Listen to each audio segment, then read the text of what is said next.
We are live. Welcome to DPA Open Mic episode 146. This week is also quite an eventful week.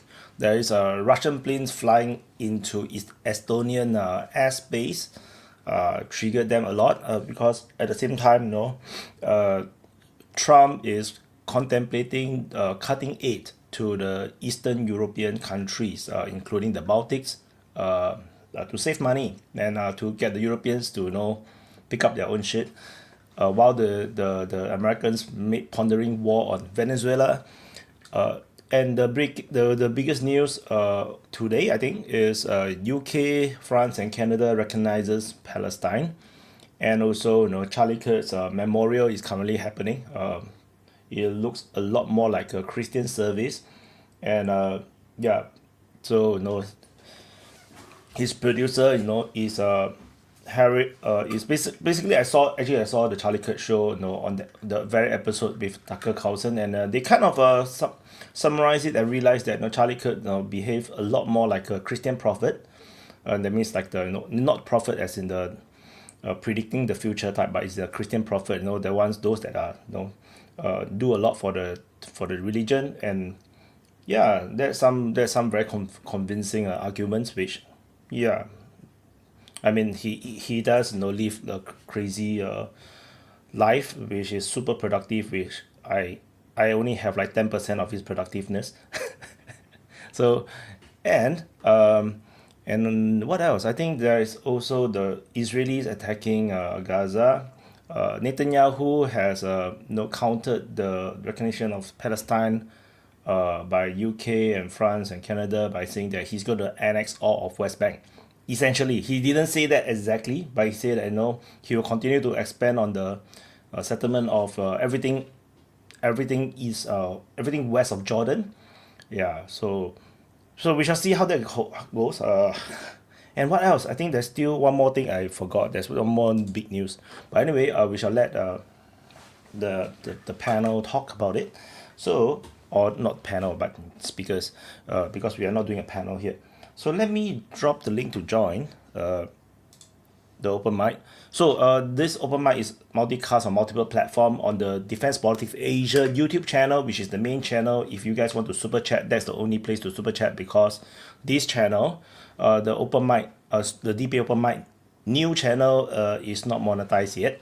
I'm not streaming on the archive channel because I find that people are lazy to come over to the new channel. So I just gotta cut it clear. And of course DPA Telegram, Twitter, Twitch, and DPA Open Mic channel on Rumble. So okay, let me drop the link to join. Where the hell is my copy and paste? Give me a second. Meanwhile, I think a lot of the Americans probably is also watching the memorial for Charlie Kirk. I wasn't really watching. I was sleeping. Where's my copy and paste? Oh, okay. Sorry, I was like distracted by my own talking. Okay, copy and paste. Oops. Okay, so I've dropped the link to join over on the DPA Open Mic channel live chat. I have pinned it, or Rumble's live chat, and pin it. And I'm going to drop it into the DPA Open Mic speaker lounges as well as on Twitch. I don't think Twitch is meaningful, but I guess just going to do it anyway. Twitch. And also,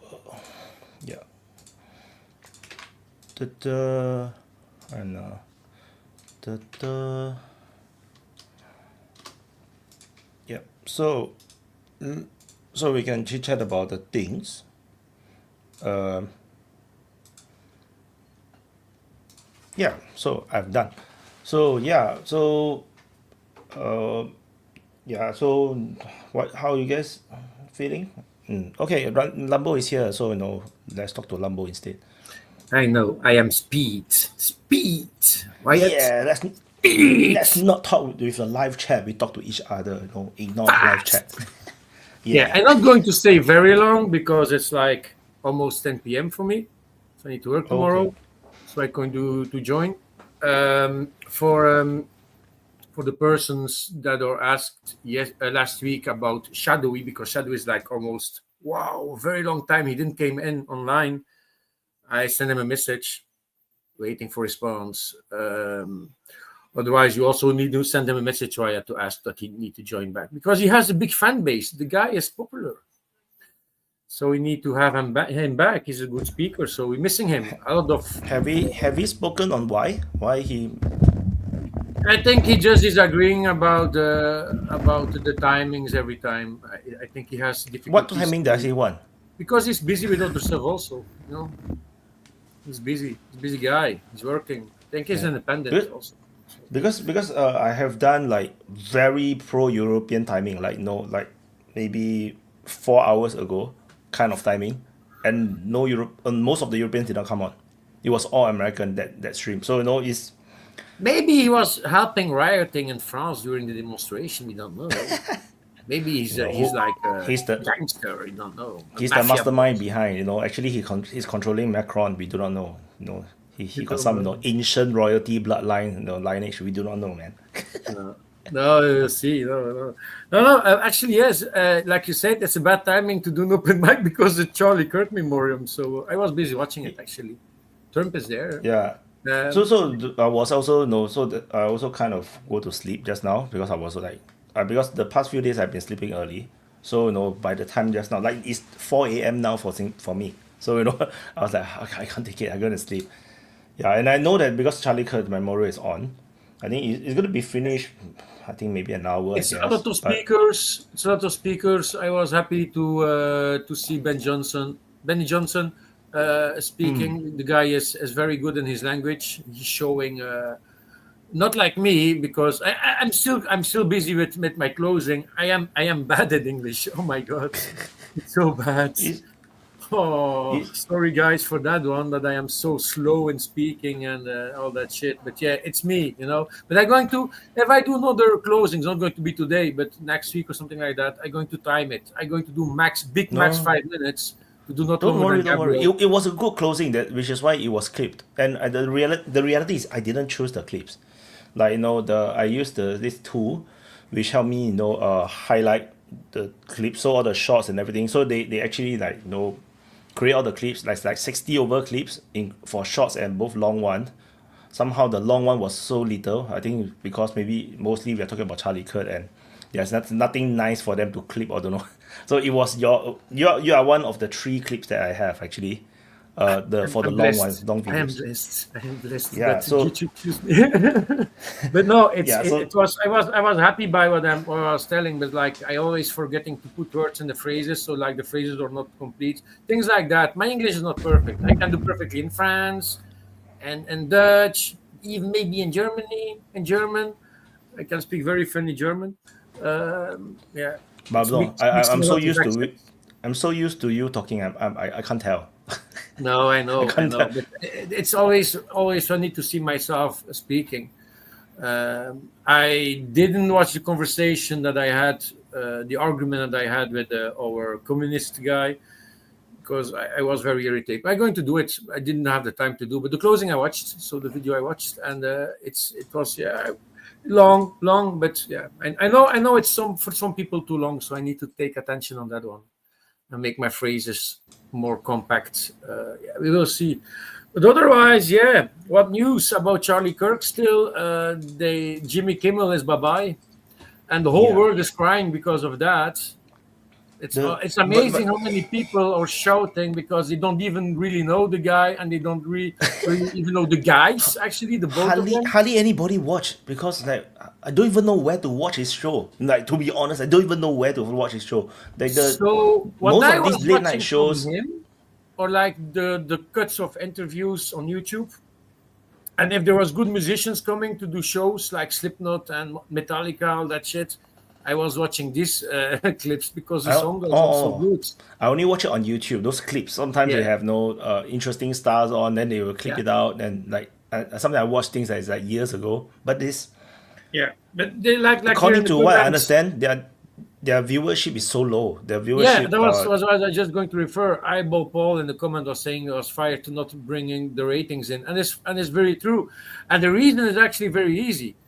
before Trump, he had a very big audience. So before 2016, he has a very big audience. That is also the reason for a talk show like that. You're bringing all the viewers, mostly Americans or even worldwide. Jimmy Kimmel had a worldwide audience to watch his show. And it's like, on the end of the day, you're coming home, you don't want to hear about politics, you don't just want to be entertained. And for me, that is the reason why a talk show like that is good.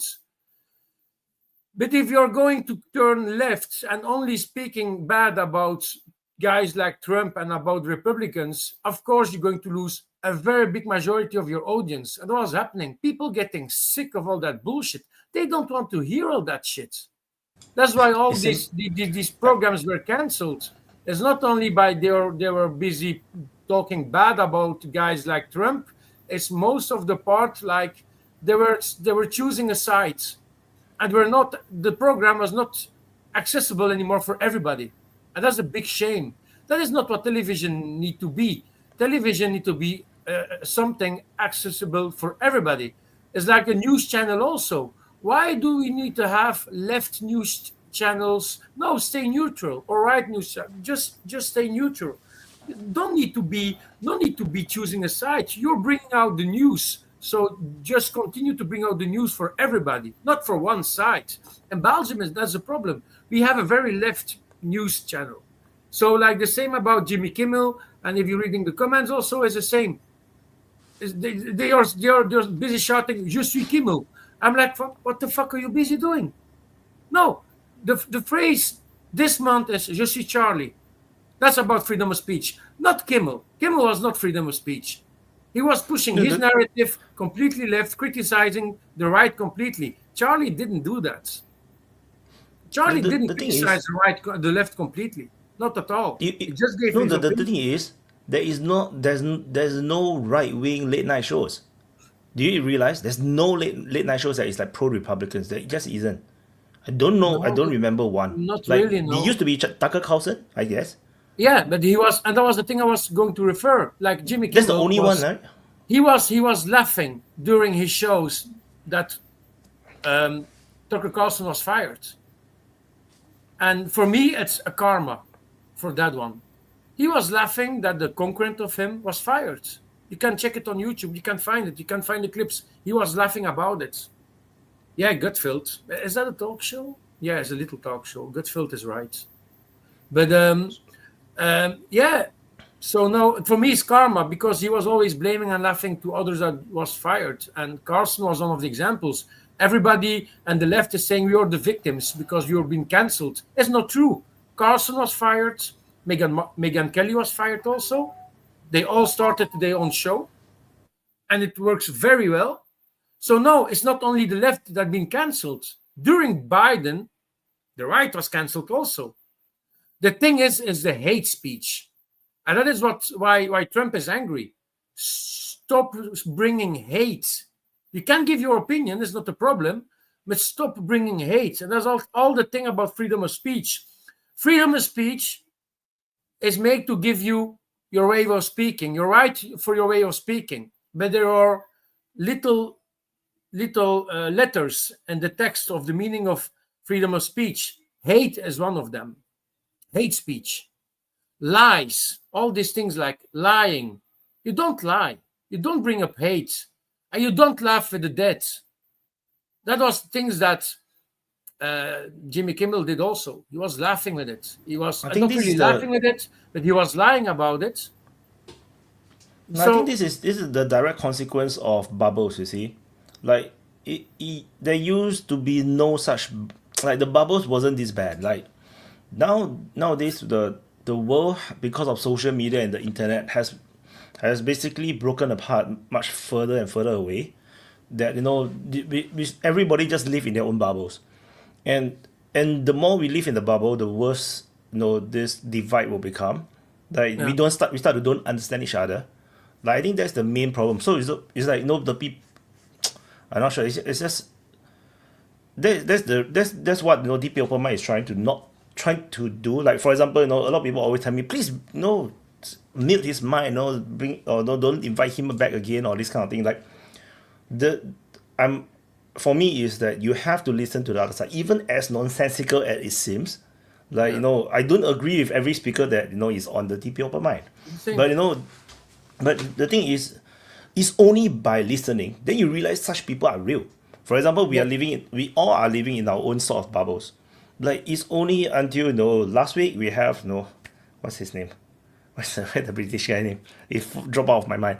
No, where he have this, Gareth, where he have that very left wing or even far left wing kind of ideology, and that kind of thinking, that we realize, holy shit, this kind of people is real. It's not just people trolling online, like, on Reddit. It's like this such people is real, and I appreciate him, because even though I almost disagree with everything he says, but he helps to bring a perspective that we don't get. And I'm very sad that all the pro-Ukrainian guys don't come anymore, because they prefer to live in their own bubbles. Last time we used to have the pro-Ukrainian guys, right? But they got scared away by the constant questioning. We are actually accepting the freedom of speech 100%. I'm going to say 99%. Maybe better. We're going to start to educate also, to say no. What you're saying is like bullshit. We're going to give you the real version of what we are thinking. Nobody need to agree with what you're saying. That's the best part also. And we are trying to stay as neutral as possible. But also, like people like Tucker Carlson or Megyn Kelly or even Jimmy Kimmel, they're working for a company. And actually what they are starting to do is damage the company. Jimmy Kimmel is a best example for the moment. He created a financial damage for the company. And also you are the voice of a company, because you're so popular and you're speaking things. You are the voice of your company. So if you're speaking always bullshit and stupid stuff, you're going to damage the reputation of your company. And that's why you can get fired for it. Like now with Charlie Kirk, everybody that was laughing at it, a lot of Americans are now making the sport to bring him out to their company and to say, dude, your employee or your doctor in your hospital is laughing with Charlie Kirk, talking bullshit about the right-wingers. Is that person still a good opinion for your company?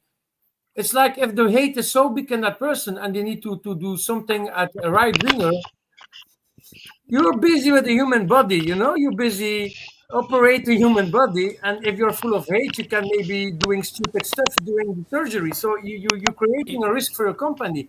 And a company like that, like a hospital, for example, is not allowed to accept people like that. A doctor, for example, need to be as neutral as possible. Same for the teachers, actually. Bridget? Yeah, I just wanted to say that the hospital example is not a great comparison to Jimmy Kimmel, who I really don't like Jimmy Kimmel. But the problem with that situation was that, yes, it's a private company, except the FCC chair went on an interview and said that Jimmy Kimmel should not keep his job because he criticized the current presidential administration. So that's a big problem. I do agree that if there is somebody that works for a company that is unpopular, that the consumers of whatever that company is doing can, either boycott it by not spending their money or petition the company to remove the person. So that's not exactly hindering free speech. But what I did want to let you know, Mr. Lambo, because you're completely wrong about what free speech is. Free speech is being able to lie. Free speech is being able to spew hate speech. That is all covered under free speech. If you libel someone, they can sue you in civil court. So that's a crime that can be, adjudicated or corrected that way. But you can absolutely do hate speech. There's no, that is covered under the First Amendment and free speech. And so I just wanted to point that out. I think that as Europeans, that you guys think that free speech is something you're representing different. A company or somebody else. I mean, look at the free face speech has its limits for the guidelines for where you're working. Or like look at the face of absolute bafflement a European has when he hears you speak like that. Yeah, Jesus, you just don't have a heart. You already died, you survived, but you don't really have a heart. So your feelings are like itchy, Yeah, I understand people getting their feelings hurt, and that's terrible. And there's a lot of speech out there that I absolutely hate. but they have to be able to say it because Yeah, but I someday really there'll be I was- people in power who hate what you have to say, Yeah, and they will thing try I to was silence really- you. I was really comparing, and that's maybe bad explained by me, is like the First Amendment. While you're busy working and while you're speaking about against people, so you're presenting the company, you need to follow the guidelines of the company also. So the free speech is less because of that, because you need to pay attention. If you work in a company that say you're only by contract, you're only allowed to speak neutrally. Yeah, so I can understand that argument. I'm coming around on that argument because at first I was really freaked out about the cancel culture with the people, the disgusting people who are celebrating it all getting fired. That made me uncomfortable, but I am, there's a social aspect. So if your peers think that your behavior is antisocial, there is a way to voice that, and possibly those antisocial people would lose their jobs. And I think that that's okay. That's society's way of keeping cohesion and eliminating antisocial behavior. It's when the government does it. So the FCC thing with Jimmy Kimmel is very problematic. Even though I really hate Jimmy Kimmel, he's a disgusting person. He said that people who didn't get the experimental gene therapy shot should be denied medical service. So that's absolutely disgusting. But I don't think that he should have been fired because the FCC said that they didn't like what he had to say. He was losing ratings for a long time. People knew that he was completely partisan Democrat, but he lost his job right after he criticized the administration. So I think that's wrong. It was a drop over the basket. I think it was the last drop. I mean, he wasn't fired because of the FCC. That's just bullshit that people are trying to put out there. He was fired because he's a fucking loser. He doesn't make any money, and he's a poor representative for ABC News. And the point is, it's really sad that people want to worry about people losing their jobs. We're in power right now, and we should use the power to punish these people.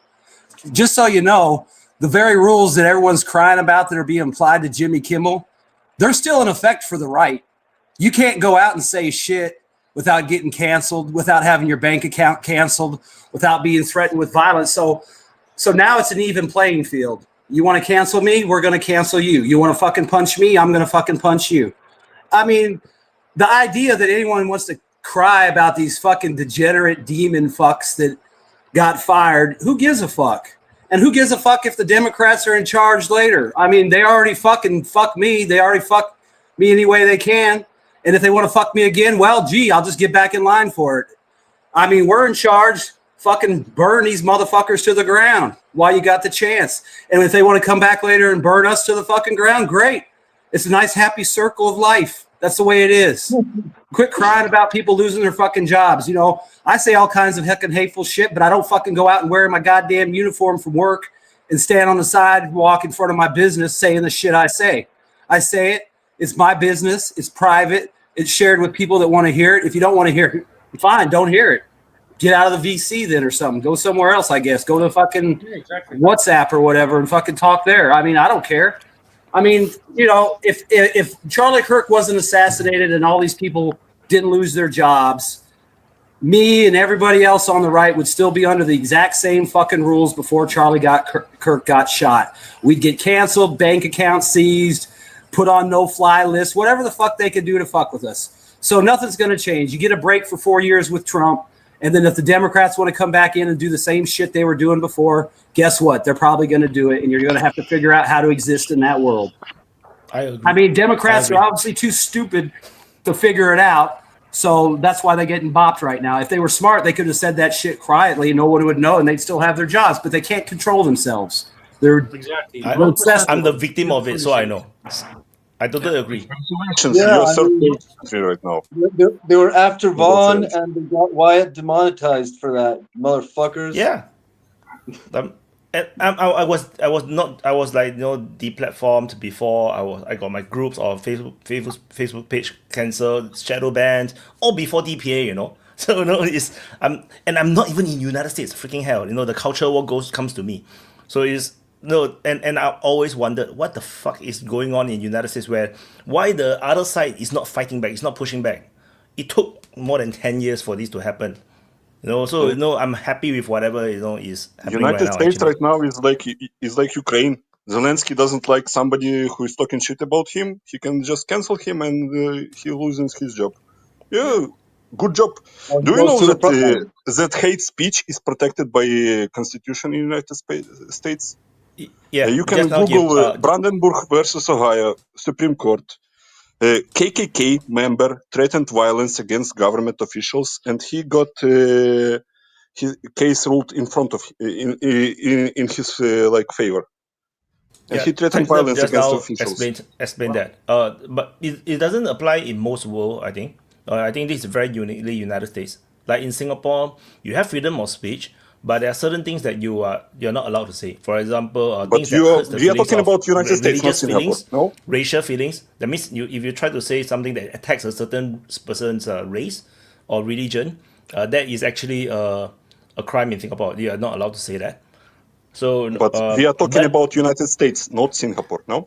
Yeah. I'm talking about. I say that this is very uniquely United States. The freedom of speech means very different thing in the other countries. Like in Singapore, we have free speech, but the thing is, these two things you cannot say, and everything else you are responsible.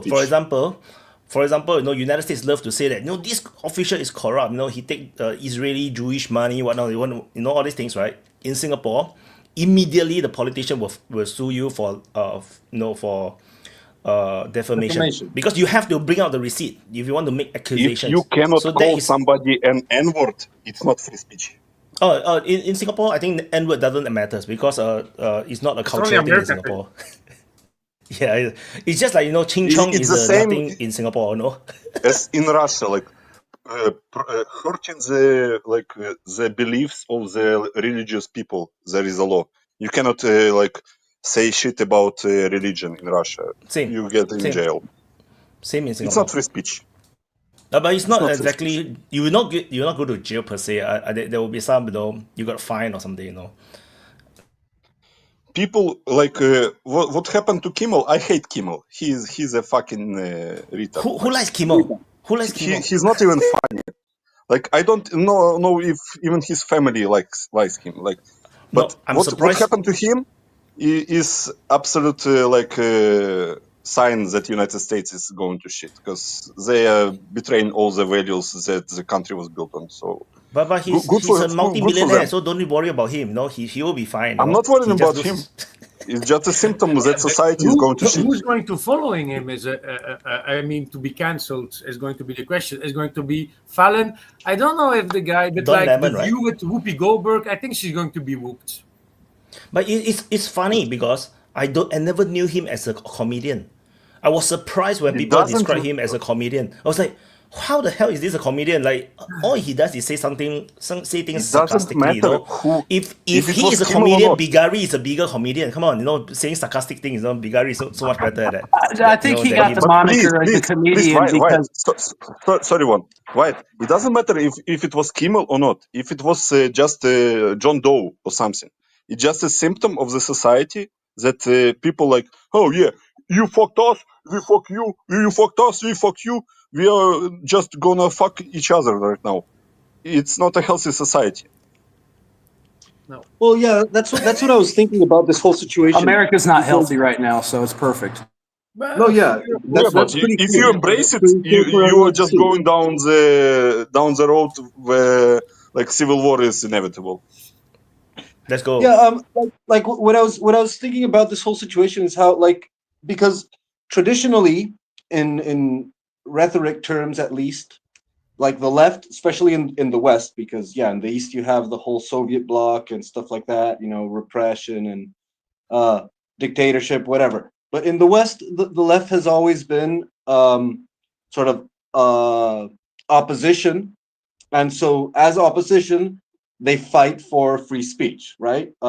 Because not being in power, you defy power by brandishing human rights and great values and stuff. So traditionally, it's been the West the left in the West has been the defenders of free speech and all of this stuff. And so when like the left, quote unquote, the extremist liberal democracy Democrats took over power, they started wielding power in hegemonic totalitarian way and exercising repression and censorship. And that was fine by the left, you know, like they were all cheering on it because and rationalizing it because they were in power. And I was like saying, I was telling them, guys, it's going to happen to you. You know, like you're supporting something. You think that you guys are in power and that this is benefiting you, but you're kneecapping yourselves whenever the pendulum shifts.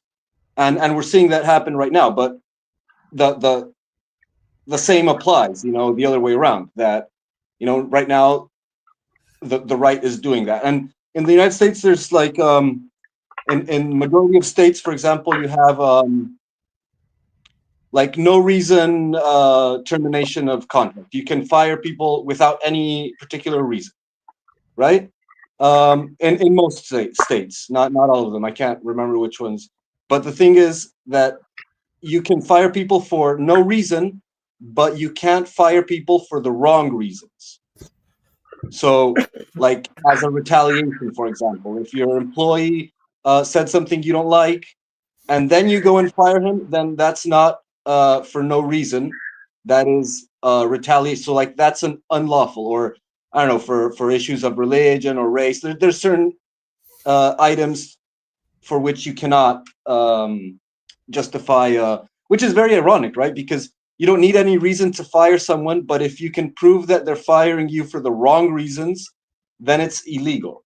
And this sort of, like in the case of like a legal case, this could be construed in that way, being it that, you know, he was fired right, like after being a terrible I don't know, commentator,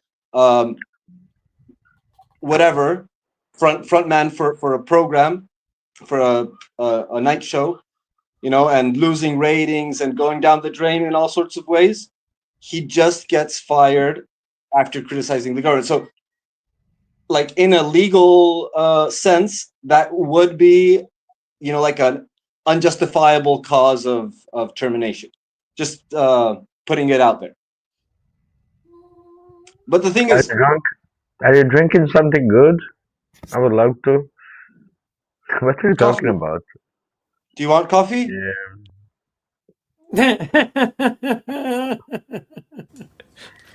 That didn't go well. Yeah. No, he was like it might be whiskey though. The company has these policies, and if you're not respecting these things, they can take you on that one also. So for me, it's not only about the ratings, and they can legally fire him because he's talking bullshit and lies on television.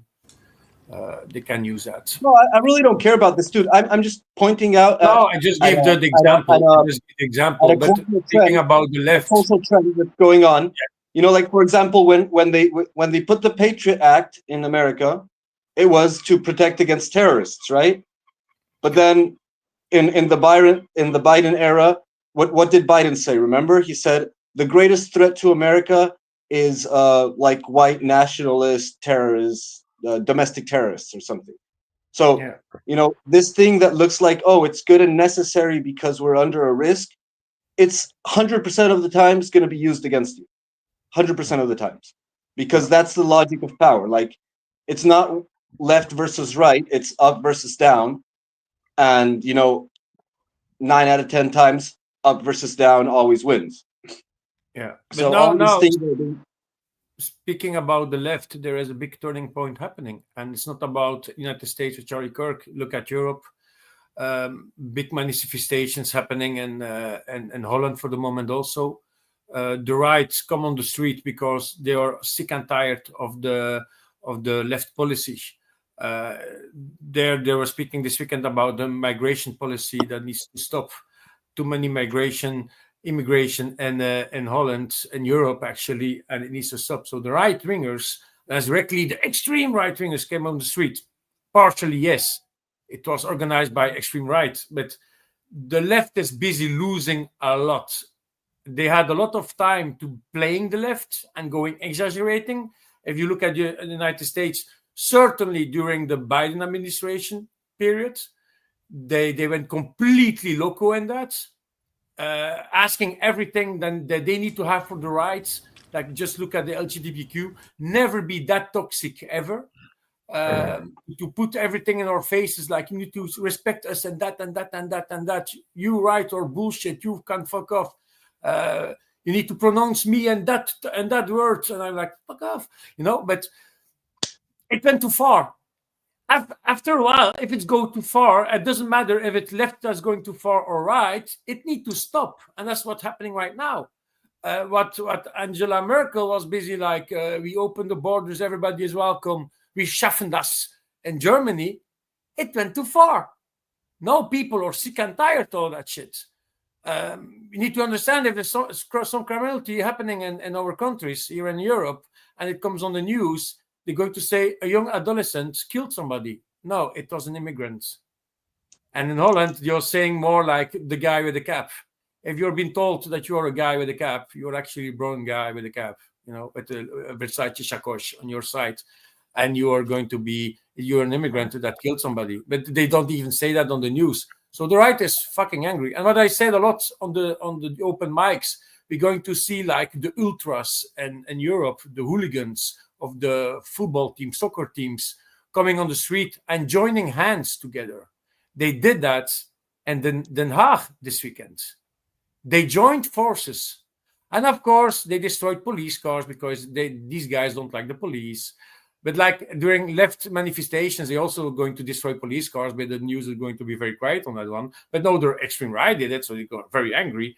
Geert Wilders, that is extreme right-winger politician in Holland, was also very angry about these hooligans. I can agree him. We need to learn to protest without destroying stuff.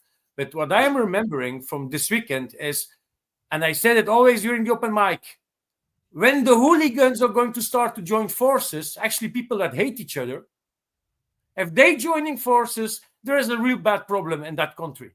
And it's happening right now in Holland. The guys are joining forces. Yeah, it's because someone is financing them. Why do hooligans have so much money? Why do hooligans have so much money to organize and to do the trips? Yeah, they do have. Someone is supporting them. It's like always the war starts with hooligans. Like good example is in Ukraine, right? Someone was financing them, supporting them, organizing them. Maybe Ukraine's corruption. All those hooligans, when someone supports them and organizes them, push them towards one goal, they will start a war, civil war. That's what happens. No, it's not. Yura and Lambo, do you know something about like hooligan culture, like football hooligan culture? Yeah, it's easy. I was a football hooligan. I know something about it. Like you don't need some like Yura, you don't need somebody to pay you for football hooligan to stir up shit. They seek trouble. Yeah, and also hooligans are involved in protests at the time, and nothing changed in Europe. So like. What now? Like in Netherlands, some hooligans showed up to the protest. Nothing will change. Not some. Not some. We are not speaking about a gang of 30 people. You know what I mean? It's not. I'm not talking about that. Like, but look at Italy, for example. In Italy, hooligans, like thousands of hooligans in Italy. Look at Serbia. Look at Croatia. Like all those countries, Spain. Nothing changes. Because without centralized, like organized support for those like movements, without color revolution, by the like basically nothing will change. You can support something, blah blah blah. It will die down over some weeks. Like what happened in France, where like what those jackets, like yellow jackets, or I don't remember.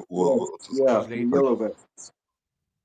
they just fucking sent police. They beat them to shit like in the third world country because we are civilized in Europe. We just beat the protesters to shit, and it died down in like a couple of weeks. No, at France we saw the hooligans on the streets, and it was one of the last riots last year, I think. They came on the streets when they were destroying cities where the immigrants and need to actually destroying cities.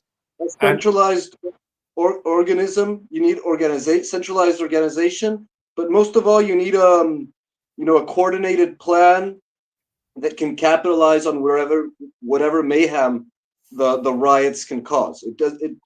No change happens just because of riot and destruction and vandalism. Of course not. But they are coming the streets. It's the capitalization of that disorder which can actually do something, and that happens, in the elites, or incumbent elites, or upcoming elites. You need some very sophisticated organization that can actually put pressure in the right points, and extort the government or remove it, or whatever. It doesn't happen out of sheer doesn't come from the bottom. That's what you're saying. Like I already gave the example about the hooligans in France last year. That's what I was going to refer. So they're busy burning the cities, the immigrants and the guys that are living in the suburbs, destroying the cities. And the hooligans are very patriotic to their own city. They are protecting their city. They are supporting their city by football also. The guys are very fanatic about their city where they are living, about their football club. And then like cities like Marseille, that's of Lyon, I think it was Lyon, they come up streets, the police did nothing, and they're just chanting very hard, going on the street. And actually, they pushed all these guys from the suburbs away back to their homes to say, now you're on the streets, and you want to fight, come to us, we're going to make the change for you. We are sick and tired of that attitude that you're destroying everything. Now you're on the streets. We're going to protect our fucking city. You can just leave now. And the riot stopped. That is what the influence of a hooligan can be. Now with the right-wingers that are protesting about the government in Holland, they're gathering together because it's a whole country problem. They can hate each other because they're rivals of each other. But if really needed, and it's really needed, if you go to Holland or even in Belgium, we have actually the same problem, but not that big compared to Holland and criminality and all that shit. The problem in Holland is very big. Holland is very left, and they protect too much the immigrants. It's a problem. It's a very problem.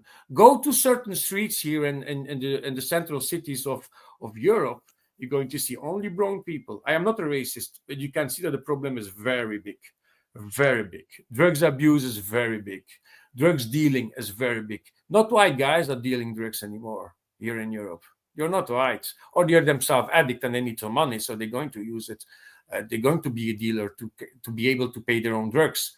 But the majority of drug trafficking, all that shit, it's coming from these type of guys. Here in Belgium, the biggest drug gangs, you're not Belgian. You're Dutch, you're France, you're from France, you're from the Netherlands. These are the big drug mafia cartels and my country in Belgium. You're not from Belgium, you're from the neighbor countries. You're using all ports to bring in their drugs. There is a very big problem in Europe in that case.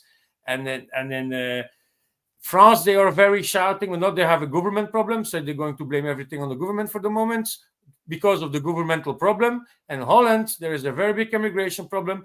They lost their government because of the immigration problem. That is why there are going to be new elections in Holland. That's the reason. Here, Tweldos say, guys, screw you guys, I'm leaving the government. You can restart everything. Yeah, well, you have a lot of Colombians going to fight for Ukraine, right? And then the European leaders are super happy every time they go to Ukraine. I wonder why that is.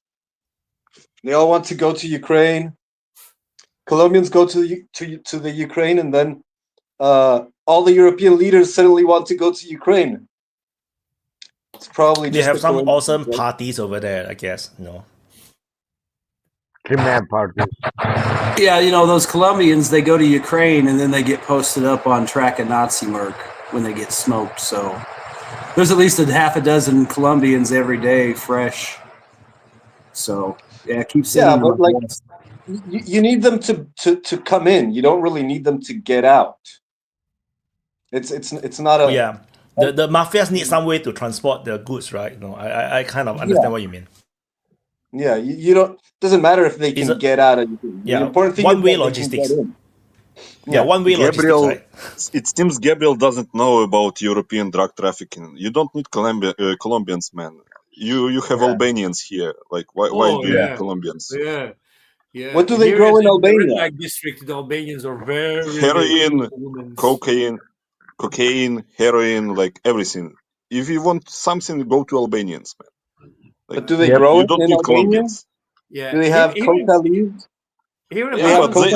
They have ties to Venezuela and Colombia, so they get product here and they redistribute it here. Yeah, down in the Southwest United States, you have the Mexican cartels, then you've got Chinese cartels, and there's even a Bulgarian cartel. So, I mean, obviously they all have connections and they all working in the same territory. I mean, that's probably how they get the drugs to Europe, through Bulgaria connections. And, you know, I'm sure if the cartels need guns, the Bulgarians can probably get them shit from Europe or Ukraine or wherever. Or they can get it from the fucking United States, just go across the border and buy it. Or go to Afghanistan and pick it up. I mean, there's a bunch of free shit there. But yeah, I mean, all these cartels, I mean, even if they're rivals, they probably still have working agreements and shit. Is that it's the funny shit is that if you go to like on the dark web and you want to order heroin or cocaine, the country that is delivery that delivers it is Netherlands, man. Most of the delivery spots are from Netherlands, so it's kind of interesting. No, that's why I think that so much influx of Colombians to Ukraine might be a shift in in routes. So like maybe they're leaving Albania out of the business because they're not really. You are digging somewhere where there is nothing to dig. They go to Ukraine to earn money because it's big money for Colombians, man. Like why do you need to create conspiracy theories about fucking cocaine when they just want to earn money? Like, everyone knows that Ukraine doesn't pay anyone. Okay, the only way to make they pay a lot is by taking product. Otherwise, it doesn't stay. It's bullshit. They're going to keep the money if you're dead, and they're going to put you. All the Colombians, Colombia's full of pages. You know, Facebook is full of pages of like poor baby mamas of Colombia that are crying because their guy went over to Ukraine and now they're not getting paid. You know, they didn't pay him in like months and now he's dead and they're not paying him for that. So but they keep on doing it, the Colombians, and so they must be making profit other ways. And also there's this interesting pattern in which every time USA intervenes in a place, some form of traffic flourishes. It's very interesting. Like in Afghanistan, for example, when they started growing all those poppy fields. But before that, in South America, when there was all these coups sponsored by CIA in Chile and in Uruguay and Argentina, like all of those places started becoming traffic hubs. Because of course, Colombia is a very sort of infamous place for drugs. So it's very hard to get stuff out of Colombia. So they're constantly like shifting routes through different ports to be able to traffic. Because, like I was saying, heroin is grown in Eurasia, but it's a very down drug. You know, it's like a loser drug. People take it because it's pleasurable and all that, but it doesn't work. It doesn't work for working. You know, like the important people, CEOs, executives, politicians, they get up. They need more energy, not less energy. So cocaine is one of the main motors of the global financial system, not only in the sense as a product that can be sold, but also as a drug, you know, as a pharmaceutic. People get high on cocaine, not to melt away, but to be more active and more productive, you know? Yeah, but And like, so, like heroin is like the poor man drugs. Cocaine is like like you said, the more active drugs. People that working in restaurants are like very big cocaine users. No, the biggest problem is fentanyl. So I want to have your opinion. Like the action that Trump is doing. Like, I see your boat, I'm going to bomb it. Directly that sentence, and I'm going to say your fentanyl is not going to enter the United States. That's ridiculous. As a bigger problem, and it's always already busy entering Europe by Germany. Germany is for the moment in big shit, is starting to get in big shit with fentanyl, and that's the fucking dangerous drugs. Heroin is nothing against, or even cocaine is nothing against that type of drugs. Drugs don't go into America or Europe on speedboats. Drugs goes in like freight trains and container ships. Yeah, you know, but they still using speedboats. Mountains. No. There's mountains. Fishers or tourists with the 4-engine outer There's board. Mountains, literal mountains of cocaine entering the U.S. every day. Okay, and they don't go in on speedboats. We have containers with 20 tons of cocaine. At least submarines. At least submarines, no? Now I'm speaking about. They did have submarines.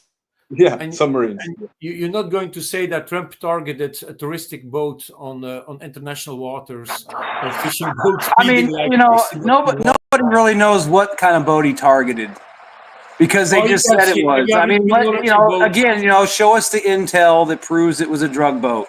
I mean, they said that first boat had 11 people on it. I've never seen a drug boat with 11 people on it. I see them with 2 or 3 guys and the bales. You got a driver and 2 guys to throw. So what if this was a drug boat, but it was also carrying human traffic people? You just killed a bunch of people that were just trying to go somewhere else for a better life. Yep. We'll never know. They're all eaten by the fish. And I'm not trying to defend it. I mean, I think we should do something more direct against drug cartels. But, blowing up a fucking stupid boat out on the water isn't impressing me.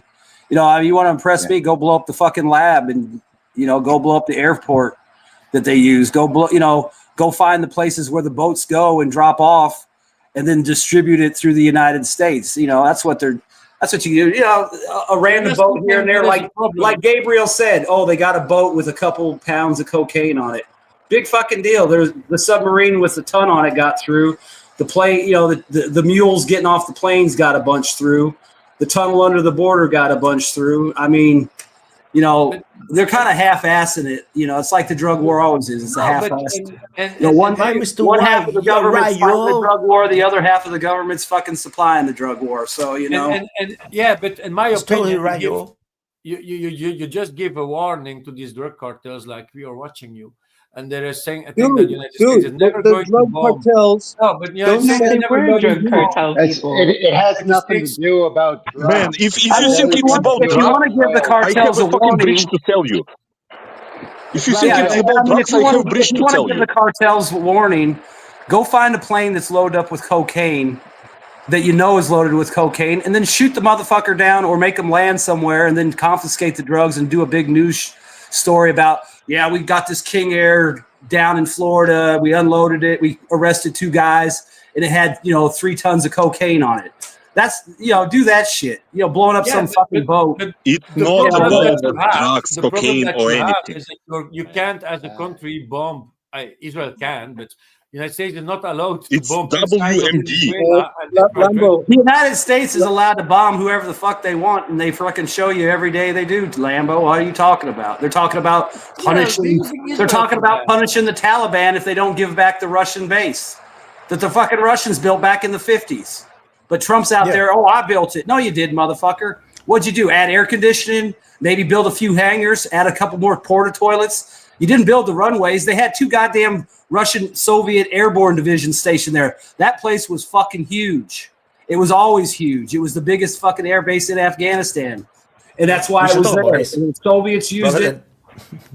Yeah, we should talk about background then, talking about the drug cartels from Venezuela, which ride a speedboat, which Well, who knows? just to put a pin on that though, Wyatt, like it has nothing to do about drugs. It has everything to do about the oil in Venezuela and neighboring Guyana. That's why the U.S. is showing interest in it. And this whole drug thing is just a ruse to give them some sort of cover that nobody in the world believes. And that boat that was destroyed with the 13 people on it, I can assure you, that is not a drug boat. Not with 13 people on it, not a boat that size. So it's like France said, there were maybe immigrants or people fleeing. Dude, have you seen the boats with immigrants? They're packed to the brim. When human traffickers put people on boats, they fill them until they're practically sinking. Okay, so it's not a business. Don't worry about that one. That was probably a fishing boat or something. Like 11 people might be a reasonable group for fishing. Fishermen have a 4-engine. Hey, there's a lot of commercial guys that have boats that they rent out so guys can go fishing. Guess what? They got 4 fucking Mercuries on them too.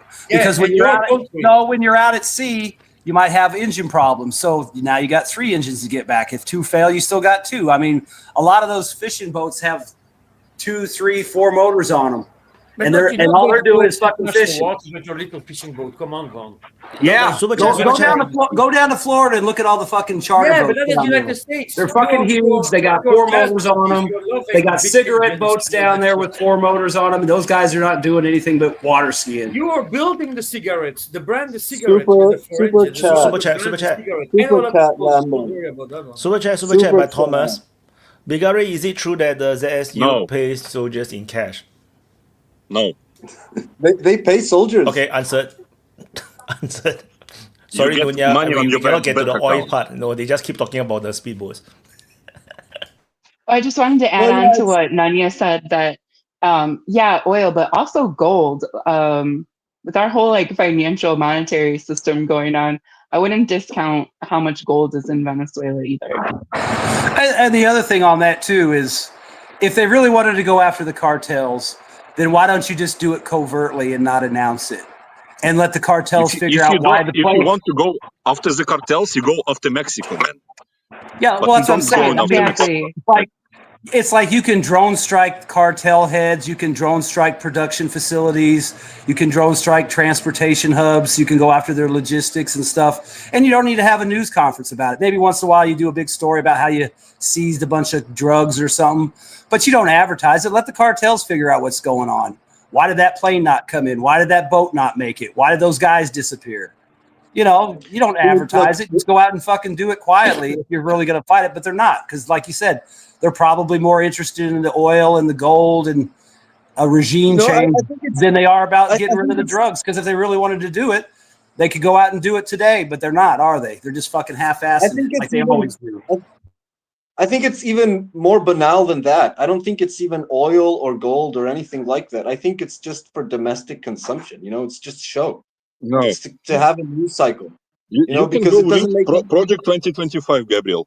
Go read Project 2025. They fucking laid out everything there. Like Trump, all fucking United States politicians are so transparent, but people don't read the documents.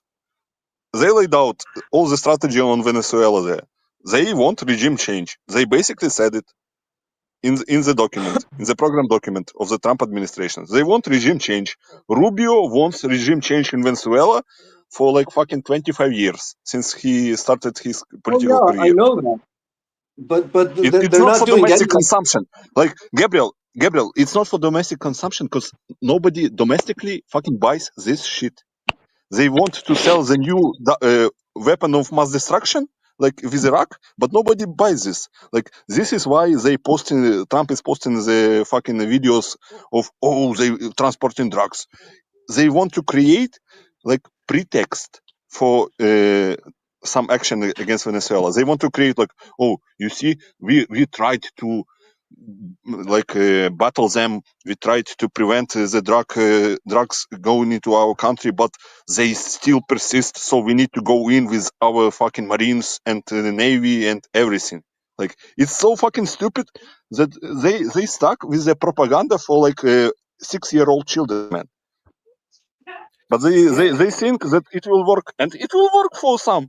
It's you a work for form of somebody, propaganda, Yeah, Bigar. You're right. It's a the form of user. propaganda. It's just So showing everyone flaws and showing that we are targeting you. We can find you, and we can bully you by shooting your boats down. The drug cartels are very, very aware that they're under surveillance, and they spend a lot of money trying not to be surveilled. So the idea that they need to be told that they can be targeted and found is ridiculous. They know where those guys are. They've been flying. They fly shit all the time, but since all this shit kicked off, they've been flying reconnaissance drones down there and electronic warfare aircraft down there. What do you think they're doing? They're listening to phone calls. They're tracking people down. They're probably making lists of targets or maybe potential targets, identifying people that of interest. They've been doing that for decades. They have all the information they need if they want to actually go to war with the cartels. And you can see they're not, because like Bagari said, why aren't we in Mexico? Why aren't we doing stuff more around Mexico? But Why they already why are we worried about Bagram when we They've should be already worried asked about you the about that. Panama Canal, Central America, Mexico, Canada, Iceland, and Greenland? We have enough on our plate in the Western Hemisphere that we don't need to go back over to Afghanistan so we can be, I mean, did the Romans go back twice? Did the French, did the British go back twice? Did the Soviet? No, but America's going to go back twice. So I guess we get beat twice. So that'll be the next little check mark in the history books. Went once, got beat, came back, got beat again. And guess what? Man. In the end, the Taliban will still have the fucking airbase. I mean, if I was the Taliban, I would tell Trump, yeah, you can have the airbase. It's $1 billion a month to rent. That's the bottom line. You need to understand, after Trump prevented the war between Cambodia and Armenia, he can go back to Afghanistan. Yeah, thank God. I mean, I was worried that war was going to kick off and we were all going to die. Well, actually, the Taliban responded to Trump and said, even if you rebuild the entire country and pay us $1 billion a month, we're still not going to give you the base. So, I mean, if the Afghans were smart, they'd hire like a Texas auctioneer and just start, do I hear 1 million? Just start doing auctions, see if China, Russia, or America, whoever's the highest bidder gets it. Maybe somebody will surprise. Maybe India will come in at this top bidder. And another thing too, with this bullshit, very good idea. I'd like, I would, it's completely a fantasy, but this is the time for Russia to pull a Pristina moment where you just send a fucking airborne brigade down with permission of the Taliban and just park them at Bagram. And then the only country in the world that recognized Taliban is Russia, by the way. Yeah, exactly. So I figure they could probably go down there and, hey, we need, just park a bunch of Russian guys down there on the base. Oh, yeah, you want to share the base? You want to both work against this, whatever thing you're going to work on? It's like, nah. I mean, some speaker from Taliban I read today that they say, like, if you want the base, come back here, and we will give you another 20-year war. So, please go. Want it? Come and claim it. Yeah. But Trump suddenly talking about it, that's very out of the blue, right? So maybe something is already happening, or is it just another Greenland situation where it's just putting Trump says a lot of shit, man. Like he's an 80-year-old that lost his shit, man. Like I would not listen to him anymore. I mean, like when he talked about it too, he's like, somebody asked him about it, and he said, well, Bagram's only like 2 hours away from where China builds their nuclear missiles. It's like, oh, so what? We're going to bomb China's nuclear program? Is that your plan? I mean, if it was, good thing you told everybody ahead of time. So now China can spend the next 10 years building out air defense on that side of China. I mean, the whole thing's bullshit. It's like he wants that base so he can fuck with Russia, probably. Not him, but the neocon people that he listens to. And they want to fuck with China. That's the only reason he wants Bagram back. He doesn't want it for any other reason, just to fuck with Russia and China. He wants Bagram back so he can put a ballroom in it. Like he's... Sorry. Go. No, that was what I was going to say. He's remodeling the White House to put in a ballroom. Maybe that's what he wants to do at Bagram Base. Put in a nice ballroom. No, you can... Yeah, the ballroom is more important, actually. He's recycling the old ballroom. He's going to put the old ballroom in Afghanistan. It's biological recycling, so it's good for the nature. You can judge the information Trump is getting by the fact that he's for like 2 weeks or like months straight saying that Armenia and Albania is the same shit. Like nobody is correcting him. Like if somebody was grown up in that administration, they would come to him and say, Mr. Trump, you are fucking retarded. Stop saying that Armenia is Albania. Azerbaijan. Yeah, but they don't know the answer to that either. They're simply either afraid to correct him because nobody can correct Mr. Trump, or they don't give a fuck. The answer either. They just don't know the answer either.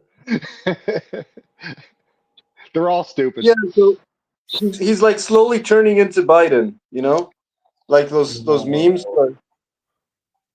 He's like bending over more. He's battling. No, but his age is coming nearer to Biden's age, right? Stop watching CNN, Gabriel. Not good for you. I think that there's a method, you know, to the madness, and the method is basically the spaghetti strategy. Okay, so you throw things against the wall and you see what sticks, and it's like systematically doing that all the time. Like every day, like every week, there has to be some new great declaration or statement or some wacky thing going on. You know, like they're constantly. You have to keep the Americans, you know, busy with some new news cycle so that they forget about whatever happened before and they cannot like map out a trajectory of what's going on. Like it's But Gabriel, what?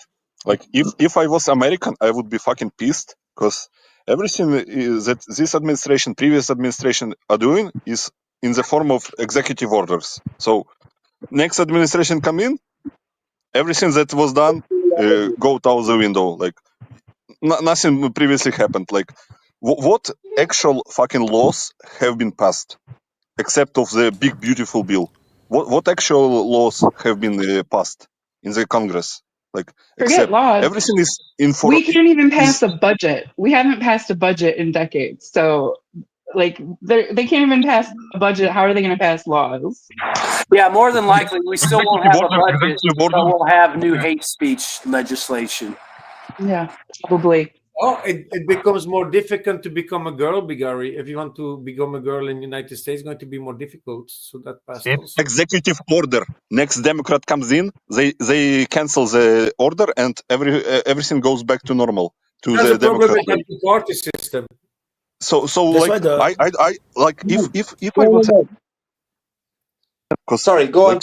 I was everyone in the fucking Congress, Senate. What are you doing, man? Like, what are you doing? Like, you're just fucking sitting on your ass in your fucking seat, getting money from a lobbyist and not improving anything. Just on, I think it was Friday, the entire Congress voted to have a Charlie Kirk Remembrance Day. They frequently vote on whether or not to rename post offices. They have hearings about every possible thing that you could imagine. Like, pick a topic out of the air. There's going to be a congressional hearing on it. So, yeah, they keep themselves busy so that they can get their paycheck and their benefits and their, you know, premium healthcare and their golden parachute retirement. They don't do their job. Well, that is for sure. Real quick, too. I mean, the day Charlie Kirk was assassinated, they passed a law or some resolution to not release the Epstein files because they knew everybody was watching Charlie Kirk videos and freaking out. And they passed it. And the only reason you heard about it is because people are like, oh, hey, by the way, did you hear what passed in Congress while everybody's watching the Charlie Kirk assassination? You know, I mean, they can't do shit. I mean, they can't even vote to go to war, but I guarantee you we'll fucking be in one somehow. I mean, you got Iran probably before the end of the year. We'll probably go to round 2 or 3 or 12. I don't even know how many it is now. But then you got the, you know, whatever happens in Ukraine, China.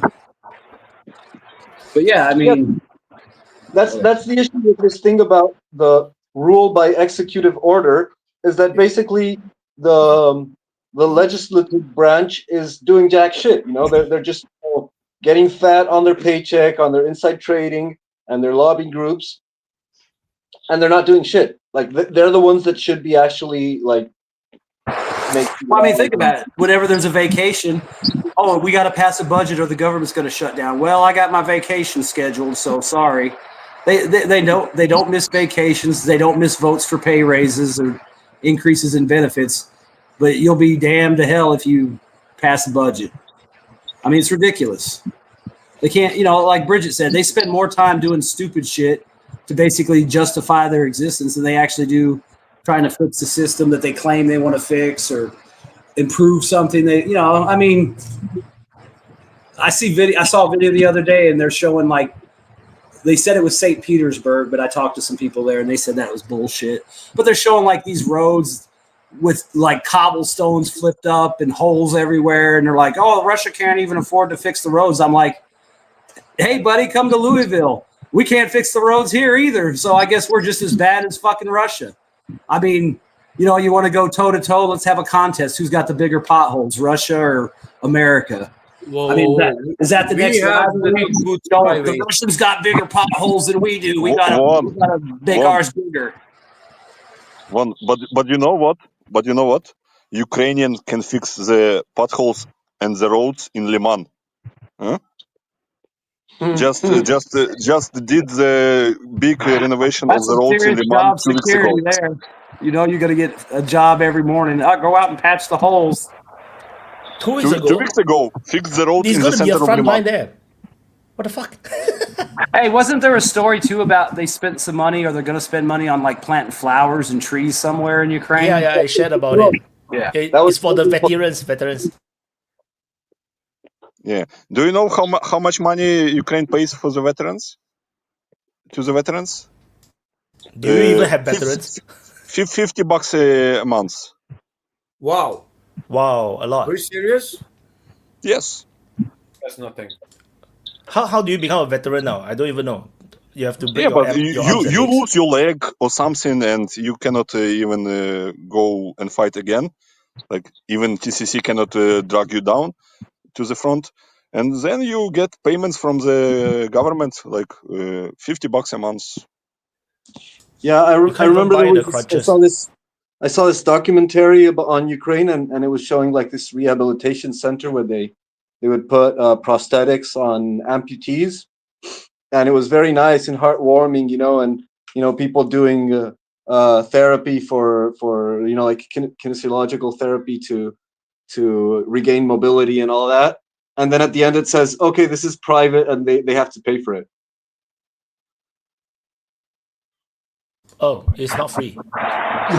Well, you can tell they're getting shit care too, because I mean, if you look at soldiers from the United States that have limbs amputated and their prosthetics are really nice and high end, then you look at the guys in Ukraine and it's they got peg legs and shit. It's NATO can't even take these guys back to Germany and treat them right. Oh, that's not true. Doing NATO's bidding. Nah, dude. I mean, I know there's guys there's a few guys. Maybe the guys that got wounded early in the war got to go to NATO and get fixed, but now the guys I mean, they're walking. It looks like somebody took a broom handle and stuck a shoe on it. It's like. Let me explain. Do you know where all this shit with 15 million hryvnias for fallen soldiers came from? It was at the start of the war when everyone was thinking that the war will last for 3 months. So you will get maybe 10k or something. And so for the morale, the government, it was the budget, money from the EU. So the money was coming from the EU, and they were saying everyone who is dead, you will receive that money what is 350k USD or something like that if your family member died. But it was at the start of the war, and everyone was fucking sure that the war will last for maybe 4 months, something like that. So how many KAs in 4 months will you get? Not a lot. So you will have money, but now you have problems because the war is going on for 4 years, and there is a lot of KAs. So yeah, no case. You have to pay trillions out, I think, by the end of the war. But that's another problem. You don't get that money because you only get that money if you confirm, like, if the family members go through the process of actual like litigation and confirm that the family member died in action, not died in the back, not that he was like under the influence of drugs. Because if you were under the influence of drugs and you died in action, no, you don't receive the payment. So there's no you way need to prove all these kind of things, right? you need as a family, you need to pay for the like medical expertise to get all the blood samples, all the shit, in order to be eligible to receive the money. So people that see that are talking shit about like, oh, Ukraine is not like refusing to like get the dead bodies from Russia because they don't want to pay money. They don't know shit, man. Because Ukraine is not paying anyway. They did that famous example is where they didn't receive the bodies from Russia after Istanbul talks. They didn't receive bodies because they didn't have infrastructure to receive those bodies. Not because they don't have fucking money to pay, because they don't pay money anyway. Like, and people on Twitter are like, "Oh man, I want to get more likes. I'm such a shit poster, man. I will get 10,000 likes if I post that Ukraine doesn't want to receive money bodies because they don't have money. I will receive likes." But people don't know shit about the situation in Ukraine internally, and they like talk shit like, oh, they don't do that, they do that. Like, Ukraine is not paying money anyway, and right now, even for those who are eligible to receive, they spread out the payments over like 6 years.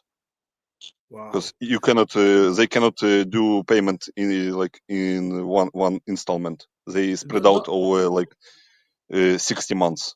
Are you thinking that they're also doing corruption, and like if the family is going to pay to have the research of the blood samples, that they're going to corrupt and that one and going to say, yeah, your husband was on drugs. Probably more likely you just pay off the doctor. Oh, you pay off the doctor, yeah. You know, maybe you tell the doctor, if I get my payout, I'll give you some money for writing the report. I don't know. So expensive. I mean, if it's corruption, I mean, the Russian side just posted, like, they found some bodies, some skeletons, like with the Ukrainian uniform, but skeletons. Like, the body has been left there in the Sumy forest for like 1-2 years. It's like, how are you ever gonna get like even blood samples and whatnot? He's just gone. We saw that in the beginning of the conflict, Wyatt, and Vaughn can confirm, because I spoke about that one a lot of time at Vaughn. You see trenches and you see 3 layers of bodies. A hand sticking out, a half body sticking out, and then a new fresh body sticking out. Yeah, but all those bodies will probably be recovered later on when they plow the fields up and clean out the cities and the fortifications. And it won't matter. I mean, those guys have ID and stuff. They'll figure it out. I mean, you got to look at this level. They're not going to spend billions of dollars doing DNA samples on bones. I mean, look at the Vietnam. I was listening to the Deep State live stream, but like 2 hours ago. It will be maybe interesting to Wyatt, because they shared some like nuggets about the mapping and some shit, and they said that they were like talking with a soldier from the like Pokrovsk front, and he said that gray zone, like red zone on the map should be where only like where the drone operators are, like, and where the infantry are is a gray zone. So maybe the changes to the map and the understanding of the map will be adjusted, because they consider the gray zone where like drone operators are entrenched, and red zone, and the gray zone is like where like actual battle is going. Like if you see infantrymen, it's not a red zone, it's a gray zone, because like only where like drone operators can set up the launch pads and everything, the control centers, like it's really controlled. Yeah, but they don't apply that to their own country, right? No, to their own side. No, so that's another question. Yeah, I wouldn't believe that the Ukrainians will set up drone stations over in the middle of Volodymyrivka, right, in the Pokrov front. Like that's so close to the front line. They also said that they were talking with some drone operators from, I don't remember, from Novopavlivsk, like where Dnipropetrovsk Oblast, where is Zverevo is something like that. And they said that drone operators kill more Russian soldiers in the rifle fights than infantry, because Russians are just bypassing Ukrainians infantry points and going into the fight with drone operators directly. So that's the situation. I won't be surprised. So, but that's also well reported by now, I think. So, that the Russians just bypass a lot of the Ukrainian positions, which is why the whole of the what I call the Komar front is a huge mess, because there's a lot of Ukrainian forces in the rear positions. And the Russians already captured the grounds, the towns behind it. So, on that northern, and this is why people that talk about unusual mapping are wrong, by the way, because people that think that this map, it's like what you are saying, impossible salient, yeah, it's impossible. It's impossible if you look at the war from the perspective of World War II, or maybe even, I don't know, maybe Iraq War or something like that. Not even Iraq War, where infantry was fighting against infantry in World War II, for example. In this war, it's perfectly possible. But the impossible salients are still going to be impossible, though. You cannot rotate your troops, so the soldiers will be, even if they can be fed through drones, but then they will be eventually, but eventually they will be so drained out. They're gonna get ammo, they're gonna get food, they just water. sit here. They sit in that position just for your command to report that we are still holding that position. This happens on both sides. This happens on both sides, by the way. Yeah, so that's why it's impossible when I say that you if you can't rotate the troops, then you're gonna have trouble, because the soldiers not every soldier is gonna be able to sustain long term staying in that position. So eventually either they're gonna surrender or they're gonna die. So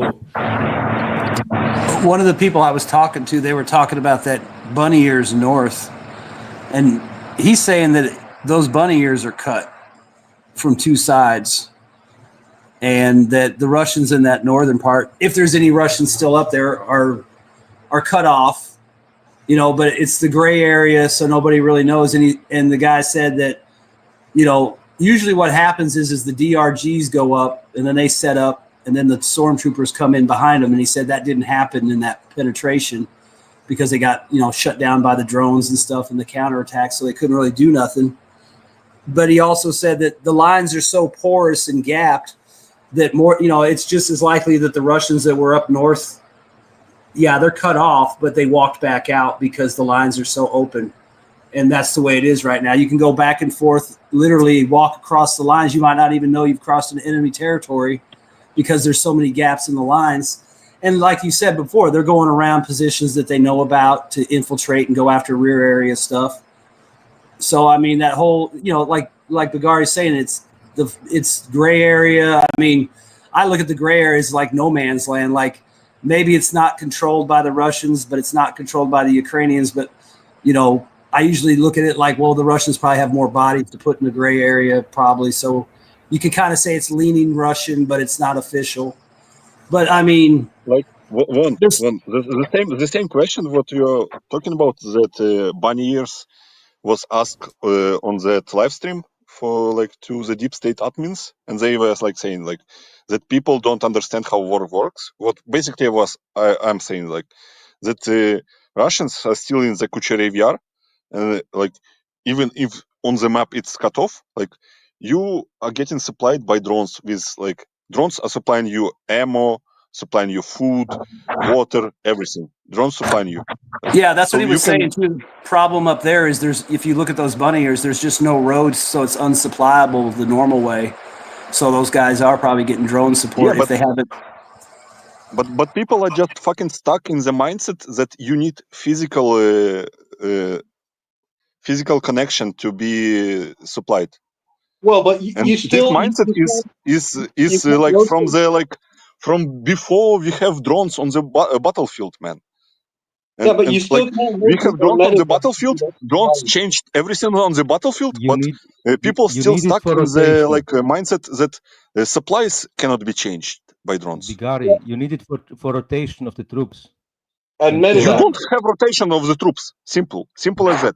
Yeah, I mean, there's plenty of troops that get stuck in places that don't get rotated. There was a story about some Ukrainians that were in some place for like 60 or 90 days, and they were obviously getting supplied by drones. There was a story like 3 Ukrainian soldiers were stuck in the position in Vovchansk for 190 days. Wow. Yeah, that's the one I was thinking of. Yeah, I mean, those guys were obviously getting supplied somehow because there wasn't nobody walking into Vovchansk to drop shit off. Yeah, so that's the reason why when I sometimes from time to time I remind people the mapping I have is not the reality. I just say it's just a representation of what is the best information that we have, but it's not the reality. Reality is don't look like this. Nobody know what the hell is happening. Not even the commanders know what the hell is happening. They only know like bits and pieces based on what they radio back. Whatever they draw on their own map by the both commands are also not accurate. Because they only base it based on the SIP-rap that they receive. But it's actually not the reality. They don't know. Unless they have drones flying over. And they kind of can see some bits, but not everybody's hiding. So, yeah, they can only make the best of it. If you map the real situation, like where actual soldiers are, you will see like red, blue, everywhere. Like all over the place. Yeah. Yeah, agree. Yeah. Virgin, you're muted. Yeah, one question regarding the movements. To me, it seemed, at least in the last few months, that whether there are trench systems or not, the speed of advance is very similar. So there are not a lot of defenders in the trenches, and the trenches are basically empty or mostly empty. The speed of advance is directly correlated by the amount of drone operators and drones on that and they're not in the trenches, they're far away. Yeah, so and because you can't have anything more than a squad of soldiers defending a kilometer of trench line, so that is like anything more, you're just a major target for airstrikes. So it's going to be like a 1 or 2 soldiers here, then 100 meters down there's another 2 soldiers there. It's like as a result, they can play this attrition game forever. Because like the attrition rate is very slow. Wyatt, there are no trench lines like in that sense. Like there are like there's no dots like on the map where like 6 like company of 6 basically soldiers sitting in the dot, and the next fortified dot on that map is like 3 kilometers away, 5 kilometers away. That's how frontline is defended, and people still don't understand that. People still don't understand that. Maybe I should explain it, because when you can build a beautiful trench and fortification, but if you only have 5 or 6 guys there, it's pointless. It's just no difference from the 5 or 6 guys sitting inside the forest line. No, it's the same because it's too small. There's not much guns protecting their position, so there's not much difference. Except that maybe they have certain bunkers to hide from drones. Yeah, and the same question was asked on that stream of Deep State, and like people were asking like, why Russians are advancing in Dnipropetrovsk region so rapidly? Like, weren't we supposed to have like good like trench systems there, like fortifications, like? And they are saying like, yeah, we have fucking good trench system and fortifications there, but we don't have people to man the fortifications. Like people don't understand. Like they see all those hipster mappers like Playfrau or some shit like Clement Molin, like, oh, we are so hipster, man. We know shit. They don't know shit, man. They are fucking retards, by the way. like I mapped the fortifications map on. Oh, you can see the new line of fortification, and they don't understand how the fucking war works. Yeah. Ukraine has a good line fortifications. Russians cannot pass that.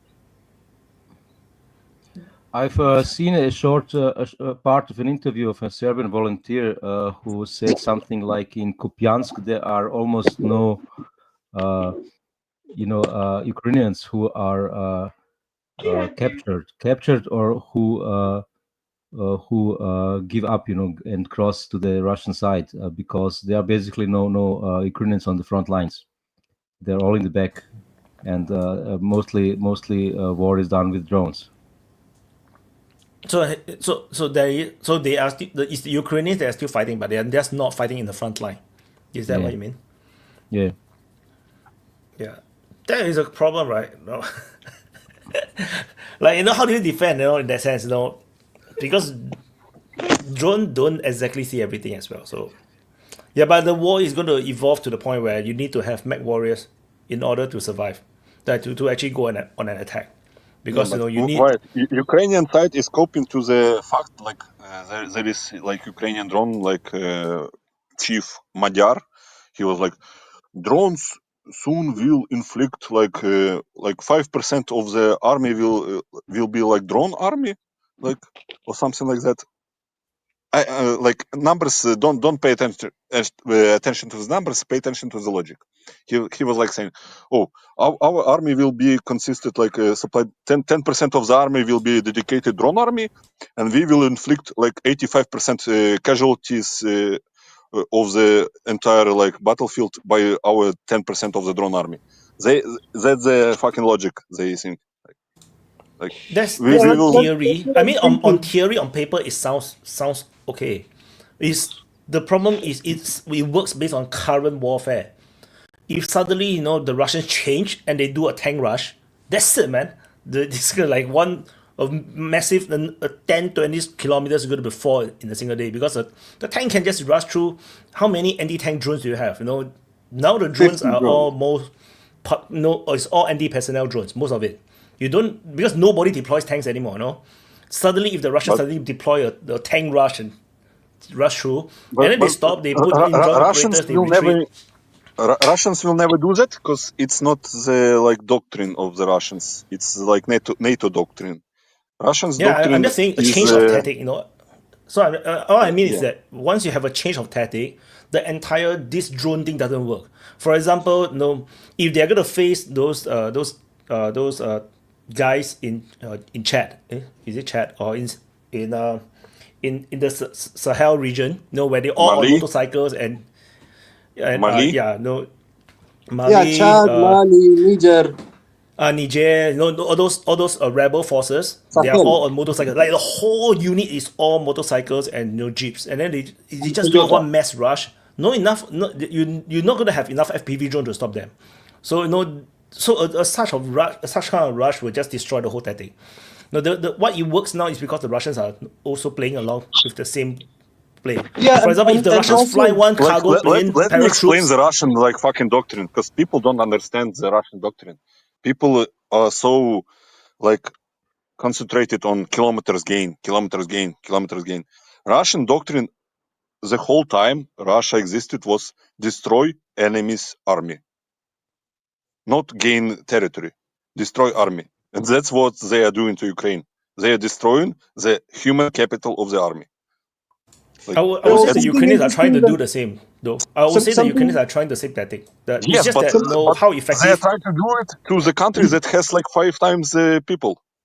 Yeah, well, so they just need to five times more. There's a difference, though, that Alex pointed out in his video. He made today an update on Kupiansk, and he pointed out this difference, that in most of the footage that he saw from the Ukrainian side, the Ukrainians were targeting personnel. And in most of the footage that the Russians show, they're targeting vehicles. And he asked that question. He said, why do you think that Russia prioritizes vehicles while the Ukrainians prioritize personnel? And my answer to that question is what I've said before, that Russia doesn't want to destroy Ukrainian soldiers as much as it wants to drain its resources, because the resources that Ukraine receives, the resources that Ukraine has aren't Ukrainian. They're all flooded in from outside, and Russia is keeping the floodgates open. He's draining as much as possible from the NATO stockpiles as they possibly can. And so that's why they're targeting all the vehicles. Gabriel, is Toyota a NATO stockpile? Yeah, of course. 100%. 100%. Yeah. Also, it was bought by for the money donated by the Ukrainian people to the Platoon division, and it's a NATO stockpile. No. Most of the vehicles getting destroyed are bought by the funds of the Ukrainian people and the army itself. Because most of the vehicles are getting destroyed are the fucking pickup trucks, not the fucking tanks, man. What are you talking about? But most of the finances in the end come from the West, you know. Okay, let's put it this way. Tell it to my co-workers that are fucking donating half of the salary to the Ukrainian army. Yeah, sure, but I don't think this is the major part. I think. How much Toyotas can you buy with one tank? How much Toyota pickup trucks can you buy with one Bradley? With one Max Pro? One Gabriel, I was talking about how people are stuck in the fucking beliefs from previous wars, and you are still stuck in that beliefs. Toyota truck may be even more valuable than a fucking Bradley on the front. How much does it cost? 100K. I think you can get 100. You can get 100 Toyotas for a Bradley, most likely. Yeah. Second hand, you can have a lot of them. Do you know how the most troop rotations, 80% of troop rotations are carried out by the pickup trucks. Supplies are getting delivered by pickup trucks. Med evacs are getting done by pickup trucks, not by fucking tanks or Bradleys. Yeah, they all been destroyed, so they don't have anymore. They were done by tanks and Bradleys. You just don't waste. You just don't waste fucking Bradley on the fucking during all of 2023. When you know that the you have a fucking one-way road. The reason they're done. They have still a lot of left. That's why Russians are not using fucking BTRs on the front as much. They're using motorcycles. They're using Bukhankas. They ran out of Bradleys. But I still see a lot of more armored vehicles. Gabriel, shut up. I still see a lot of more armored vehicles. Russians run out of BTR3s. On the Ukrainian side and on the Russian side. But the Russians Ukrainians run out of BTR3s. Russians run out of BTR3s? No. Why are they using? Why are Russians using Bukhankas on the front instead of BTR3s? Why are they using Bukhankas and the light vehicles? It's just changing tactics, like you already said. You're more nimble with the motorcycle on that shit compared to a big tank. Then Gabriel is fucking contradicting himself, because he's applying one logic to one side and another logic to the other side. No, but they are both doing the same. They were busy laughing and beginning with the Russians driving motorcycles. Oh, stupid Russians! The Ukrainians now doing it also. They're from each other constantly. I mean, it's they are doing themselves also. I still remember these David of Lambo. That's what I'm saying. You use a fucking low cost vehicles that can be replaced easily because you are going on the one-way trip. The only thing that was good about the Bradley was you can protect it much better, your soldier, if you're going to be targeted. But the thing is, you're just an easy target for a drone.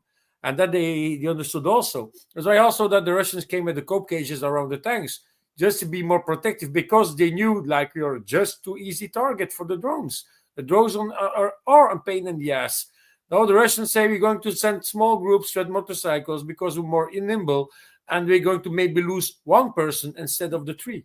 And they're sending a group of 3 motorcycles. The drone is just going to be able to target one guy and not all of three. Compared if you're in a transportation vehicle, if your transportation vehicle has been hit and you're with 15 guys inside that vehicle, or I'm just going to say 10 guys, all 10 may be dead. So using the motorcycle has these advantages. You're just, if you're going to be hit, it's going to be hurting very hard. But you see, even Lambo is making sense. The drones are just a very big pain in the ass, a very big pain, and the whole war is continually changing the tactics because of the drones and the evolution of the drones. Yeah, and now they use a lot of civilian equipment because it's cheaper and easy to replace. That's why you see Ukrainians and Russians riding all over the place on Chinese-made little four-wheelers, you know, those little motorcycles, fucking electric scooters, whatever they get their fucking hands on. And if it does get blown up, who gives a shit? It was $100 scooter or a fucking $200 Chinese bike. Money during the war. They can't. You already know they can't muster any kind of forces. So they got to use the small vehicles. I mean, it makes sense. I mean, even if you're Russian, you've got $1 trillion in armored vehicles left.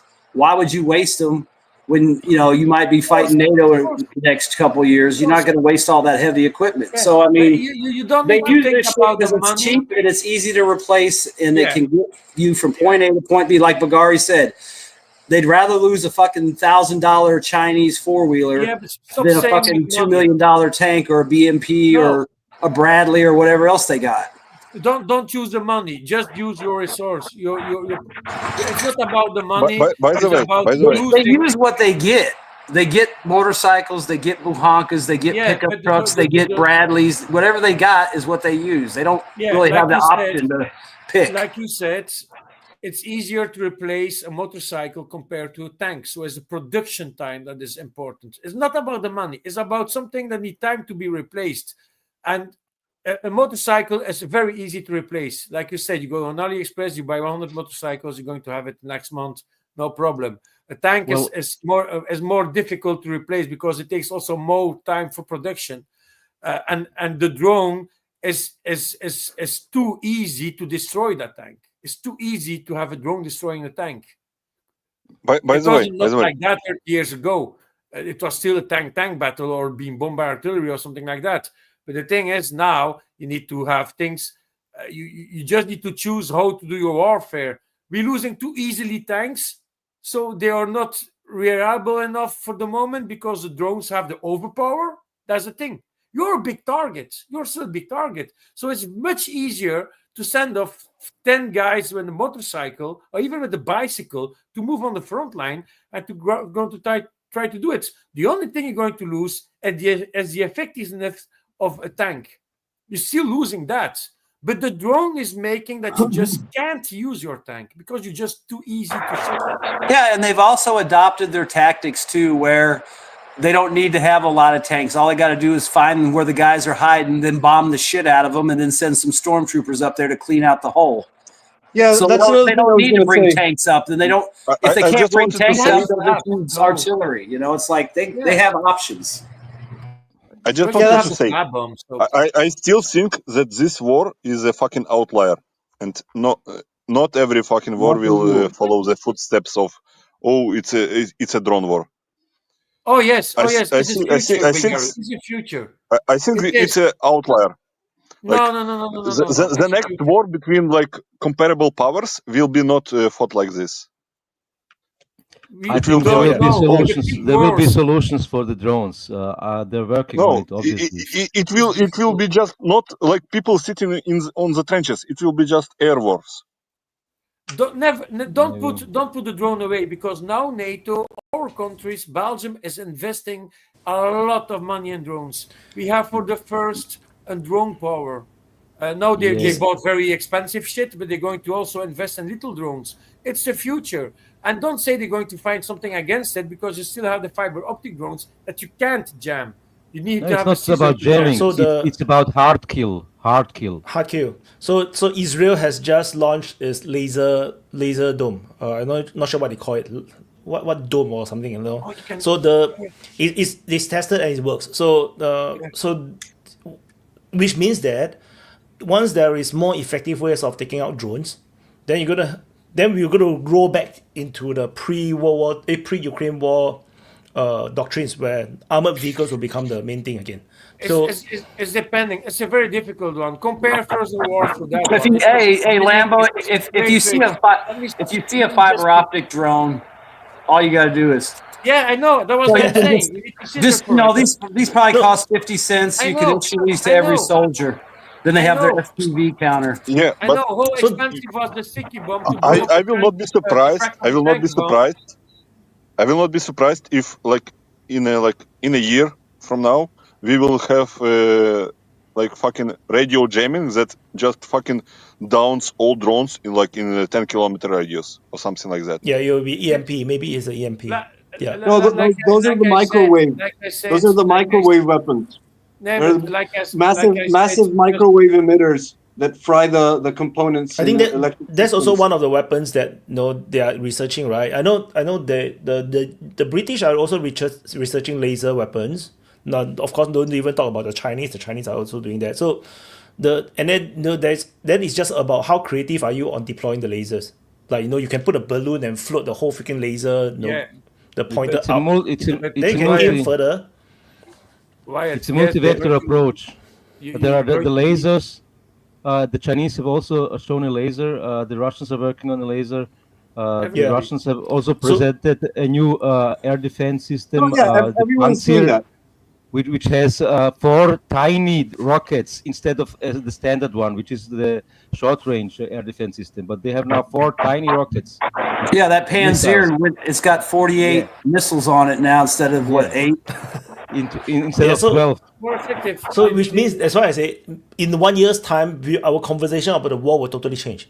We'll be talking about how the FPV drones are over, Then it's all back to the heavy armored warfare, Right. Yeah, but it's normal. Look at it this way. Wait, you already can buy a little device to put in your house to shoot down mosquitoes with a laser. You already can buy it in your home. But that is the evolution of war. Just look. First World War, start of the plane. They were starting to shoot at each other with guns. Then they started to mount guns on the plane itself. Just look more than 110, 115 years later, right now, how the plane evolved. It's going to be the same with the drone. We're going to see things being used less and other things being used more. But don't say is the drone. Yeah, but listen, Lambo. Just look at the evolution of the drone just during this conflict. Yeah, and we're talking about everybody going towards drones. What's going to happen when everybody goes towards drones? Then you find out everybody developed counter drone shit, and then everyone's back to square one because nobody's drones work. Yeah, but that's the whole situation about warfare. And that's going to apply to all the.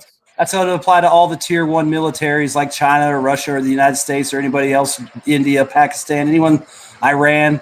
I mean, they might go hard on the drones. Everybody might say drones are the future. Then you find out that, they're the future, but not right now because everybody's got new shit to fucking shoot them down. It's always the difference. Let me tell you something. Russia is universally right now recognized as a world leader in electronic warfare. And recently, 1 week or 2 weeks ago, on the state level, they implemented and combined some private equities and shit in the electronic warfare into the military, and they said that they will deliver the solutions in the next couple of months to the front. So we will see if this works. Maybe it will change something because you can. I don't think the drones will go away. They will be there, but their impact will not be as strong as now, because yes, but whatever defense there is against drones, if you increase the number of drones, they are very cheap and you can increase them easily. You can get through, just like air defense. Israel had the best air defense of the world, supposedly, and the Iranian missiles came through because they had the number. And they saturated the air defense, and they came through. The same thing will be possible with drones, even if you have anti-drone defense. So it will be a game of saturation. Who saturates the other sides better? Because the laser also doesn't shoot down the drones immediately. It need to focus fire for a bit of time before the thing will start to burn. Laser So is it's a not instant. copium, Wyatt, man. But you need to find it It's also. a fucking copium. Why you like that? No, So Star Wars, Stormtroopers. we're Like, going to have also we- more we- stealthy Nerds. drones in the Like, future also. people cope about Ukraine war as a drone starter, like once against United States, like 10 years ago, man, or something like that. Like every Even shit longer ago. that is going on in this world all came from the fucking Middle East. Like fucking algebra came from the fucking Middle East. Like drones came from the Middle East. Everything came from the Middle East. And no one Laminar was talking steel. about.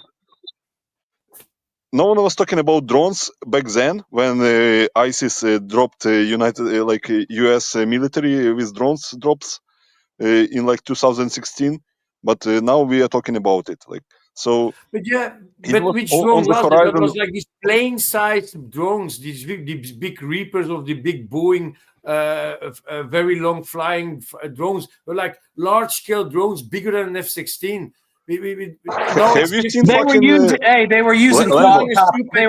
quadcopters in Syria to drop shit. System. They weren't using big giant drones. They were using quadcopters in Syria. Yeah, drop but it was shit. not in the level and in the warfare tactics that they're using right now. It seemed to work pretty good on the Iraqi army because that's who they fucked up with it, and all the Syrian defense forces. Like people love to clown the fucking like Middle Eastern like fighters or something or Sahel. Like where motorcycles came from Sahel. Second World War, you already had them. The Germans. Sahel and Syria. Drones from Syria. No, Like, bikes are the motorcycles have been there always at all armies. Yeah, but in the modern way. Like I'm not talking about World War II. Like in the modern way.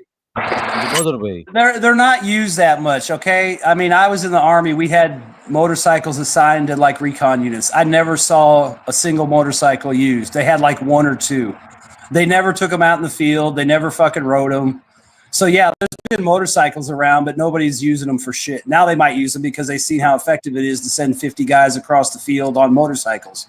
Before it was like you had these reconnaissance units in the American military that had motorcycles, but they never fucking used them. I've never ever seen those motorcycles used other than in videos that are promotional. Yeah, I've never heard a single story of motorcycles. Read fucking Wall Street Journal or New York Times or like fucking Twitter where everyone clowns fucking motorcycles. You are the Yankees. Everyone was motorcycles. Fucking retards. They ran out of the BTRs, man. Fucking retards. For you Yankees, Humvee is a motorcycle. I was just going to say that. I was just going to say that. Yeah, but I mean, look at it. We got Humvees for everything. But I'm just saying, I mean, we've had motorcycles, but we never used them. They never fucking saw they probably never even got driven around. I mean, seriously, I'm just saying. I mean, you're right. Motorcycles have been around, but nobody was using them until now like that. Yeah, there was plenty American military commentator that was completely horrified, and mocking when the Russians started using motorcycles. And then they were even more horrified when the Ukrainians started using them too. So yeah, it's clearly not a standard doctrine, field manual to use motorcycles. You know why, Gabriel? You know why Russians started using motorcycles? Yeah, because it's easier, better for dispersion. Wagner was fighting in the Middle East, was fighting in Sahel, and they were seeing the opponents using the tactic. Oh, okay, so they took the tactic from the opponents, and they brought the tactic to the Russian forces, like armed forces. And then, this is such a stupid tactic. And then you like in 6 months, you see like Ukrainian special forces like using motorcycles. So like, but they still don't do that much. It's basically you need motorcycles for offensive actions, mostly. I think defensively, I think they use electric bikes. They use scooters. They just like moving around in the winter.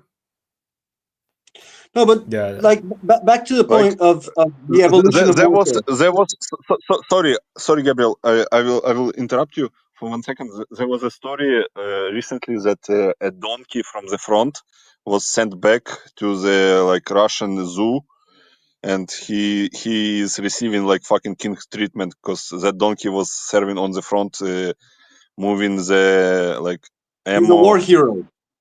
Yeah, because That donkey like is a war hero. people don't understand like when they see also donkeys and like horses on the front moving like moving ammo, they don't understand that usually it's like fucking humans doing that job. So it's better for donkey to do the job than for They the can carry human. more. Like And you don't need to take like food. I know a guy. He is a friend of my cousin that was on the front on the Ukrainian side, and he was at Marinka, and his knees are fucking done because he was carrying ammo like for like 8 kilometers every night to the front line positions, and he destroyed his knees. His knees are busted. imagine you are carrying your like protection like on yourself. It weighs like fucking 16 kilograms or something like that, and then you are carrying like 20 or 30 kilos of ammo every fucking night for 6 kilometers or 7 kilometers. Like your knees are done after like 6 months. Your knees are done. Like my friend is like also was at the front, and his knees are fucking done. Damn. And people like, oh, they're using donkeys, man. Yeah, well, a donkey can carry like 100 kilos of ammo. Of course. Not 30. And it's also very ecological, very good for grazing. Yeah, and they can feed along the way. Yeah, having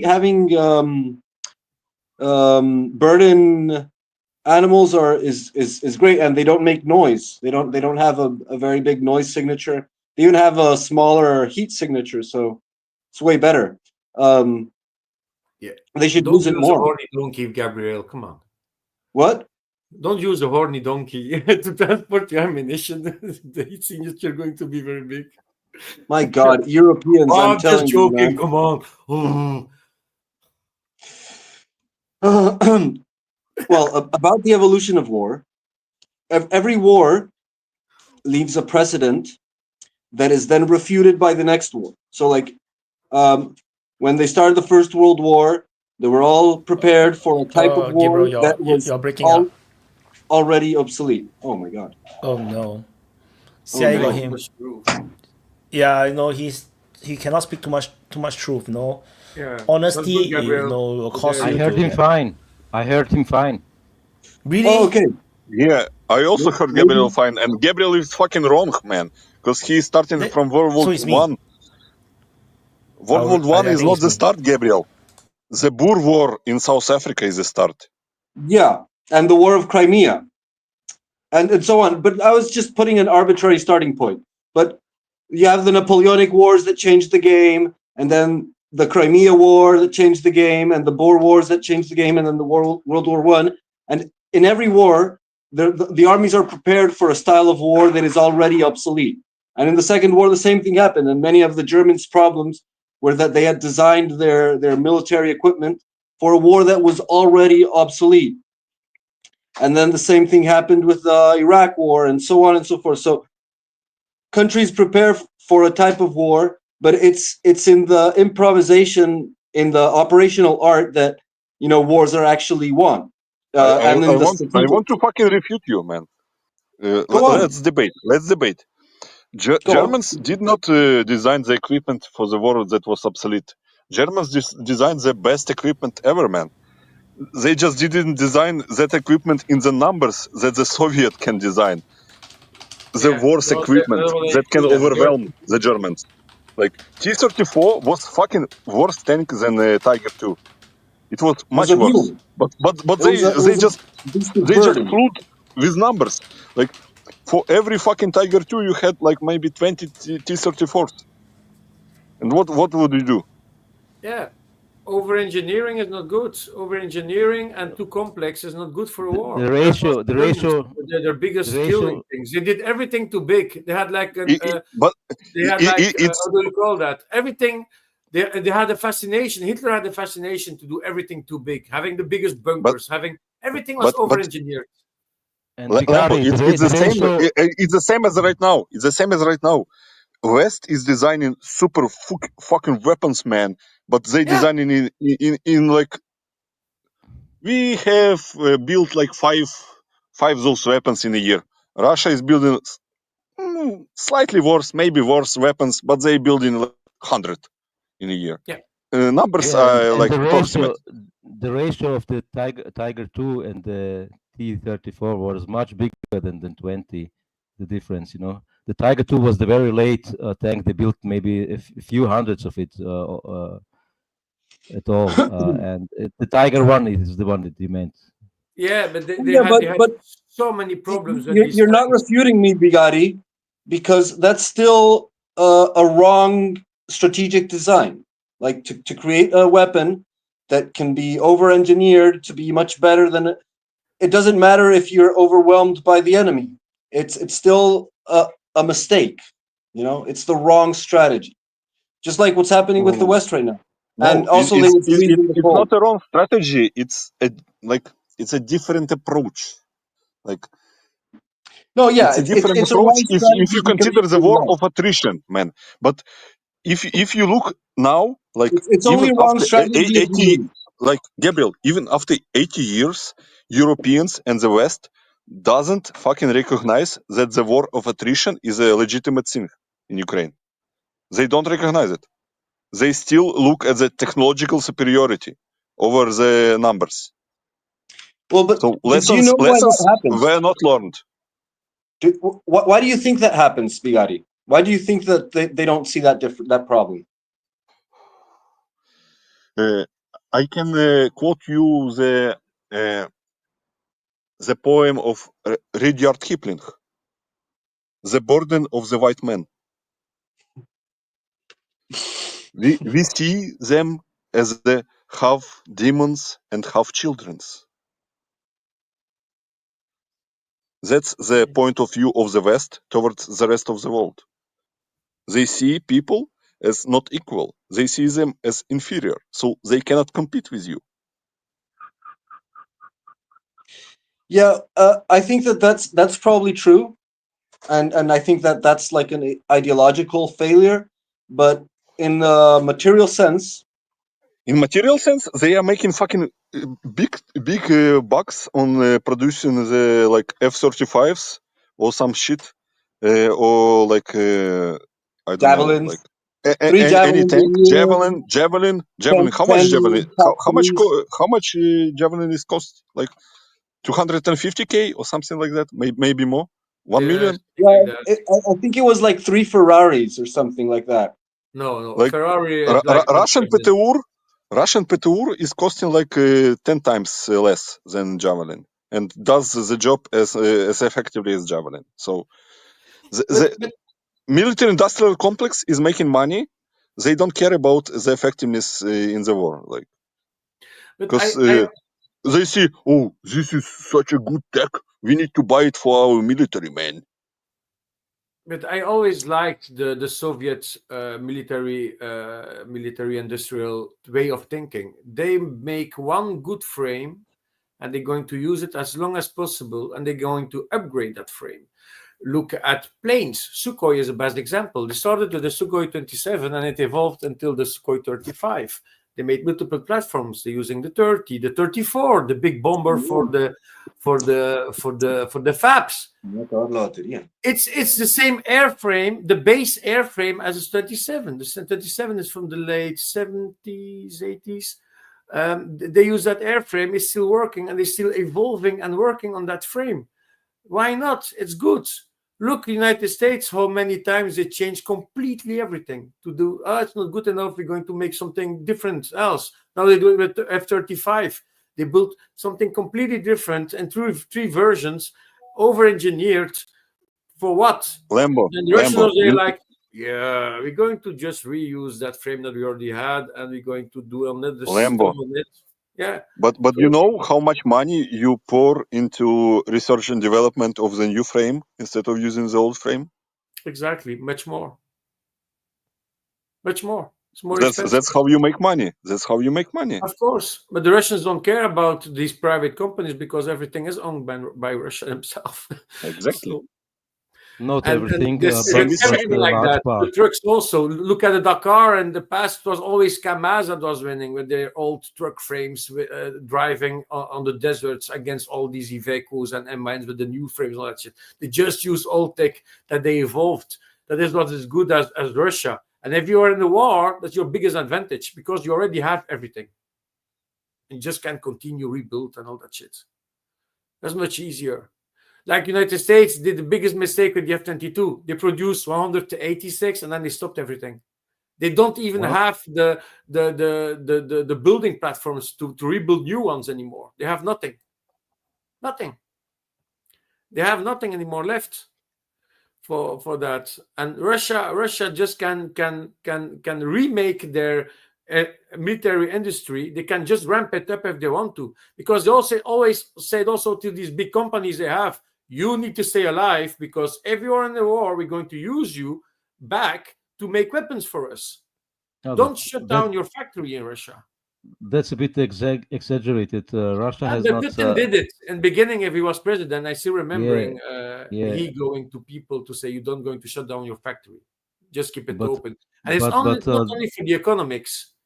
The There are a lot of production factories in capability Russia for which modern work- planes is in Russia quite low as well, you know. So they're building a few dozens per year, something like that. It's not in the hundreds or something. You need to have the budget for it also. I mean, it's still money. It's still you need from where that. Russia was bankrupted a few years ago, and they are busy still evolving. I mean, you know what I mean? It's like it's half a generation ago, you know. Yeah. But they're building a few dozen per year.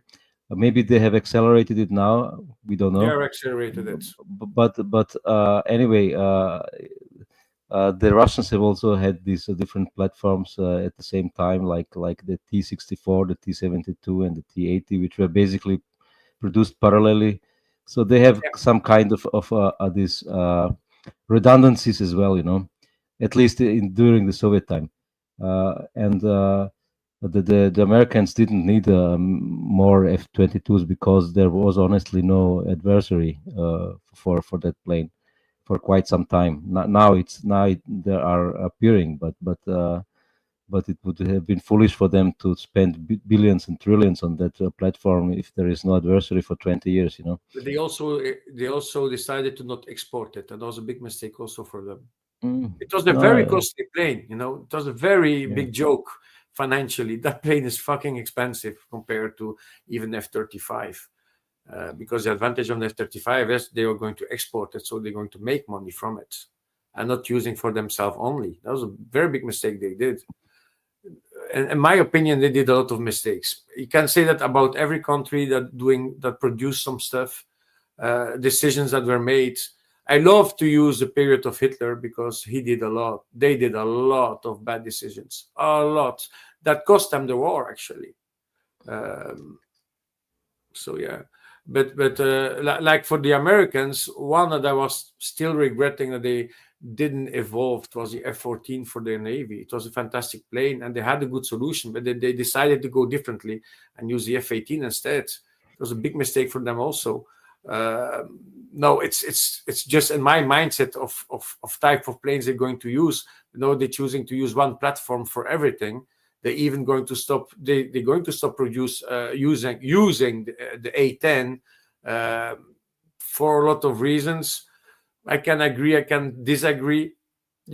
But they did a lot of big decisions that just don't make sense, and it's all very expensive at the cost. Just look the boneyards in the United States, how big they are. All these planes that they actually built for nothing, or they just don't use anymore, and they could keep them. They didn't need to stop using them. They could continue using them. Now we're going to decide to replace everything by F-35s. Just spending money on it. Just at their Navy. Just look at their Navy. How big the joke is for the replacement of the carriers for the moment. They have no. The industry of Navy in the United States is like the biggest joke ever. They decided to have a battle fleet, carrier fleet, 11 carriers, and they need to replace them by one. And I think the next one that need to be replaced already had 2 years retard. So it's not just the carriers. Yeah, I know it's not just the carriers, it's but the I can say maritime. a lot of things. But I just It's want the to maritime industry. I think last year America produced something like dozen ships or something around 10, while China produced over 300 or something. Yeah. So there is the production capacity issue. Yeah, it's crazy how big it is. In the Navy, they're going to end up with a big problem. But I think after a time they're going to wonder if the carrier group is going to be still needed. Like if you compare the battleship grouping that been obsoleted because of the carriers after Second World War. It was the end of the battleship. What is going to be the future on that one? No. Surface ships are just big targets nowadays, in my opinion. Yeah, exactly. Wojin, it's not about only like production capacity. It's also about technology and everything. Like the 3 world leaders in shipbuilding are China, South Korea, and Japan. And who bought the biggest like shipbuilding yard in the United States in the recent years? South Korea. They own the fucking shipbuilding yard in Philadelphia, like if I remember correctly. Like foreign companies are built. It's comparatively small. Are buying the fucking shipbuilding yards in the United States because United States are not capable. Yeah, and probably the Koreans were like, knowing how they were probably cucked and forced into buying it like a terrible deal, worst deal ever. Yeah, well, regardless, have you guys discussed which topics have you discussed already? We are a bit in a black hole. I don't know. I want to discuss the snapback sanctions on Iran. Interesting. It's kind of interesting. What will happen? Because shit will be accelerated, I think, now. And Iran is behaving like a fucking cocks. Like, I don't know. Like, why would you... They were thinking that the West will help them if they go back and start diplomacy with United States and they start cooperating with IAEA again. Like, they will not impose sanctions. Like the progressive politicians in Iran, like Pezeshkian, like Arachi, they are so fucking retarded, man. Like, those people need to understand that if the sharks set the target on you, they will not back down. And they're like, oh, but we will cooperate with IAEA again. Please don't impose sanctions. They impose sanctions again. Oh, we are fucking retarded, man. Now, the like Iran has two, like the course of action of Iran is like they are on the crossroads. Either you are becoming a cock and lose everything, or you're becoming North Korea. If they become North Korea, they survive. Because Russia and China will not abandon them. They already said it. But if they will still try to play games with the West, like, oh, we are believing in diplomacy. You believed in diplomacy and United States fucking tricked you and killed the majority of your leadership and scientists on the premise of diplomacy. How like, I don't understand how these countries are still believing in like in diplomacy with the West. Like, well, I personally United States are like, oh, we are negotiations with Hamas about hostages. Oh, yeah. We bombed them in the fucking Qatar, in the third country. Oh, nice negotiations. Who will fucking trust, like in their own mind, trust United States with negotiations? Like, if I see Steve Witkoff on my door, I fucking shoot him. Because he's a bear. He's a trickster. Don't let Steve Witkoff on your door. Don't negotiate with United States. They are not negotiable. Don't trust them. Yeah, well, I can't believe that any country can actually consider, a negotiation with the United States seriously. Like the only interpretation I can make of any diplomatic moves is a form of mining the diplomatic standing of the United States and of reaffirming your own. So like countries try to show themselves as a reliable partner while proving that the United States is not, and that gives them some form of diplomatic leverage over and other buying countries. time and buying time. Buying time.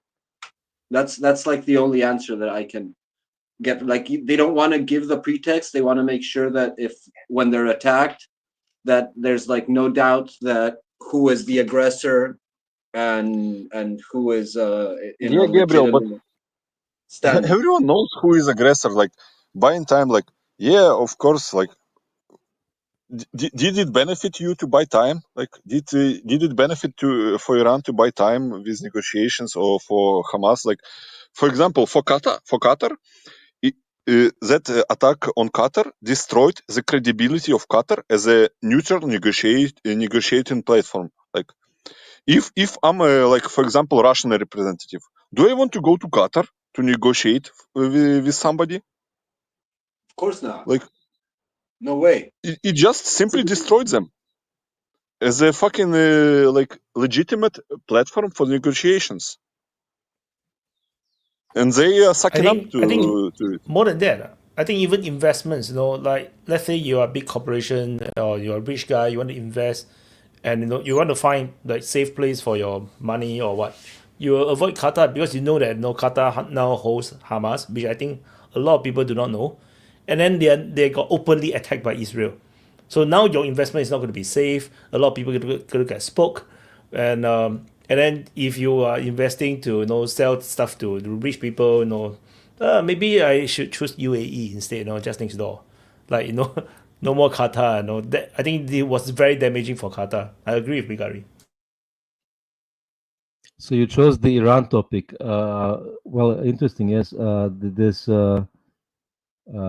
IAEA stuff. I think Iran withdrew now from the IAEA, the International Atomic Energy Agency, and from the treaty because of these snapback sanctions, which are from the Iranian perspective illegal. Whatever. I think this is. This is almost in a way it's still just playing for time. I think a war between Israel, United States, and Iran is just on pause. It's not finished. There will be some stuff coming yet. Yeah, of course.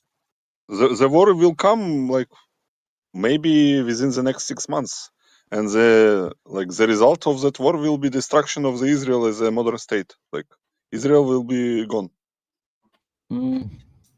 I really doubt Israel will be gone. I mean, if let's say you're right that Israel is destroyed, they would take everybody else with them, and they have the ability to do it. Yeah, I mean the Zionist this way of Israel will be gone.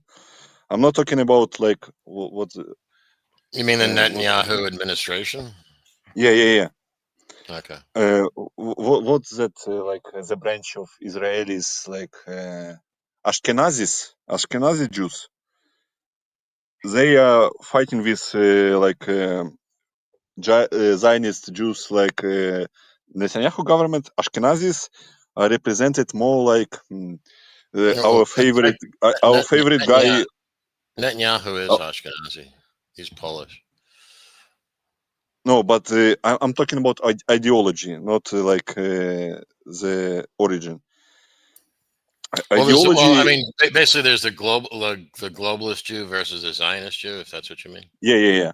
The globalist Jews, like represented by the ideology of Soros, they want to make friends with everyone in the Middle East, and then you see. Not really. Yeah, no, you know what I mean.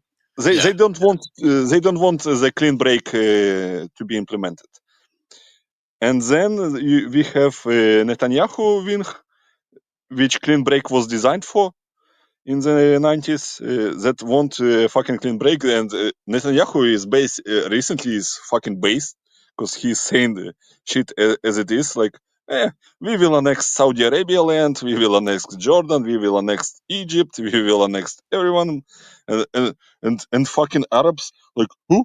What do you say? How can you say it, man? We are protected by United States. The fucking retards I don't know didn't learn the lessons, man.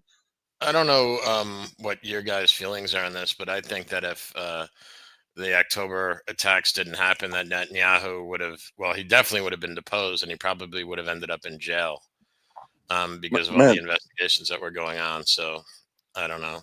Shaba, like, do you think that Mossad, one of the best intelligence agencies in the world, didn't know about October 7?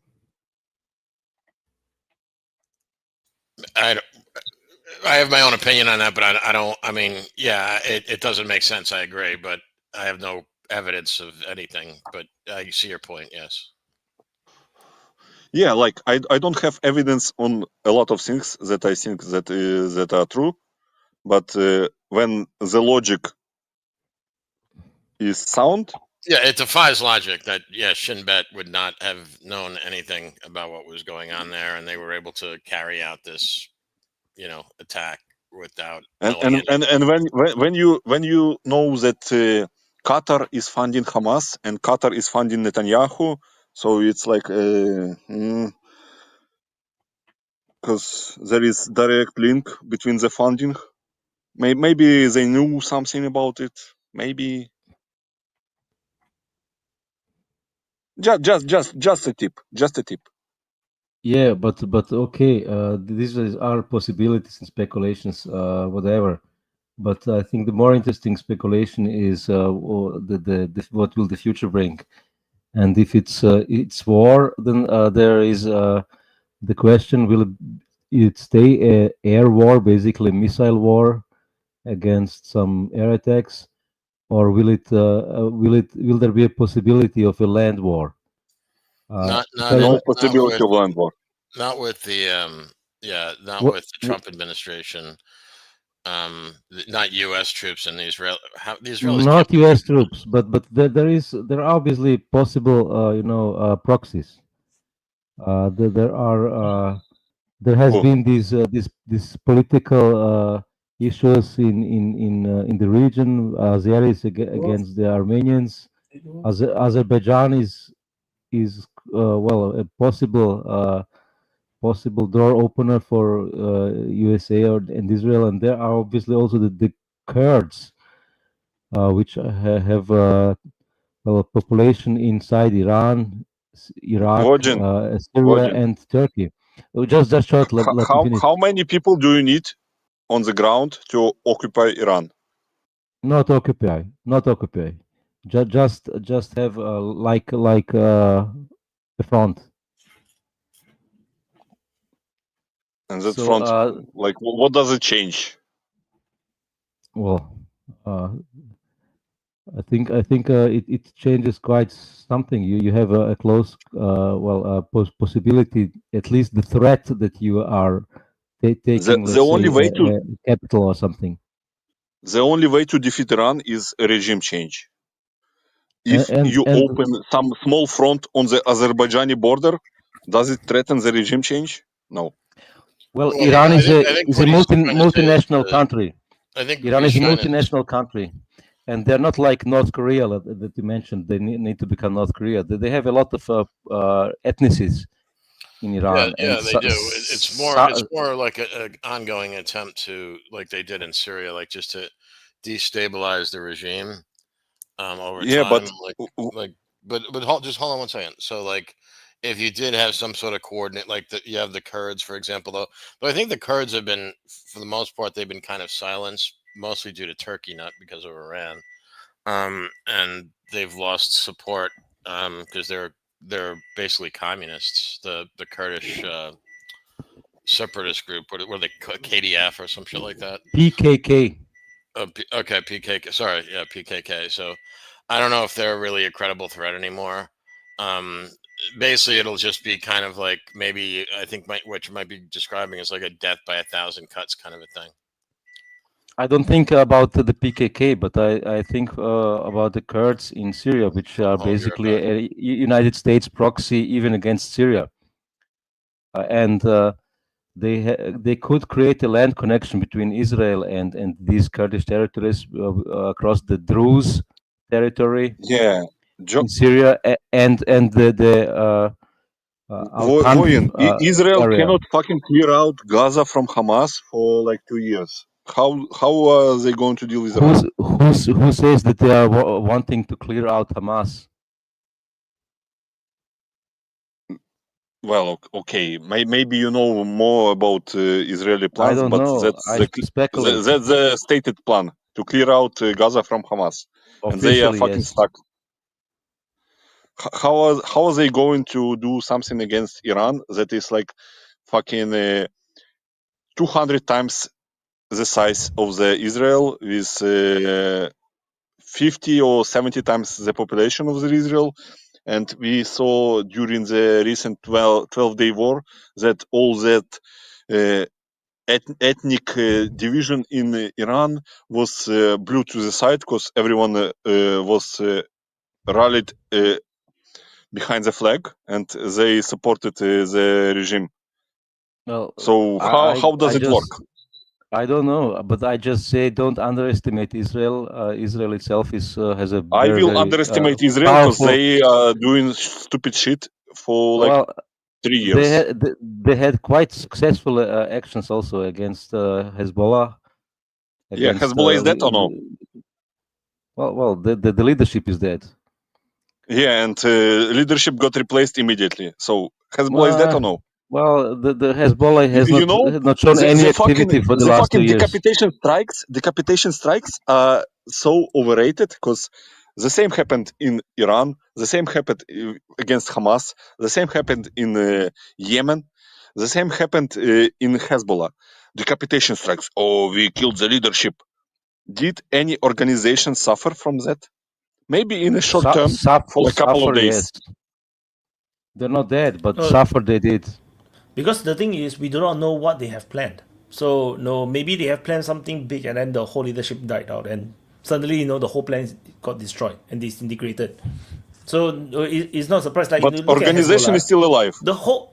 Yeah, you don't destroy the organization just by killing the leadership. Just like, if you kill off the whole cabinet right now in United States and Trump, the MAGA movement will still continue. The thing is, everything will be smashed. The whole MAGA movement will be, in total chaos. The same thing is Hezbollah. Hezbollah is totally defanged right now, in Lebanon. It's like it's a big mess right now. They lost control of the power they have in the country. So it's not like it's useless. It's just like we just do not know what the trajectory was supposed to go had you not killed them off.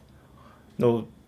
Yeah, maybe Iran was planning something big with Hezbollah and suddenly all of them is dead. So how much do you know about Middle Eastern politics? Because I can share something.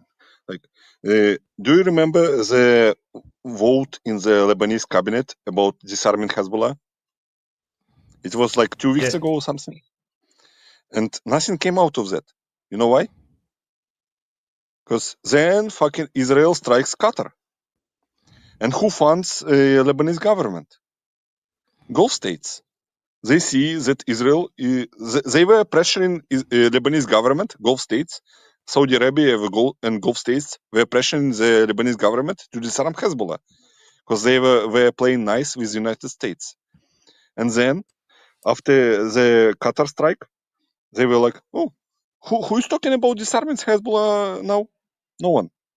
Because Gary, I think what Wyatt was saying was that when you kill like the leadership, like one of the things that and we don't know if this is true, but one of the things that I heard was so much of their leadership, their upper and middle level leadership was wiped out that because they kind of operated on the semi cell structure, that some of them didn't even know where their weapons caches were anymore because everything was so decentralized.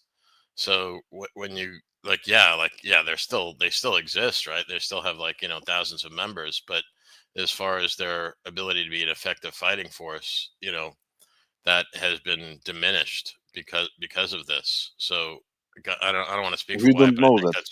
We don't know that. I'm kind of I'm agreeing with you, but I'm just saying, like, you could see how that would make sense because the nature of how they operated. It wasn't like if you how do I say, even like the United States, like let's say you did take out Trump or something, like that would not, or even if you took out the entire U.S. cabinet, would that stop the United States' ability to wage war for a little bit? But unlike like the way Hamas worked, where everything was very, very decentralized, where commanders would work semi-autonomously. But if you take all them out, then like the lower level people, they don't even know where the bombs are because they for intelligence reasons they're forced to operate that way. That's what I'm saying. I completely disagree with you because like those people live in the like shadow of Israel for like decades, and they know how Israel behaves. So they have fucking backup plans on the backup plans on the backup plans, and the leadership is prepared. If you kill that, we have prepared that. If you kill our prepared backup plan, we have even fucking backup plan after that. So I don't agree with that. Like it disrupts it. It disrupts something like at some extent for in the short term. In the long term, it's nothing. Like it's decapitation strikes are fucking overrated. Gary, I agree. The decapitation is not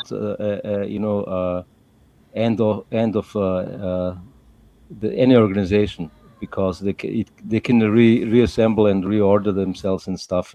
It takes time. So at least Israel has bought itself time. And I'm not saying that Israel is that powerful or would be successful against Iran or stuff. I'm just saying Israel has a very powerful, sponsor and support. United States. But Voyin, who asked for the ceasefire? Well, the power has its limits, obviously, and they needed the ceasefire on both sides, I'd say, because they were hurting with both sides. Both sides were hurting. Iran can contain, can continue the like. Yeah, we are hurt, but we can bomb you with rockets like every fucking day. Can you continue? No, you have to bomb it with saturation strikes. Then you can get through. If you're going to just shoot a few, it's never going to get through. So can Iran sustain saturation strikes? Like you don't know how much fucking. No, I'm sure they have a lot, but they can sustain a long war. Like I'm quite sure, if they don't have the accuracy, they cannot. For example, do you know how fucking climate works in the Middle East? Sun and more sun. Yeah. If Iran targets water pumping station in Israel with a couple of rockets, how Israel is gonna do?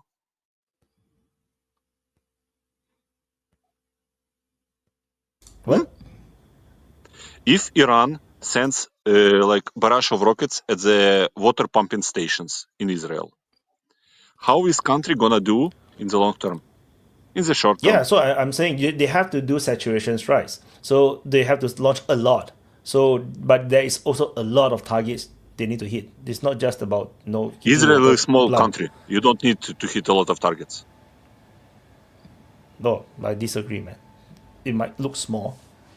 I mean, the thing is, Ukraine is still running, So after all this, Ukraine is like fucking 200 times the size of Israel, maybe even more.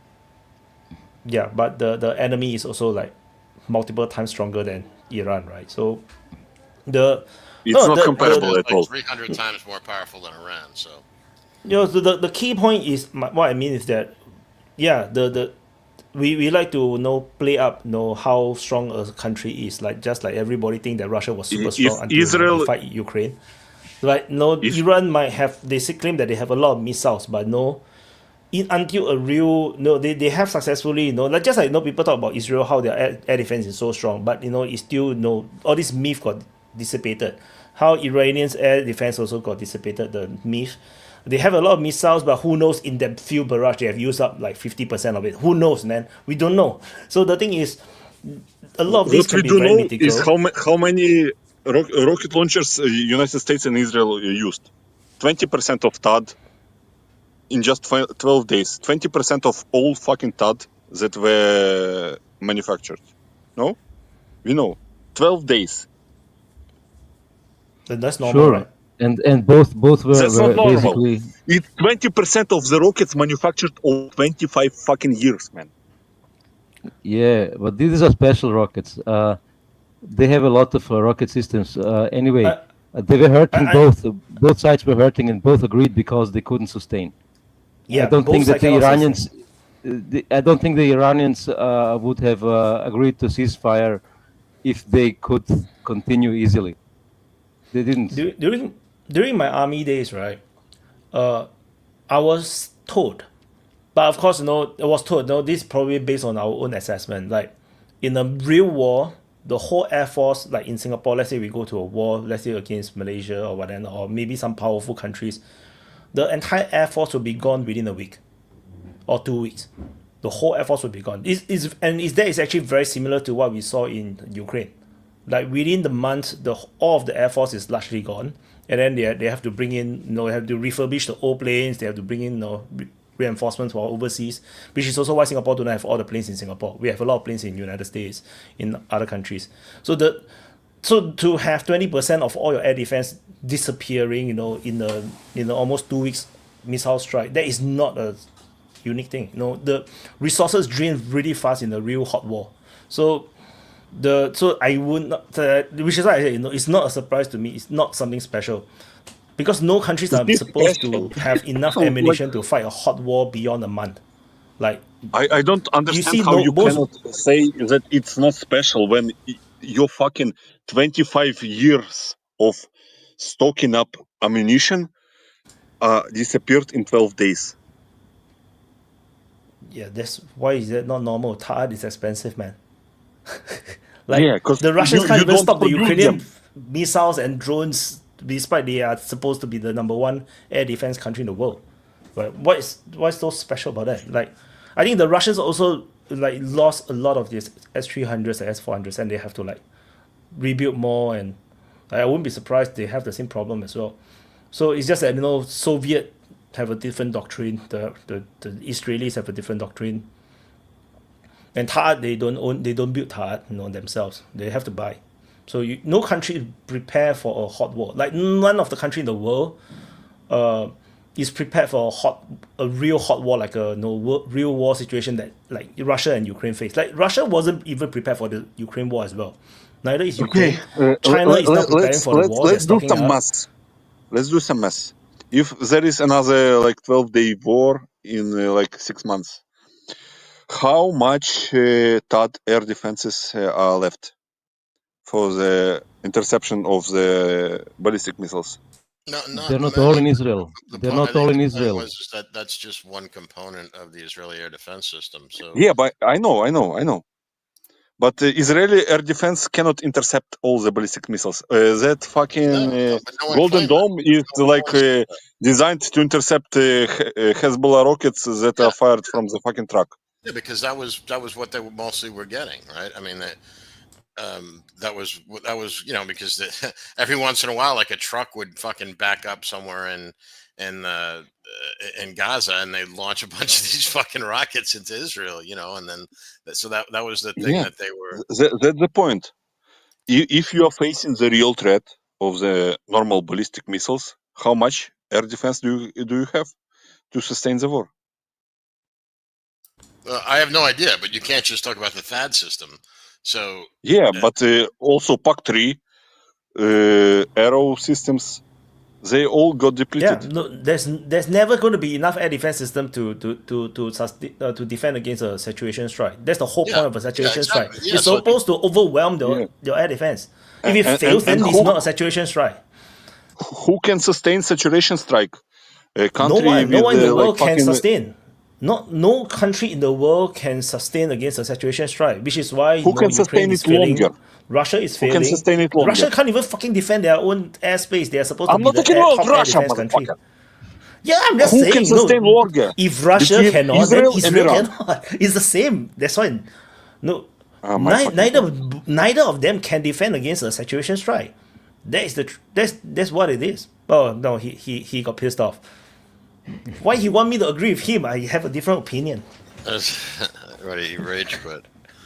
But yeah, I mean, I think that we got to be careful to not let our own personal biases, and everybody has one, including myself, to interfere with, you know.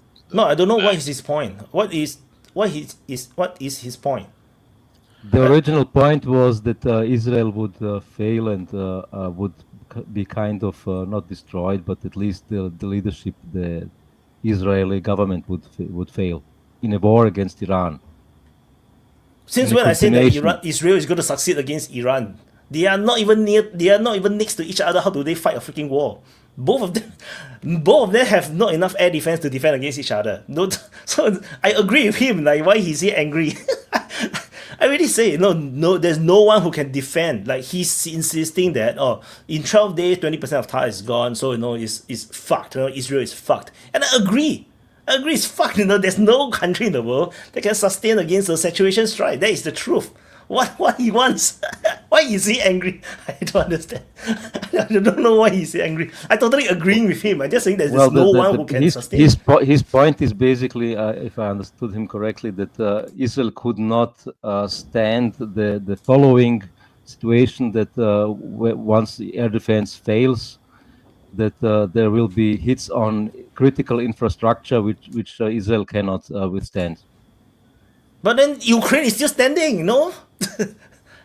The thing is, if you want to go to war, then you will have to suffer all the consequences. And if Israel can survive saturation strikes... Wyatt, I'm not angry. My phone is just fucking on like 15% of the charge, and I'm going to sleep. That's why I left. Oh, okay. Okay, good. No, I agree with you. I'm just saying that I'm agree with you. It's just that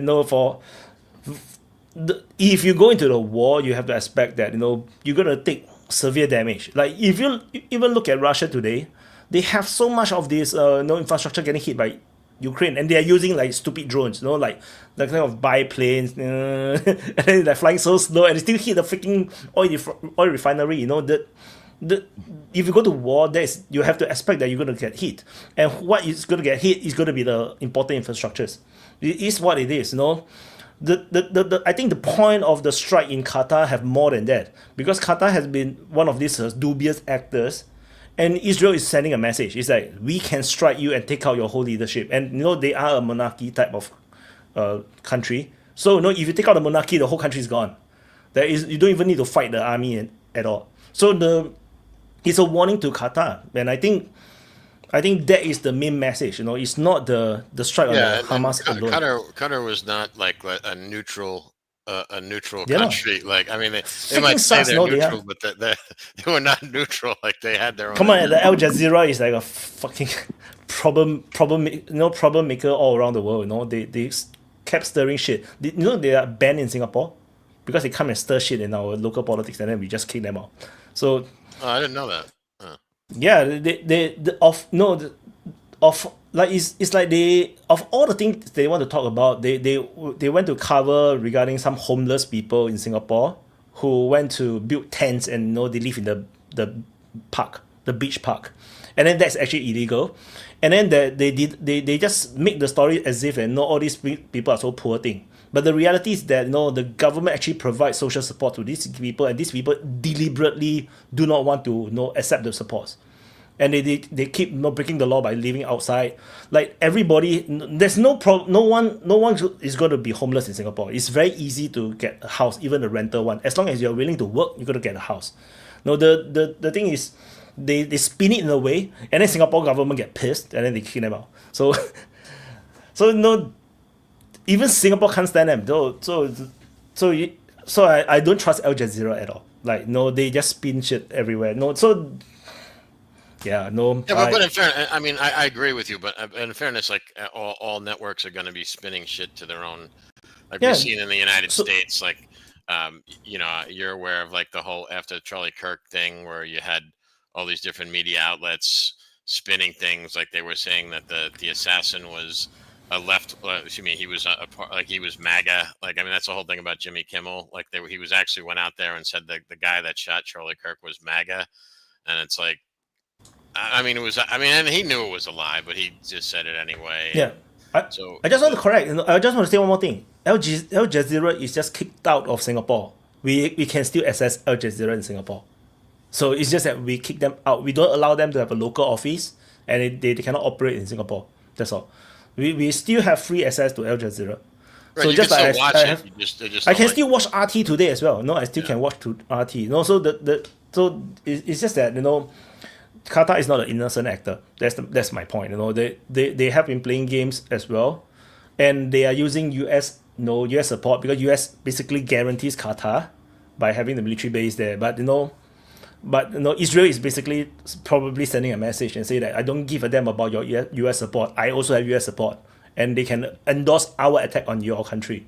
I have more US support than you, is what they're saying. Yeah, that's the point. Yeah. But that doesn't change the fact is that Qatar is a client state of the US. They pay them $1 billion for a military base that's supposed to ensure them protection. And this is probably a straightening out of the situation. Like, they're probably putting Qatar in line.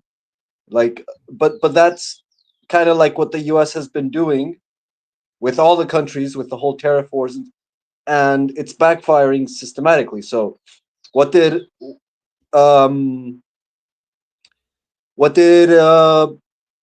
Saudi Arabia do next? They sign a treaty with Pakistan. And so, like, they're trying to tighten the grip over their client states to be able to extract more from them, and that's pushing their client states away, except for the European Union, which is fucked. Maybe it could be maybe I just thinking out loud that maybe it's just because it's Trump administration, right? Maybe Trump don't like that Qatar is funding some of these terror groups or rebel groups or militia groups, where he's trying to send a message to Qatar and say that this is the red line you have crossed. Come back around from the red line. That could be the case. Using Israel as the attack dog to send a message that this is not okay.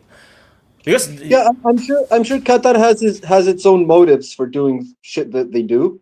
But it's still a weapon. It's still a tool in the U.S. toolbox. Like Al Jazeera, like you said, it's a fifth column. It's supposed to destabilize, or keep in line American rivals or any other nation. Like Al Jazeera has been 100% in support of the overthrow of Assad, for example, and it's 100% anti-Iranian.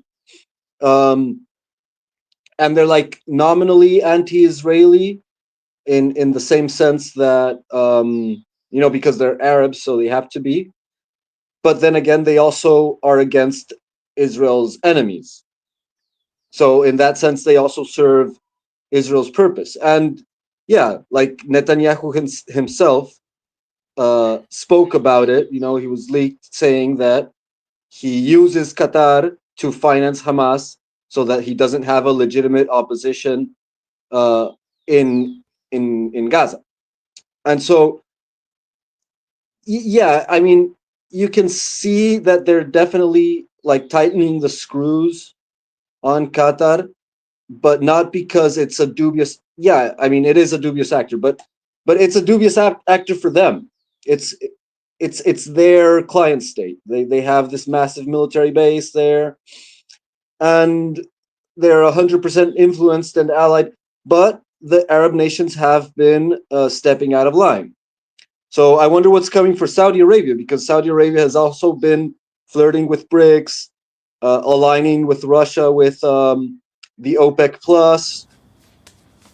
Now they just allied with Pakistan, right? This is the one. Yeah. This now just now when I started the stream, I was like thinking, there's one more big news. I totally forgotten. The alliance with they Pakistan. signed a mutual defense treaty with Pakistan, which as happens with these Arab states, it's dubious. Like you can say, oh, maybe that's a way of getting Chinese military support because Pakistan has some level of Chinese military support. But then again, Saudi Arabia is also at war with a frozen conflict with Yemen. So maybe they're getting Pakistani support for their conflict with Yemen. And the Yemenis, declared that the Ansar Allah movement declared that if Pakistanis come to the border with Yemen, that will be their graveyard. So, it's like everything that they do is kind of duplicitous, right? But that is also a problem for the US because they are like starting to leverage their position in like for their own sake, which is the problem fundamentally, more than bloc politics and which side you align with. To pursue your own self-interest, your sovereign self-interest as a nation is a problem for like the great chessboard strategy game. So like if you start doing things that are for your own self-interest, that in itself is probably an attack or some form of it's bad for the US basically. It's not. That's the multipolar world, right? So this is the whole point of why I say multipolar world is dangerous in this sense, is that because the big brother is not so strong and all the big brother's enemy is getting so strong, you have to start to plot your own cause, and then you triggers more possible tensions, by trying to protect yourself, and then you get weaponized by the big powers. So we are starting to see, like, in which universe does Saudi Arabia actually allies with Pakistan? Oh my freaking god, that don't make sense at all. So what do you guys think about the Trump wants the airbase in Afghanistan back? In Bagram, right? Bagram Air Force Base. Yeah. I'm actually, it's funny. I was talking to in voice chat. I was talking to Vaughn about that this morning, and basically he thinks it's a power play against the Russians and the Chinese to like that. That's the only reason, because we don't. The United States has enough fucking air bases. Let's be honest. We don't really need any more. It's more just like its location is kind of a way of just telling the Russians and the Chinese, this is another base where we could strike you from. I mean, I'm just guessing, but that was Vaughn's kind of theory. So, well, obviously it's against the Chinese, the Silk Road and whatever, and the proximity to China itself and supposedly manufacturing of Chinese weapons or stuff, so that there is the interest, obviously, but why did the United States leave if they want to keep that airbase anyway, And I have read that the Trump wrote, you need to give it back to us. We build it or something, But the airbase was, in fact, at least in the beginning, built by the Soviet Union, and obviously America adapted it, maybe expanded it. But it's quite interesting that they think that they can get in. So I don't see the leverage. Trump is threatening, but I don't see the leverage against the Mujahideen or the Taliban. It could be a diplomacy move. It could be like, if you let us have a base in your country, we recognize you, and then we start trading with you, and the Taliban will just take it. Because there's no loss for Taliban. They don't need that base, honestly speaking. It's too big for them. What trade would Afghanistan have with the United States? Puppies, yes. I don't know. Hey, you can make a lot of money in poppies. They need more fentanyl because there's a lot of demand for it. Yeah, well, apparently. you can't get fentanyl anymore now because it's a lot more expensive now because they kind of sealed the border with Mexico. So maybe well, the poppies. Fentanyl is chemical stuff. It's not healthy, you know. The poppies are natural It's and organic. It's yeah, organic. It's organic. RFK Jr. like wants the organic and not the synthetic. So you know. Yeah, that makes a lot of sense. No, but I mean, I don't think it makes a lot of sense in any shape. Like, it's just. I think it's just controversy. It's just stirring up controversy. Like I was saying, it's the media cycle. He has to say something inflammatory, something outrageous, outlandish, because that's going to be like the discussion that's going to happen throughout. That's his shtick, you know. To Greenland, yeah, but it also could be Greenland, like, Canada. be something that we didn't know like happened like between with China or something, like, you know, maybe I think like Trump got really pissed off at India, like you saw the H-1B visa executive order that he signed, trying to punish India. I'm all in favor of that because the H-1B visa thing was basically just a way of suppressing wages in the tech industry because they could, like, for what it would cost, like you have to pay someone like say $120,000 in this country to do, you could hire an Indian to do it for $60,000. So that was why they had that. So he basically just put a I don't know if tariff is the right word, but like a fee, a tax, right?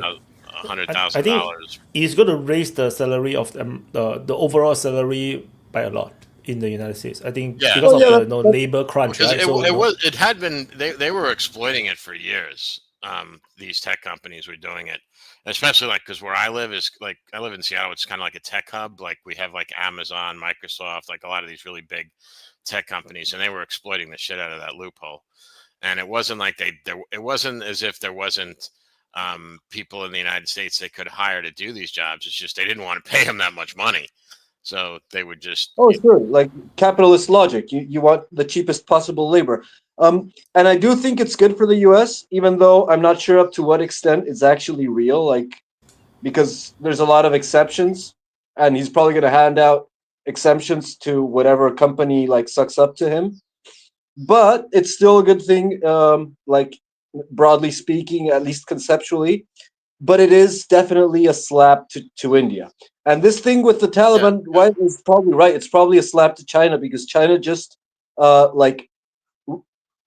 it put a prohibition on Chinese companies of buying. Like there was this whole negotiation on chips. Well, the whole tariff war is still in negotiations with China, and apparently the permission was opened to sell like fourth grade AI chips from NVIDIA to China, and NVIDIA was lobbying a lot for that because they really want that market. And I can't remember the other guy. It's not Scott Bessent, is the other economic advisor.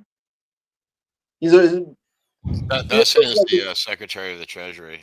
Yeah, there's this economic advisor. I can't remember his name. Kind of sounds like a retard. Anyways, he was talking very explicitly about making the Chinese addicted to American chips. And sorry, the Chinese...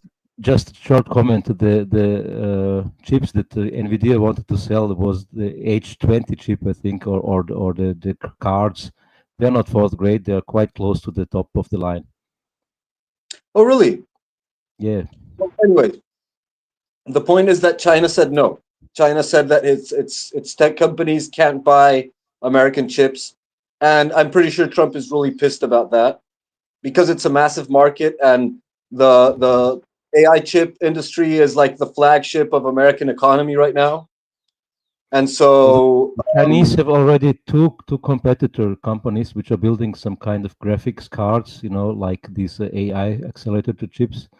They're not there yet where NVIDIA is, but in my opinion, it's just a question of, you know, energy consumption because the chips are not so efficient.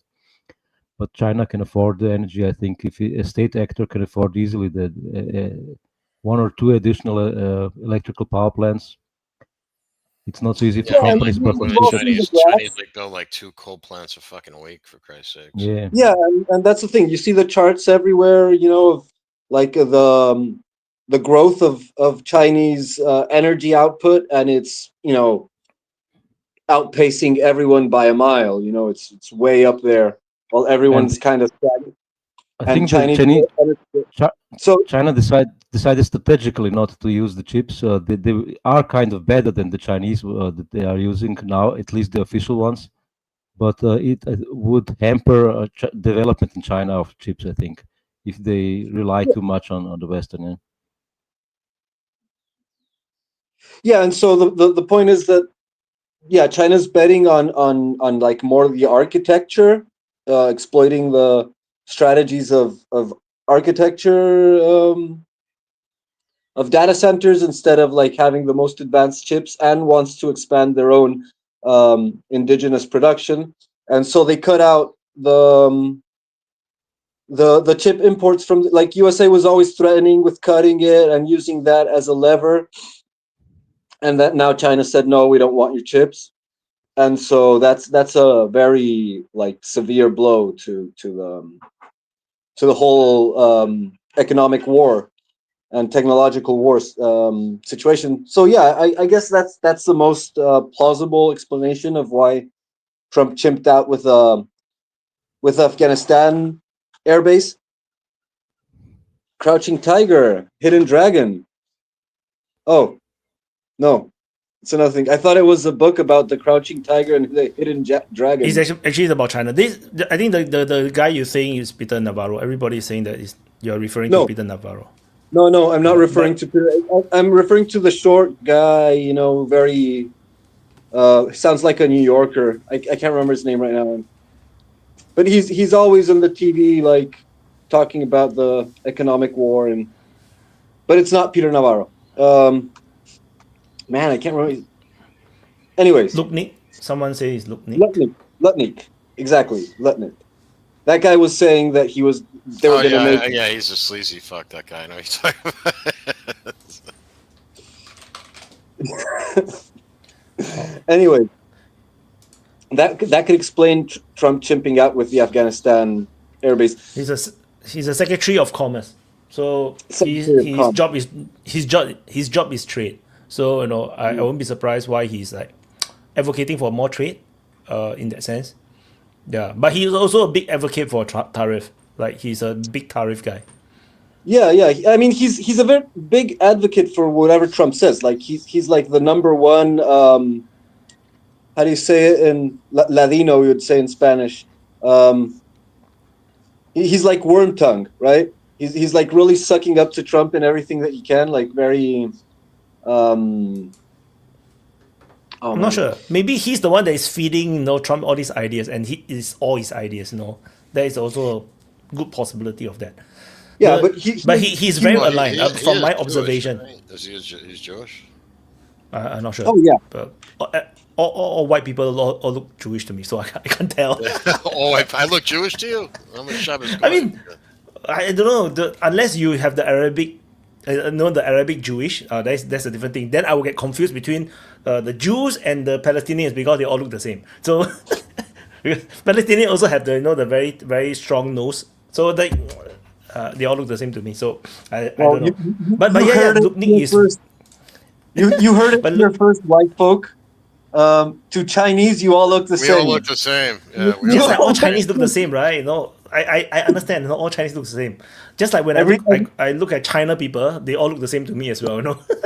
So I don't blame you guys. When Chinaman sees you, he thinks that you're all gonna rip him off. Somehow.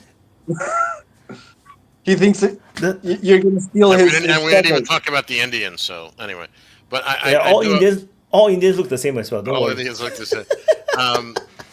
I was wondering, I don't know if you guys talked about it, because I wasn't here for the first hour and a half or so, with what's going on with the Charlie Kirk Memorial is going on right now. Like, you guys are aware of that, right? So we haven't talked about it. Yeah. Oh, okay. Trump is speaking right now. Trump is the last speaker, I think.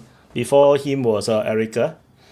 And before Erica, I think was JD Vance. I have the stream on my right side, but I didn't on the sound, so I don't know what they're talking about. I'm just on it just in case there's a nuclear bomb that goes off. the whole U.S. cabinet will be Don't gone. even joke. Don't even joke. Then the whole MAGA movement will be gone. I just, in case, I just leave it on there.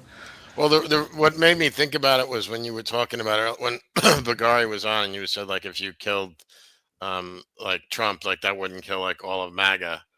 But it's an ideology now. MAGA is an ideology now. So yeah, you can't kill it. Yeah. So, well, especially, I don't know how it's perceived overseas, like what happened like the last week where Charlie Kirk he's like they basically the not so much the fact that he was assassinated, but the reaction that people have had to his assassination has turned him into a martyr, because there's a lot of people that, like, I always knew there were going to be people, or not that I knew, but I wasn't surprised that there was a bunch of like blue-haired girls that worked at Starbucks with like a bone in their nose or something that were happy that Charlie Kirk was dead. Like I expected that. That was not, but then when I saw like some of these like highly educated people in professional senior positions who were, at least of middle age, saying all these, pretty horrific stuff about his death, like, people who were like literally doctors and deans of major universities, and people in high, go ahead, was it? Yeah, I was just saying that surprised me. I thought that those people wouldn't have such emotional incontinence that they would behave that way. That kind of shocked me. Well, we talked about this last time. Sorry, go on. Yeah, I'm not surprised, mainly because I have been through two major sagas that taught me otherwise. That first, you have Donald Trump running for president in 2016. He went from one of the most popular guy in the United States, suddenly so many people hate him. And that applies to the rest of the world, like the whole world. Like a lot of people hate him. I know people in real life that hates him. And I spoke that the moment he heard the name Trump, it's like he immediately turned on the TDS disease. Yeah, and it's like, don't talk about Trump and he's a racist and whatnot. It's like, I haven't even have a chance to argue back. I was like, okay, never mind. I'm not going to talk to him about that. But there are people who are like this. And there you go. And then you have the Ukraine war. And then the Ukraine war, you saw the exact same thing happening, but it's now relating a totally different topic, where you have top people, professors, economists, so-called experts, all predicting crazy shit about Russia and then totally wrong. Yeah, and not only that, but also like a TDS, but to Russia, like people, important people, intelligent people, like going crazy about Russia, like hating Russia, like if it's the devil. And suddenly Ukraine went from the most corrupted country to become one of the beacon of democracy. You're like, what the fuck? Before that, nobody give a freaking damn about Ukraine. When I write an article on Ukraine, nobody reads it. Nobody give a damn about it. No, like suddenly. Yeah, there you go. So everybody who says the mass media or the legacy media is dead, they're completely wrong. They have a very powerful grip on the world opinion. Vojin, do you think that's the quote unquote mass media that's doing that though? Yes, the newspaper, particularly, is the newspaper. So you'll be surprised how much these elites all around the world trust, like New York Times, Washington Post, CNBC, they CNN. They really trust these newspapers. Reuters and the Associated Press, they're like the main ones, and everyone copies what they do. Whatever they say, all the other media outlets do. But it's not just the mainstream media, to what John was saying, because not very much, not everyone watched the mainstream media. It still has like the official opinion, like whatever they say has a greater legitimacy than anyone else. But then you also have like a flood. You have an infestation of all sorts of alternative media, which are following the same line. That they toe the same line, and so. It's usually when the media agrees with something, with some narrative that they're going to push out, like Trump is bad or Russia's bad, or you put on masks and take the jab. There's going to be a million influencers and like YouTube accounts, whatever, that are going to do the same thing. Like it's a blitzkrieg. It comes from Reuters and AP and then it goes to CNN, New York Times, like every other media outlet, and then the army of influencers jump into action. And so that's how we manufacture consent. A lot of people don't realize how lazy journalism the world is. Like Reuters, AP, and AFP, once they write something, most of these newspaper actually just copy and paste. Especially they publish, they put like the article as if it's their own article, but they will put that the writer is actually Reuters or AP, right? They put the byline that says AP on it. But most people who reads, they don't know. Like most people, they thought that all news are equal, all news are neutral. They don't understand. They thought all news are real, and this is something that I've gone through myself as well. I didn't realize until that let's say for example in Singapore, basically all the geopolitical news, all the current affairs, none of it is really written by the Singapore papers. The Singapore papers only write about Singapore news. Everything else around the world they just copy. They just copy New York Times, Reuters, and this is how local elites may be confused, or they got brainwashed by these papers. And I feel like it's the same in every country. Why would you, as someone that is not living in the United States, hate on Trump or hate on whoever? It's not even your country, But the thing is, because they keep reading from these American agencies or just anti-Republican news, that everybody got brainwashed.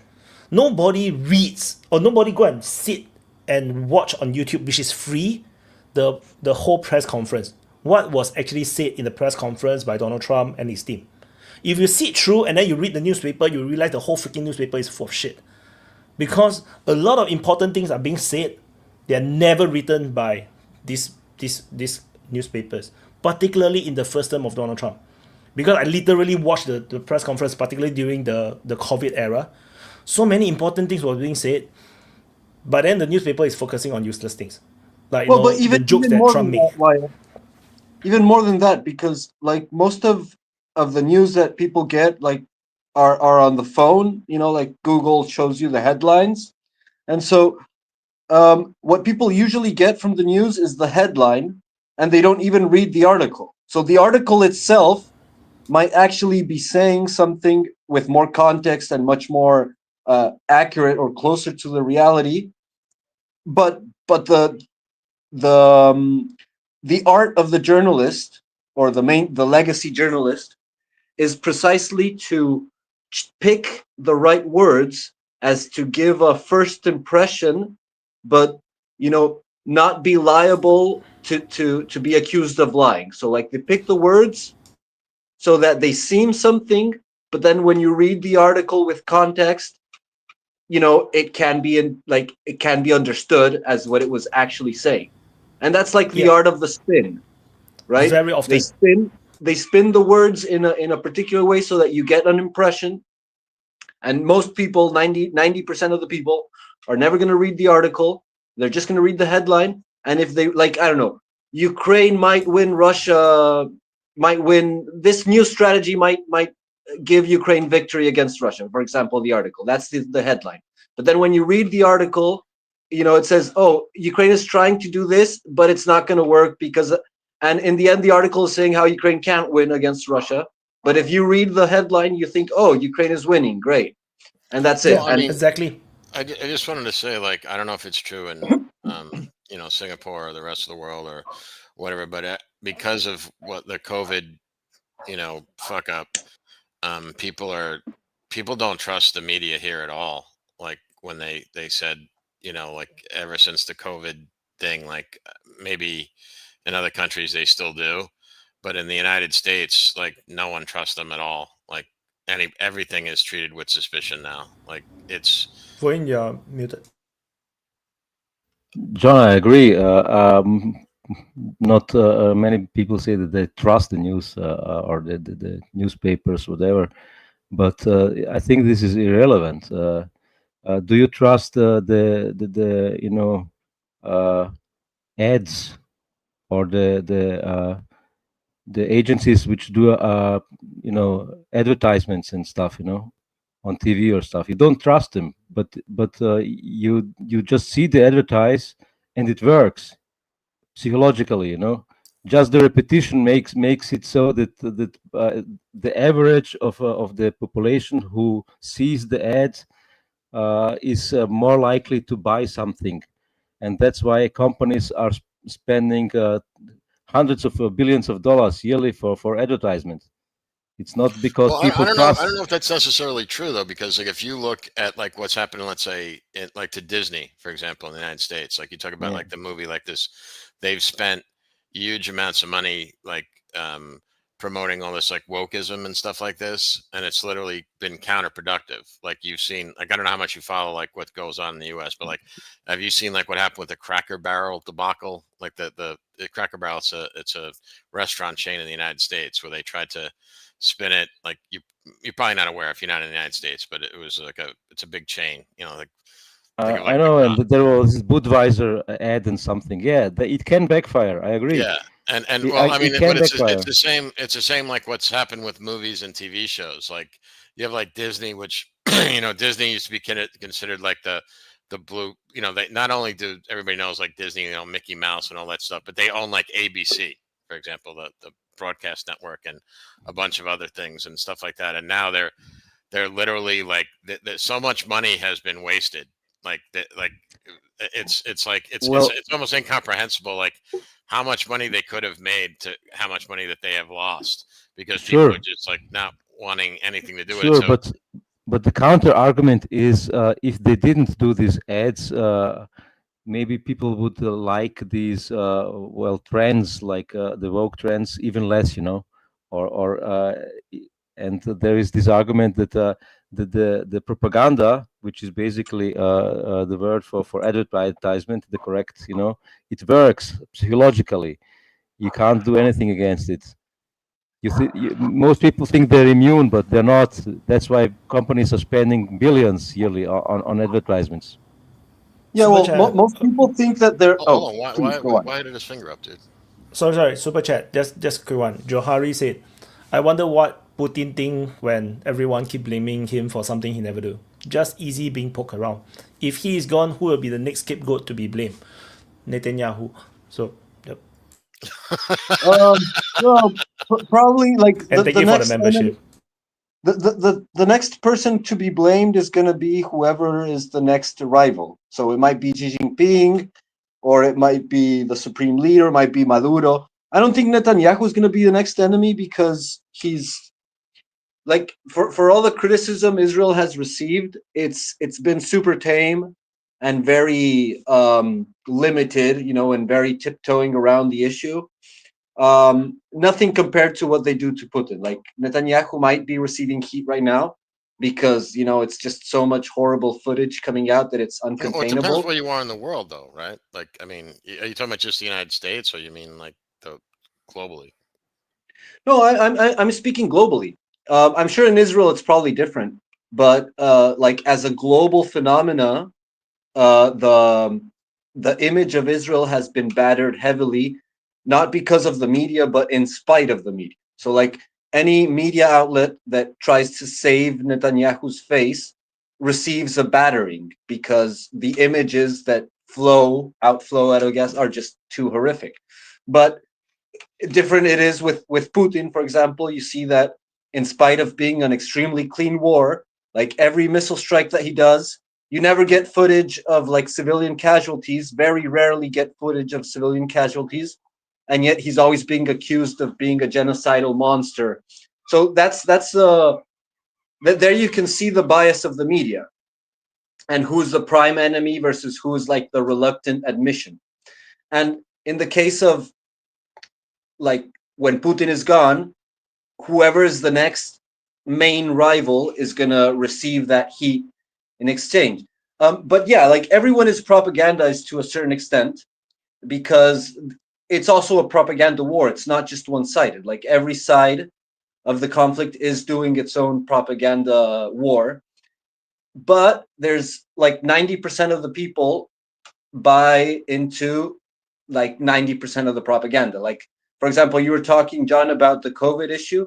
Like around here, there's still like a shit ton of people there. I've seen some people that have changed their mind, and they're more skeptical right now. But beyond the crazy leftists who invested all their legitimacy and their opinion capital on supporting the whole COVID madness, there's a lot of normal people who still believe it around here, like that they're still.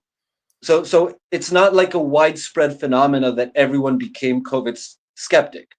It's still I pretty. didn't mean everything, but I can only go off we all can only go off what we actually see with our own eyes. But I mean, even where I live, which is about as left as you're gonna get, at least in the U.S., they're not buying the COVID stuff anymore. Like people are like, no, they're. I mean, they won't come out and say that they were wrong about believing it, because that would, for obvious reasons, everybody wants to protect their ego.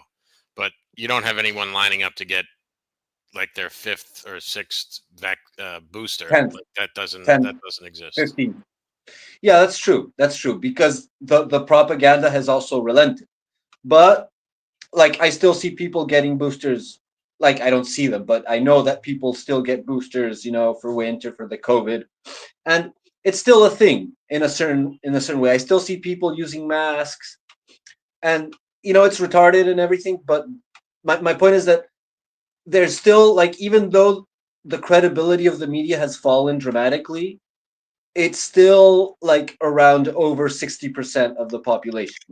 Most people are still gonna defer to the media for their opinions, and they're not even gonna pay attention. It's just oh, I need to talk about some subject, and the only information I have is what I'm gonna say, and it's what I'm gonna believe because I didn't research, because most people don't have time to research. Most people aren't really interested in researching, and that's how the control works. You don't try to fool all the people all the time. You just try to fool most of the people most of the time, and that usually works to a certain extent until conditions degrade so dramatically that it's just completely unsustainable. And also part of that formula is you never let up off of the official story. So for example, with JFK, they got a version, they stick with it. It seems it's less plausible, they still stick with it. With the Nord Stream bombing, for example, they had one version of the story that was a failure. They came up with another version of the story. It was a failure too. It doesn't matter. They're sticking with it. So there's an official version, kind of technically, and if you believe the official version, then it is coherent. It is self-coherent. So I mean, you could be like, oh yeah, man, they captured the Ukrainian dude that was part of this whole bombing thing, So if you're that kind of casual person that does actually believe that story, then you actually have a chain of events that are following it up. In your mind, it's actually fleshing out the story more, and it makes it seem more obvious and believable. And how could anybody not, even though it's actually not a majority of people that believe in those official versions. I think if you ask Americans, most of them are not. And we're seeing that happen in real time with the shooter, right? They have an official narrative. It doesn't make any sense, but they keep on updating it. Yeah. And it confirms the story, even though it makes absolutely no sense. Yeah, nobody believes it, but as long as it's self-coherent logically, and they never really let up off of it, that's part of. They always do it that way. It's always part of the strategy. Go ahead, Nika. So hi guys. Sorry, I will get back a bit, a few topics back. Because well, wait, then don't interrupt, because we're still talking about this. Why would you? I only have 45 minutes to go. Then I'll go back to work, so I cannot stay for a long conversation. I will just do some comments about some things that was said, and maybe have. Anyway, I don't have a lot of time, so that's why. Sorry, guys. Get it out. Yeah. So first of all, about the assassination, the Israelis, it's not a new thing. Practically every leader of Hamas and Hezbollah was killed by assassination from their conception, from the first one who created Hamas the one with the wheelchair until the next one. So it's not a new thing. It's not a new strategy, but the thing is, you see the resistance is improving and getting stronger. It's not getting back. Whether it's Hezbollah or Hamas or the Houthis, this is one thing. So another thing about the defense system and stuff, yeah, you are right, right in some way, but don't forget, in the last days, the amount they weren't saturating the defense system. They were like going fewer and fewer, but those fewer hits were getting more damage. So to give American, I know American are lazy in regard of geography. So the length of the area that that's Israel, like when we eliminate the desert, it's from like practically from Washington to New York, but from end to end, you know. So it's a small area, and the width is very, very, very, very small. I think there's like 50% or 40% in a small area. It's like double the area of Gaza, so it's easily saturated. And there's a lot of weak points.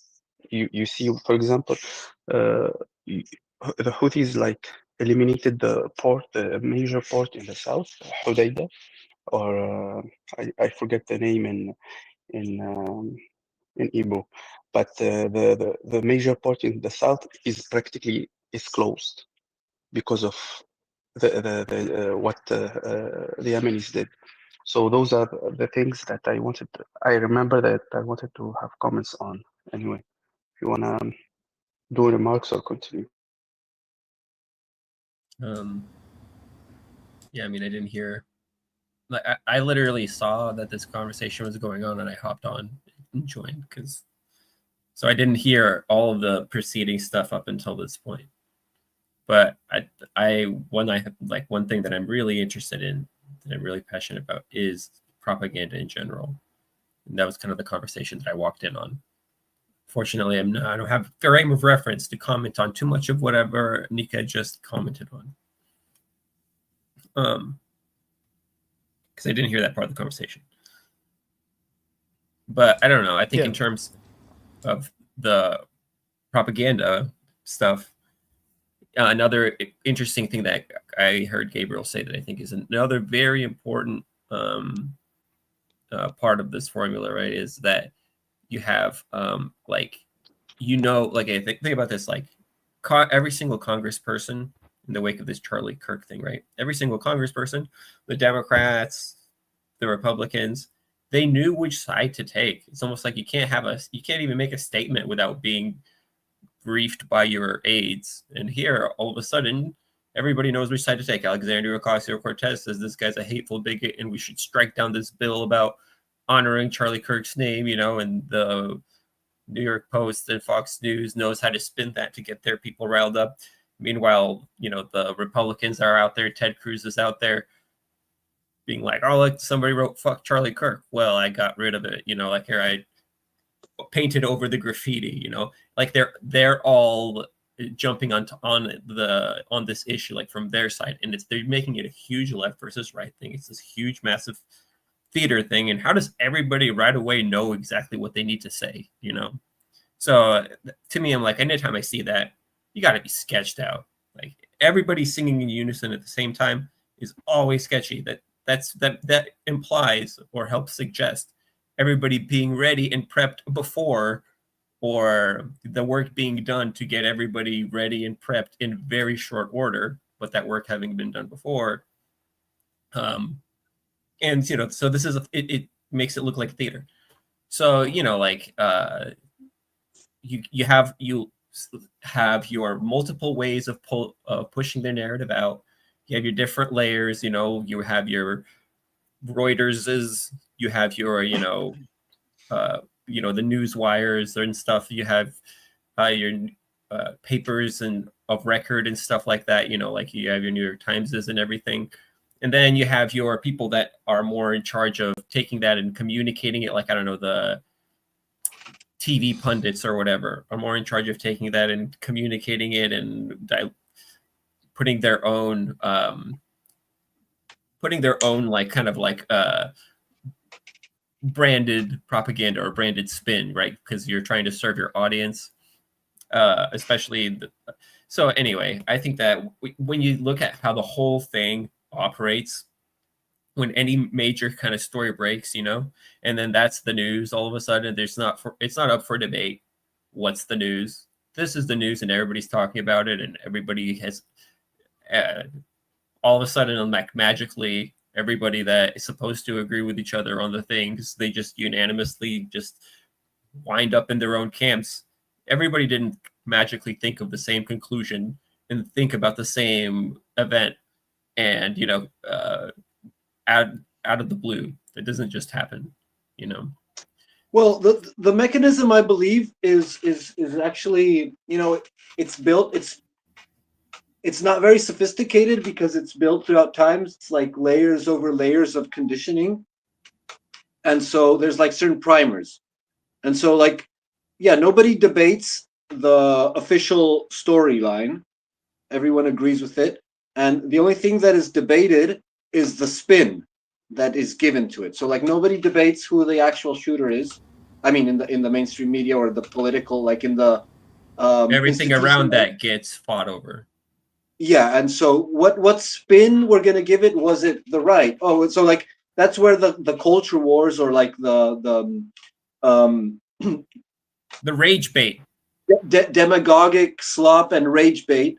They're already primed. They already know what they have to do because it's the narrative that they live on. Like everything is blamed on the right or everything is blamed on the left, according to which side you're on, and you just spin that slop. And what is the primer is like what is either an official line of statements or what is getting trendy. What is trendy, and then every individual cell of the organism, is already primed to spin their narrative, and that not only happens at an institutional level, that also happens like at an influencer level, or let's say alternative media level. Everyone has, and it's just aligned with their interest. So like if you're on the right, you're going to blame the left. If you're on the left, you're going to blame the right. And if you're on the alternative left, you're going to blame capitalism. And if you're on the alternative right, you're probably going to blame Israel or something. So there's going to be like all this separation of, and that's why everything that happens can be a psyop immediately. Like it doesn't even have to be a false flag. It can be just like a contingency, and it immediately gets capitalized by most people into whatever. And then comes the confusion of tongues, which is like the divisions that are between the same sides, which make them completely ineffectual for whatever possibility they might have of threatening the establishment. So that's what's like called containment. Like many people accuse each other of being containment insofar as like you're being a dissident, but actually you're guiding the dissidents into a safe zone. That's what containment is called. But at the end of the day, the real containment is the confusion of tongues. The Tower of Babel, like that. Even within one same side, like there's going to be an overflow, a saturation of stories that contradict each other and that rival to see which one is more on the right side, and so no one can make up their minds, and they'll just splinter into endless, new bands within the band or sides within the side, and fracture them, and that happens on the left and on the right, and so it works. Like it doesn't even matter if the truth gets out anymore.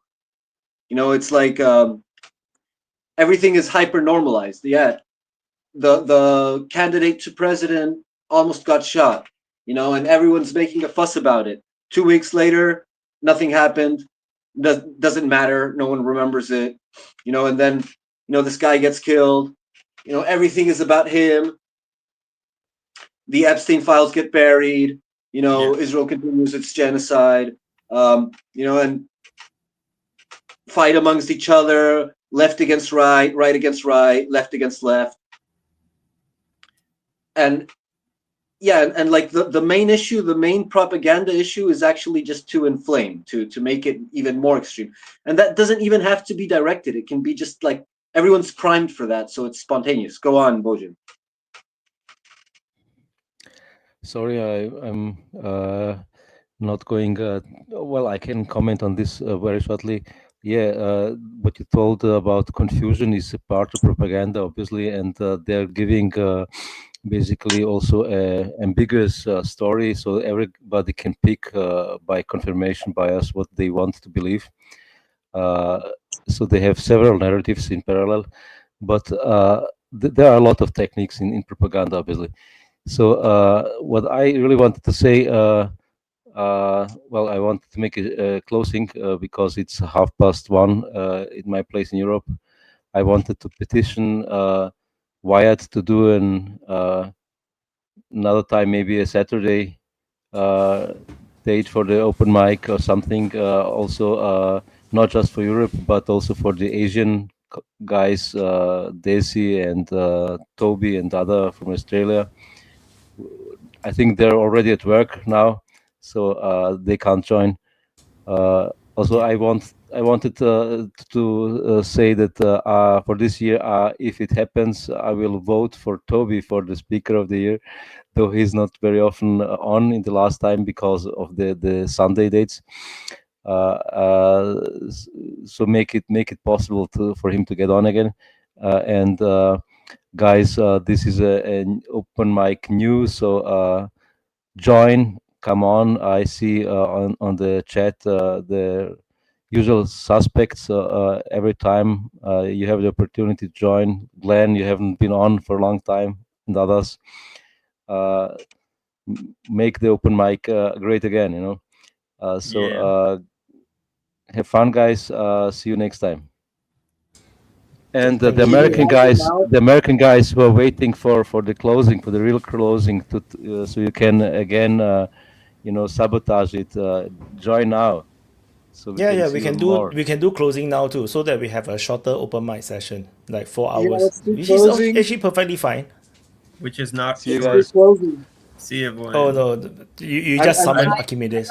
I'm sure no one's gonna come in and sabotage the he was waiting. All right. You activated my trap card. Yes. No, I'm not in a good situation to speak, so you're getting away with it this time. But I've got my eye on you. Son of a gun.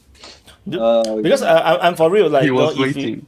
I don't mind having a shorter open mic session this week.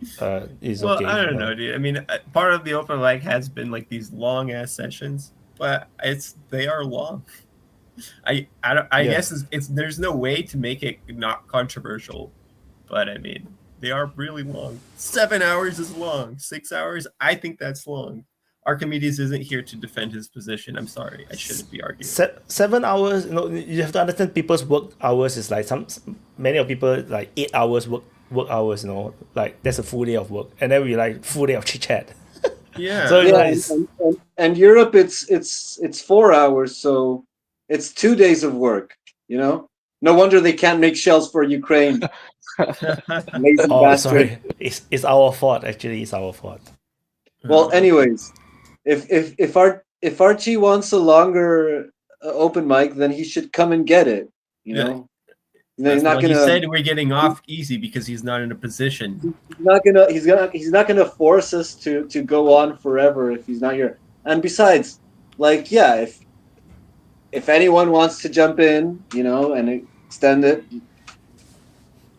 you might do it. But do you dare? Like, many are called, but few are chosen. Oh yeah. And it's worse because we're now in the new channel, so there's a lot lesser viewers. Like, a lot of people have not migrated to the new channel. I just coincidentally ran into this. Like, I would have not found it. And see, the thing is, well, you know what I get on about, because we don't have consistent times and dates, it makes it something that I don't know when to jump on. And I just happen to see this. Like this channel, I can be subscribed to it. I can have a bell on. Dude, I just haven't been on YouTube all day today. I've been busy trying to figure out how I'm going to cool my computer. I'm having PC overheating issues. YouTube's been the farthest thing from my mind. I open up YouTube, I'm like, oh my God. DPA Open Mic new. It's a consistent problem. It's already 4 hours in or 3 hours in.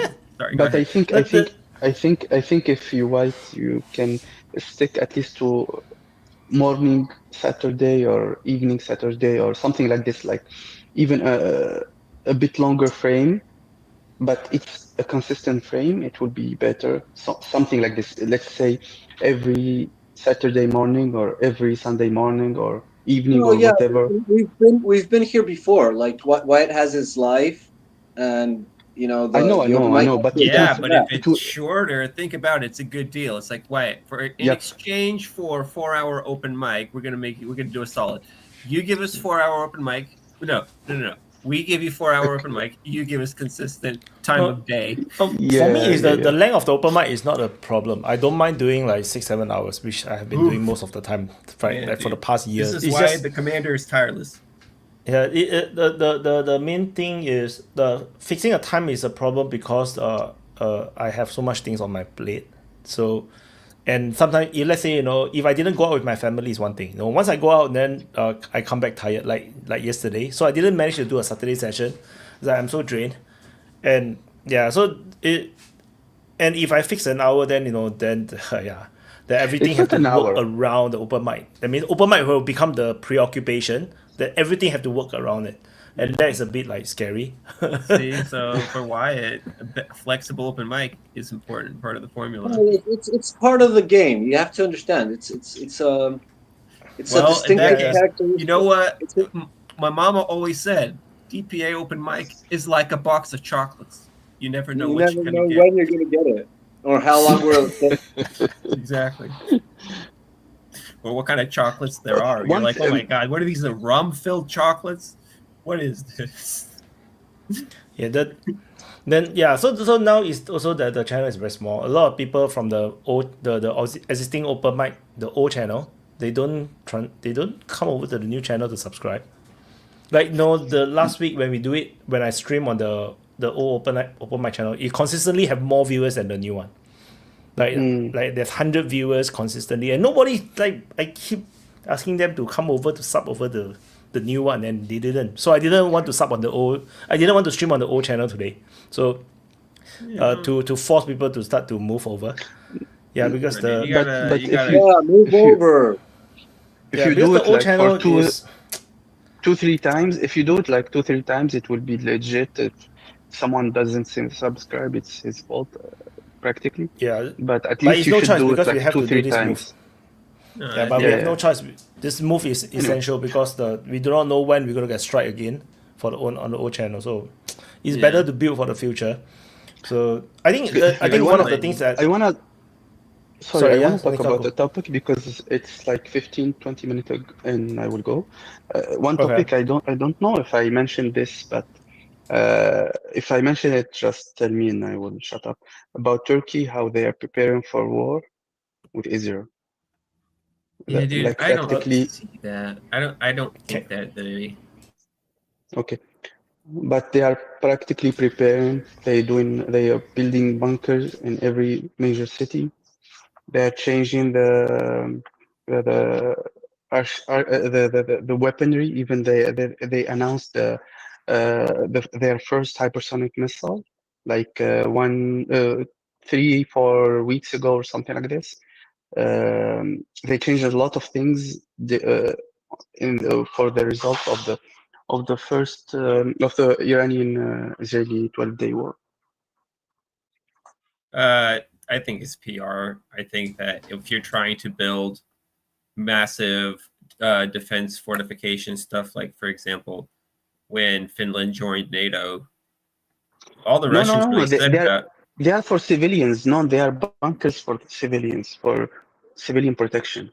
Yeah, well, what am I saying? I'm saying that's what I'm talking about. I'm saying when you have that, right? When it's huge news, like we were talking about before, dude, it's propaganda. The question is not, is it being done? The question is, why is it being shoved in your face right now? Why? What's going on here? You know what? Turkey's not going to go to war with Israel. Turkey's going to secretly help Netanyahu out and be pressured by the Americans to do it. And they're going to try to put an outward face to keep the regime administration in power. It was talking about, like, what was it, Erdogan? He told that one guy that asked him the question, he was like, "Go away, Zionist. My son, you are fooled by the Zionists," when he's asking, why are you selling oil to the Israelis while they're committing a genocide, right? So he's going to continue to do that, and he's going to do this outward-facing PR like, "Oh, man, I don't really know about these Israelis. Looks like we got to build some bunkers and make a lot of noise while we're doing it," right? Meanwhile, what are they actually going to do? They're actually going to support Israel. He's just I trying told to you, buy for time. example, yeah, but they actually started they did the contracts, and I don't know if they started the building or not. It's not like just talks. It doesn't have to be just talk. Yeah, they need that shit. They need to invest in their military infrastructure. Turkey's part of NATO. Move. Because Turkey's part of NATO. Iran, yeah, but you can learn lessons and improve your military, because they see what's working and what's not. But for example, Iran, one of the things is the civilian had a lot of casualties. There's they tried, for example, to resolve the Kurdish problem by figuring a peace, because it's a big backdoor into Turkey if they used by Israelis and stuff, because a lot of problems happened in Iran because the Israelis infiltrated inside the Iran and inside the system, the Iranian system and stuff. Well, I think it's interesting that I hadn't heard anything about it. I think it's interesting that it's not something that is I don't know if anyone else had heard about it except Nika, who's telling us. I heard about it because of maybe the language, because I hear a lot of beside of the English news, I hear Arabic and inward-facing propaganda, Nika. The reason why nobody it's not Arabic, it's not Turkish. I'm not watching Turkish news. But those are real things that happened, whether it's propaganda or not.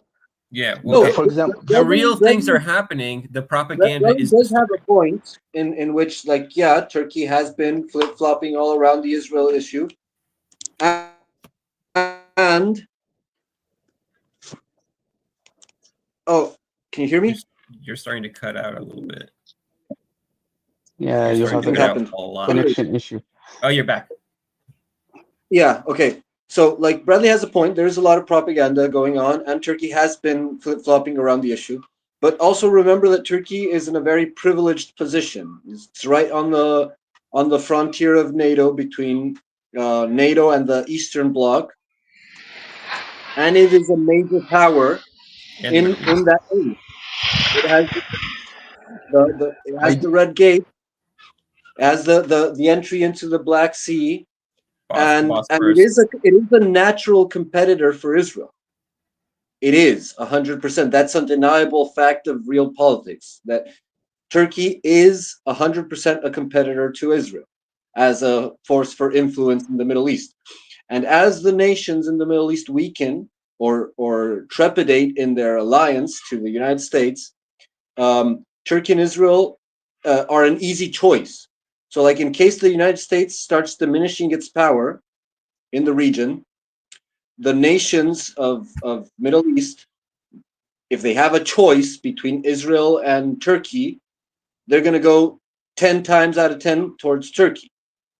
So it's not insane to think that if U.S. presence in the Middle East is waning, then Turkey is going to become an actual threat to Israel and a competitor, and there might be a conflict.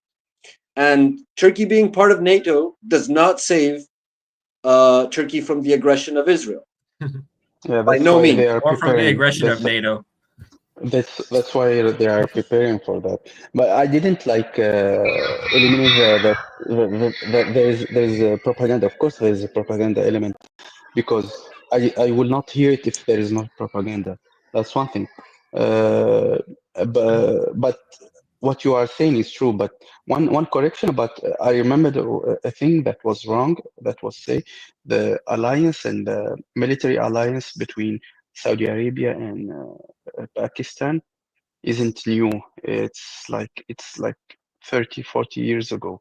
It's something very, very old, from even before they developed a nuclear weapon. And some people say Saudis are the ones who financed that and stuff. It's not a new thing, but the timing, even this deal, isn't something that you will do in 1-2 days. But the announcement is the fact they announced it now. It's an indication of the direction and of how they view their relation with Israel and America. I think it'll be very interesting if Turkey ever. Well, Wyatt, you can kick me out. I know I've been coming in at the end, just messing up your shit. But well, it's only 4 hours, right? Surely the open mic isn't over yet. Well, in any case, I think it's interesting. It's a good topic, Turkey and Israel. I think that if any power is to step into the vacuum of the that's going to be left when and if the Americans leave the Middle East properly, it will be Turkey. They are sort of the natural, geographically speaking, right? They're in a really, really good position still. They have influence over Iraq with the water. There's the Kurdish question, right? They have Eastern Mediterranean frontage. They have a pretty powerful navy. They have a lot of reason, a lot of things that could pull them into the Middle East. A lot of things that could pull them. There's the question of the of the oil in the Eastern Med. Yeah. Well, I'm not sure what is going to happen with Syria in the longer term, but yeah, for now it seems like it's a Turkish aligned group, and this is going to be a major power. I mean, it has been for centuries, right? Turkey and Iran are really the two significant indigenous powers of the last 1,000 years in the Middle East, Egypt, right? There's Egypt too, but Egypt has spent most of the last 1,000 years under. Well, Egypt's golden age was met a long time ago. Yeah, but so Egypt I see more as the prize than as the agent of capture, right? But we'll see what happens, of course. But in any case, I think I like the idea of Turkey taking over the Middle East. I feel like that makes a lot more sense than the Americans having it. But to be honest, I don't see in the next 10 to 20 years the American control over the Middle East waning. Honestly, I think that it's getting weaker and weaker by. I don't say it will. Well, no, because I think for a long time that the Russians have been involved in the Middle East and they've been pushing back on the Americans. But I think the Russians are getting out, man. I think the Russians are getting out faster than the Americans are. Chinese are getting in, giving up on it. Yeah, the Chinese are quite far. Much farther than the Russians are. Anyway, I think that we're actually seeing the Middle East become more amenable to America, to be honest with you. And I think a lot of that has to do with just the internal weakening of the state of Iran. I had a lot of hope for Iran about what would happen in the 12-day war, but it seems to me that the fact that they upheld the ceasefire when it was offered, the fact that they didn't continue the war tells me that they didn't have the advantage. I'm disappointed in Iran. I thought Iran could do very well in that conflict, but I think they're I falling see it apart. differently. Archimedes, I see it differently. I see Iran was surprised, was severely hit because it was surprised, but it was supposed a hit that will break Iran. That's the thing. But they survived, and now they are adjusting and they are modifying their strategies. They kicked out a lot of foreign people, a lot of immigrants from more than Trump. They Yeah, kicked out more but immigrants than Trump. they had a good reason, because those people, they don't have any data about them. They don't have anything. They were doing some acts for the Israelis. Even with them, they didn't know about it. So that's one thing. The second thing is, they thought they eliminated the whole nuclear program, but they I think, in my assessment, they salvaged a big portion of it. And the leadership, they hit a lot of the leadership. Now they are adjusting their mechanism, and I think they did another organism so that it can ease the communication and ease everything else. They discovered how they got hit. Oh It's yeah, by, but I don't know, but we there's know it's lessons to be learned. Well, that's all well and good, man. But I really didn't think. I really thought they were going to do more than that. Yeah, Archie isn't talking about the tactical situation of the actual battle. He's talking about the geopolitical relations between the nations. You know, he's talking about the international relations and the standing of a nation with regards to others. Did you expect, guys, that going to war against Israel plus America will go easy? Wait, No one. Mika, listen. Yeah. Wait, Mika. I'm not saying that Archie is right. I'm just talking about, like, he's talking about a different issue. Not about the tactical situation. So if you want to argue with Archie, talk about like the relative strength of Iran versus Israel and the diplomatic relations that have opened. So like Archie might be wrong if, you know, Iran actually improved its relations with Qatar and with Saudi Arabia with respects to Israel. Like, if that's the case, then Archie is wrong. But if what Archie's saying is right, then Iran is more isolated than before, and the Middle Eastern countries are tending more to the United States than before, which I don't actually think is the case. But that's what he's talking about. He's not talking about Yeah, how I don't think so. Yeah, I understand what I'm saying, but I don't think, first of all, Arab countries are like in a big trouble, because they put everything on American, and how if they sucked enough American dick, they will be spared the lash of America and Israel. But I think that's a losing card now, and but they don't have any good substitute. Turkey could be, but it's not now. It's not ready. And Iran, in my opinion, with everything that happened, I think, yeah, they will not it's there is few countries that will survive what Iran survived. I think the fact that they survived and they continued, it's a good picture toward China and Russia. It's a good ally that it can survive those kind of attack and can thrive even after that. I think it's a good I kind of want to image. jump on that before I forget what my point is, and you're kind of going in circles at this point. So I think the way I look at this whole Iran thing, we're not done with Iran yet, and Iran knows it. So this was just kind of like, I don't know if you ever watch like two bulls that get into it with each other, right? Like sometimes they'll like really, it looks like they're in a fight, you know, it looks like they're fighting, right? And they just like kind of back off, you know, they just gotta like tested each other out for a split second, you know, and maybe one of them really was going at it, right? And then they like circle around and then they get back at it, and this time for real. So it's kind of almost felt to me kind of like that, like maybe like a shark circling around and biting something real quick. It is. So we're far from done with Iran. And so It what is. Iran did Yeah. is, I think Iran showed that we are a very strong porcupine, right? The cost of fucking with us will be quite high. When the Americans did this whole thing with like, oh, we're gonna do these bunker buster bombs and everything like this, that, you know, they used Iran for their kind of like propaganda bullshit. And then Iran did this retaliatory strikes and stuff like this. I think they just kind of like agreed to back off, you know, and like calm down for a second. And then the Americans were like, oh, I wasn't serious, bro. You know, Yeah, but they know it's gonna come back. They know that's why I wanted to say. That's what I wanted to say. They showed to Russia, to China, to everyone else. If you spend money on us, we can like give you results. We will go like we have a good backbone, And that's what I was talking about. It's a good. More than that, dude. They already know. The Russians and the Chinese already know. The Iranians already know. They're much more in having planned this shit out. I think the Russians and the Iranians, right? Probably had an understanding of when Syria was falling. Of like, whoa, we're gonna have to stand back and let this go.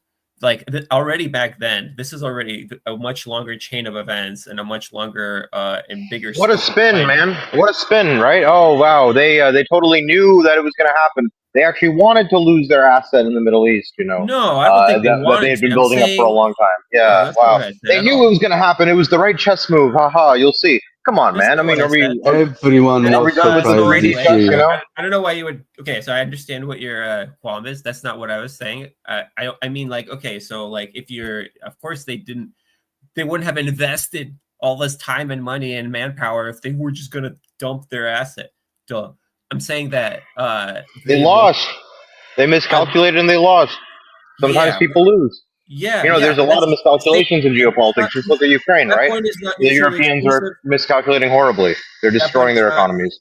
Is not mutually exclusive with the point that I'm trying to make, which is the Russians and the Iranians already as far back as then, right? You could already see that there had some kind of like a coordination thing going on. And so I think that they're far more coordinated than, you know, Iran has to show to the Russians and prove that, hey, we're actually, yes, we do have big balls after all. I think it's far from that. I think it's the Russians and the Iranians are increasing their mutual security involvement in a public way and probably in less public ways as well. They are trying to have this, I mean, it's the whole alternative BRICS kind of like multipolarity blocks or multinodal blocks that are forming in the world right now. And the way that this is happening, it's not out of coordination. The Russians are obviously well coordinated with the Chinese, and they're obviously well coordinated with now increasingly the Indians and with the Iranians. So I think that this is a lot more. These countries are already a lot more involved with Iran than it looks like. I mean, Iran still has to stand up for themselves, and Iran still has to. It's still going to be an existential fight for Iran, and only Iranians can win that fight still in the end. But you know, it's not. And to say that, okay, yeah, I don't know. Never mind. I made my point.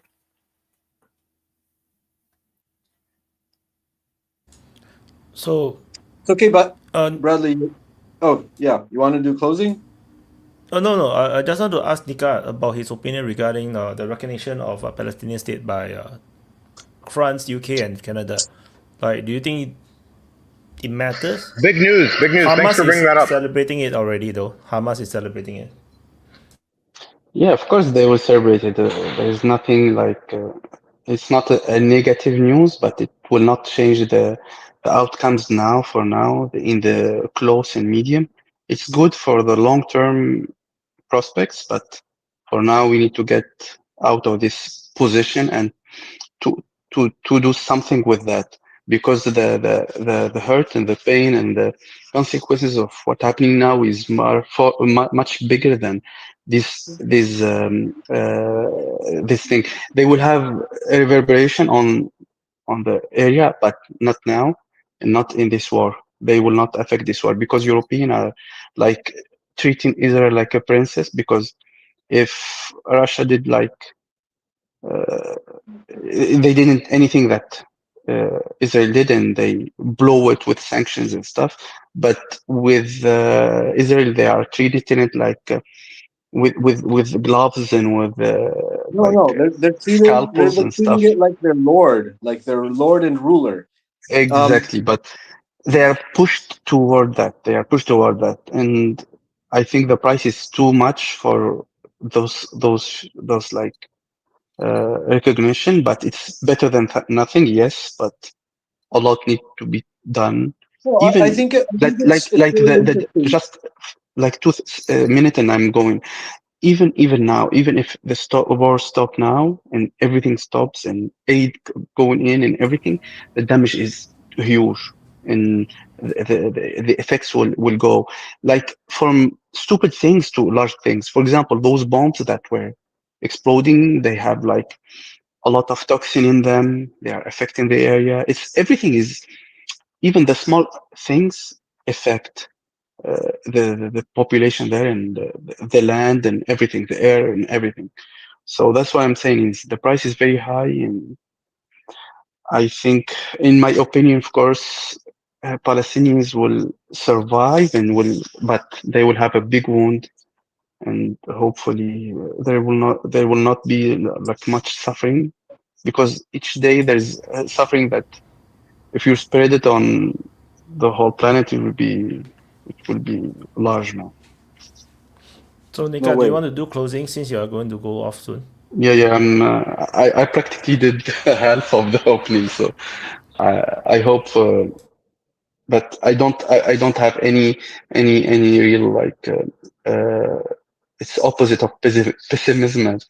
I'm very like. You don't have No, very much. I'm zero optimism of what's happening. I think atrocities will The best go. scenario right now. It's closing. Graber Oh, is closing. sorry, I forgot. So I was just going to say that the Israelis best case scenario is horrible right now. Yeah, exactly. It's horrifying. Israelis are their mind is like they are a dog with rabies. He will hit everyone. He will be.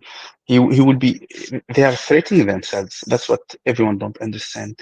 They're getting isolated. They're getting like freakier. No one can, even Wyatt. Now I don't think he will disagree. There is a genocide. I don't know. Maybe, but what's happening now, even the most blinded will see what's happening. So I think only ill-fated people will give excuses. Only ill-hearted and crazy people will give excuses to the Israelis. More horrible things will come, sadly, with Gaza, because they can enter Gaza, but what they will do, they will suffer a lot. Maybe if they try to provoke another like Jordania or Egypt, or because Netanyahu will want to keep the cycle of tension going on. Maybe he will like even avoid the next election in 2026, and the whole country is destroying from inside, and what's going on is increasing. Anyway, thanks Wyatt, of course, of the opportunity, and have a good day, everyone. Thank you, Nika. Thanks, Nika. Have a good rest So of your I think we shift. should do closing. So it's 4.5 hours, so we can finish at around 5 hours, I think. Yeah, it's good. It's a good closing. I'm fine with closing. I was never against it. So Bradley, closing. All right. So so for my closing, like I came in pretty late. I didn't see that open mic was going on, and I always give Wyatt a hard time about the inconsistent nature of open mic. So that it was it was funny. It was funny to do it in public. See Wyatt's reaction, and everybody else be like, "That's right. What's up with this?" So, but at least we got to the bottom of it. Now we know what's up with it. So, guys, we're gonna have to just deal with a Saturday or Sunday open mic. That's just the reality of open mic. So, looks like that's just the how the cookie crumbles. Yeah. So it means that you have to keep an eye out for the new DPA Open Mic channel. That means you have to subscribe to it. That means you have to hit the bell so that at least you get some kind of notification, because I'm subscribed. I didn't get any notification that they went live, right? So anyway, but I think it's going to take a long time. I think that original DPA Open Mic channel took a long time to grow, and I think this one is going to take a while to grow as well. But I hope, hopefully, we can avoid landmines and we can slowly actually grow the channel. That'd be awesome. So we could bring DPA Open Mic to its former glory, like we were saying, make DPA Open Mic great again. So the part of the conversation that I was here for, of course, was the propaganda.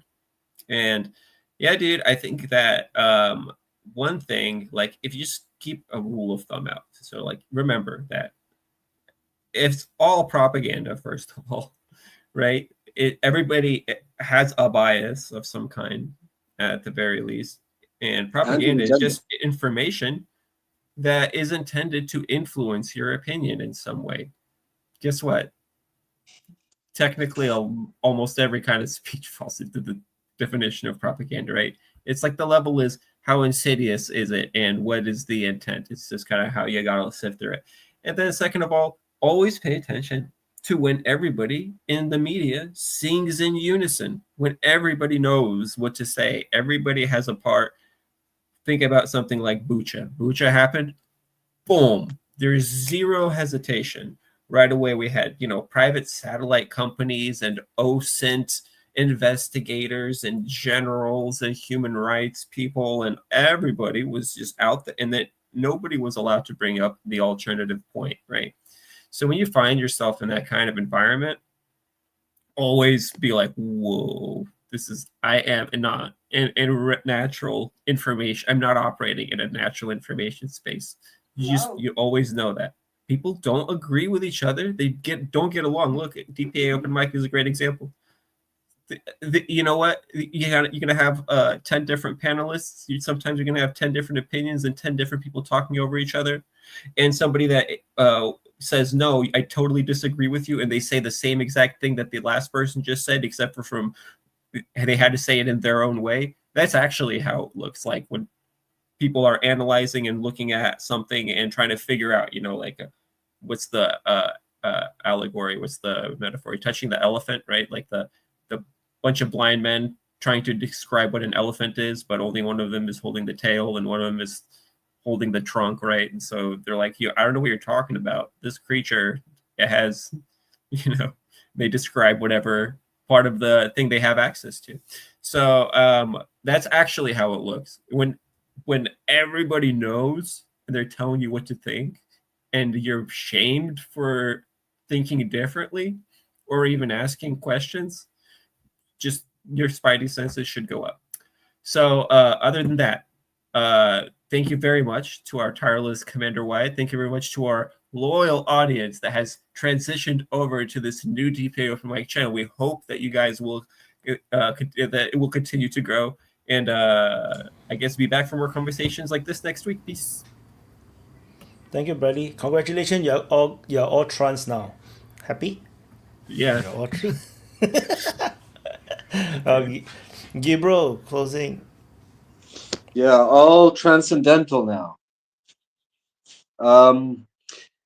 Yeah, I mean, I think it's a good idea to have a shorter open mic, but also that it's not something that you can control. It's like you cannot count on it being short. It's gonna, like, it can easily spiral out of control and end up being super long anyway. So that's why I understand Wyatt, and I'm not going to tell you how to do your show or when to do it, because it's you will have the priorities of your own life, and yeah, people have to adapt to it, and it's part of it's like what you get, right? And thank you for doing this. It's a noble effort. I hope it retributes you in an equivalent manner to your effort. Even if it's gathering intel on international opinion. And well, yeah, to what Nika was saying of the situation of the recognition, like on one hand, the recognition of Palestine by these European states. I don't know if is it something that is signed on paper or is it another statement, because they've made that statement before. So maybe it's not so explicit. Maybe it's not so definitive. Maybe it's just a diplomatic move. But even if it's just that, they're just talking. And even though the fact is that it's only, whitewashing their saving face from the absolute horror, hellish, nightmarish horror that's going on there, because of them. Like, they are complicit for all their talk of human rights and all the evils that they fight of dictatorship and tyranny. They're doing the exact opposite. They're complicit in one of the it's literally the worst crime in the 21st century. Like, there's horrible things happening in other places, maybe even more dead, but the fact is that usually when that type of thing happens, it's like very underdeveloped. Like, it's basically barbarians fighting against barbarians. And the difference right now is that we're not seeing barbarians fighting against barbarians.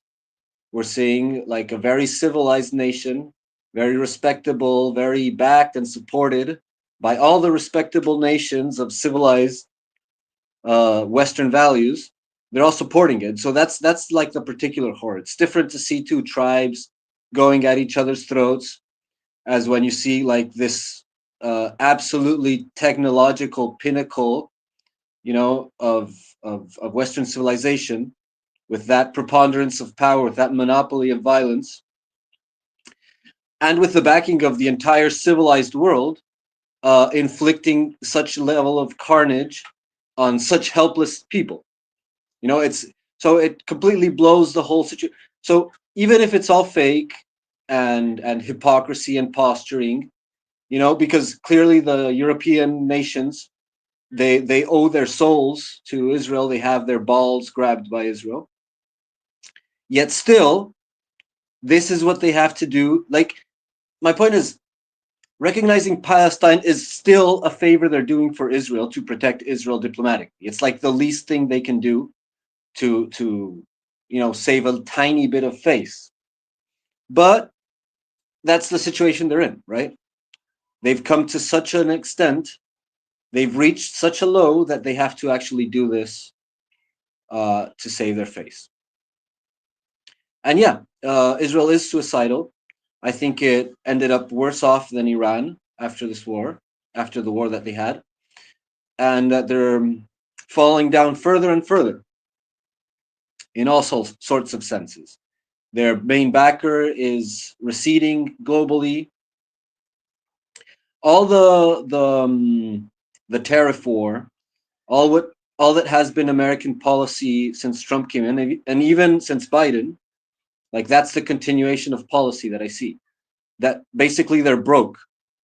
They're broke and they don't know how to fix it, and they're lashing out. So yeah, their main backer is receding, and all of its allies are receding. Europe is falling apart economically and socially and politically, and that's what they're trying to do in response. That's their contingency. They're going crazy, lashing out, committing horrific atrocities, and striking at their neighbors. They think that they're going to strike fear into the hearts of their neighbors, and that's what's going to protect them, but they're just filling them with anger. And so, well, it's going to be tragic, but it's also going to have an end. It can't continue like this. And, well, thank you. Have a good one. Have a good week ahead of you. And good night. Thank you, Gabriel. So it's my turn to do closing. Yep. So thank you everyone for watching the DPA Open Mic episode 146. A bit shorter, but we have a lot of good conversations. I plan to schedule the next DPA Open Mic early. So it could be I'm currently thinking maybe 10 a.m. Eastern time. So my Singapore time 10 p.m. So it'll be a morning for United States, afternoon for Europe. Then night for Asia. So I'm thinking about that. I will probably schedule it, but but I wouldn't have a thumbnail for it until until we have something until the end of the week. No, before the open mic, then I know what is the big thing that's gonna happen. But yeah, that's the plan. So I try to work my schedules around the open mic timing, and see how that goes. It's a bit risky for me because yeah, that means I have to work my schedules around it, which is not as flexible as I want to. Yeah, it will be Saturday session. So yeah, it will be see how it goes. See how it goes. No, and which means I have to come home early if I go out on Saturday. So, but let's see. And yeah, so and the memorial for Charlie Kirk is over. It's a full house. I read that it might be over 300,000 people. Many people is cannot enter the stadium. Yeah, so I don't know. So and what else? Yeah, some the Iran thing just now it was mentioned. I think just now there was this talk whether the Iran is going to be are they really more cut off than before? I think they were more or less the same, but I feel like Iran got pushed deeper into China influence. So I'm not sure if that's a good or a bad thing for Iran, but they become more dependent on China to support them. So that's one thing.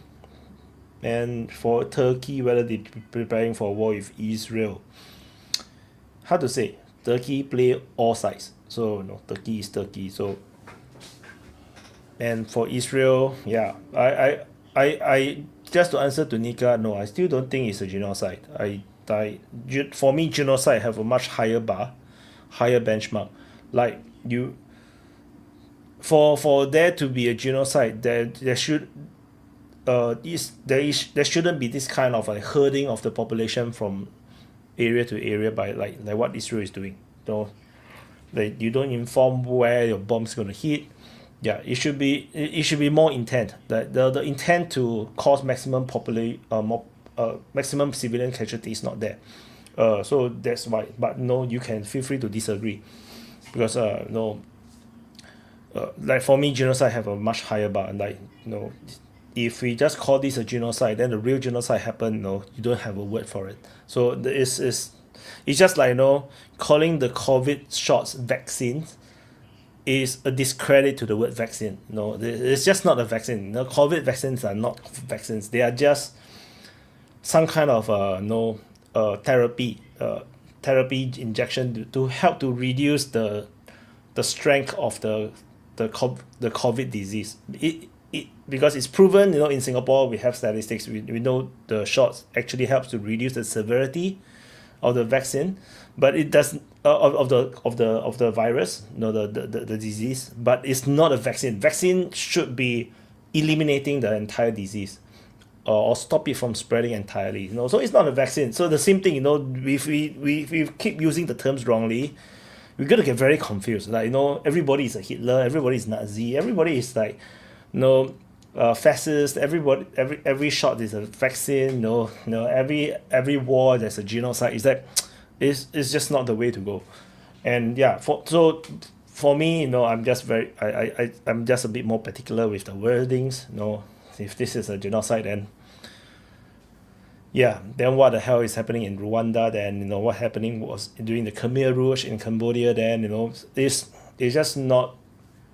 Yeah, it's just not the way. Massacre I can accept. Massacre, or reckless killings. No, I can accept. Genocide. Not yet. But I won't be surprised if it ever happens. So let's hope we never get there. But I do agree that whatever Israel is doing is just dumb. I do not know what the hell they are trying to do right now. You can't fight a war without a political solution. You cannot fight a war without a solution, a way that you can help the people to reorganize, reform the government, or find some kind of policing and whatnot. So you cannot just, it's just like United States going to war, in Afghanistan, in Iraq. There is no solution. There's no diplomatic political solution. As a result, it seems like an endless war. Despite even they have already won the war never seems to be over. That is the result of no political solution. Israel is doing exactly the same thing in Gaza, and that's dumb. If they have reformed the government of Gaza in whatever image that they want, they select their own leaders, or they form some kind of election, fake or not fake doesn't matter. You have an alternate government in Gaza, then Hamas will be weakened severely because there will be two leadership, and then the population, which one would they follow? Would they still listen to Hamas, or would they listen to the new government? The fact that there is not even such a situation happening in Gaza is inconceivable. It's like they're just plotting to fail. So it is what it is. So anyway, there is the channel has not monetized it, so it cannot be demonetized. Oh, but the main channel, yes. But no, don't worry. Is this kind of speech is okay. It doesn't bring TOS. And what else? That's all. I think that's it. I will try to schedule early the open mic, and hopefully I will see how it goes. I'll try it once and then see whether how painful it is to fix to the timing. And and also Gabriel just messaged on the live chat. I should show the comments on stage. I forgot. Singapore is still Commonwealth. Yeah, Singapore is in the Commonwealth, but Commonwealth is a lame duck. Commonwealth don't do anything anymore. So anyway, you see people people ask me about what constitutes a genocide. Up to you guys, man. Don't be on the wrong side of history. Okay. Anyway, not going to argue with you guys. So that's it. Thank you for watching. Press the like button, subscribe. I'm going to drop the outro, and I'll see you guys in the next update. Bye, guys.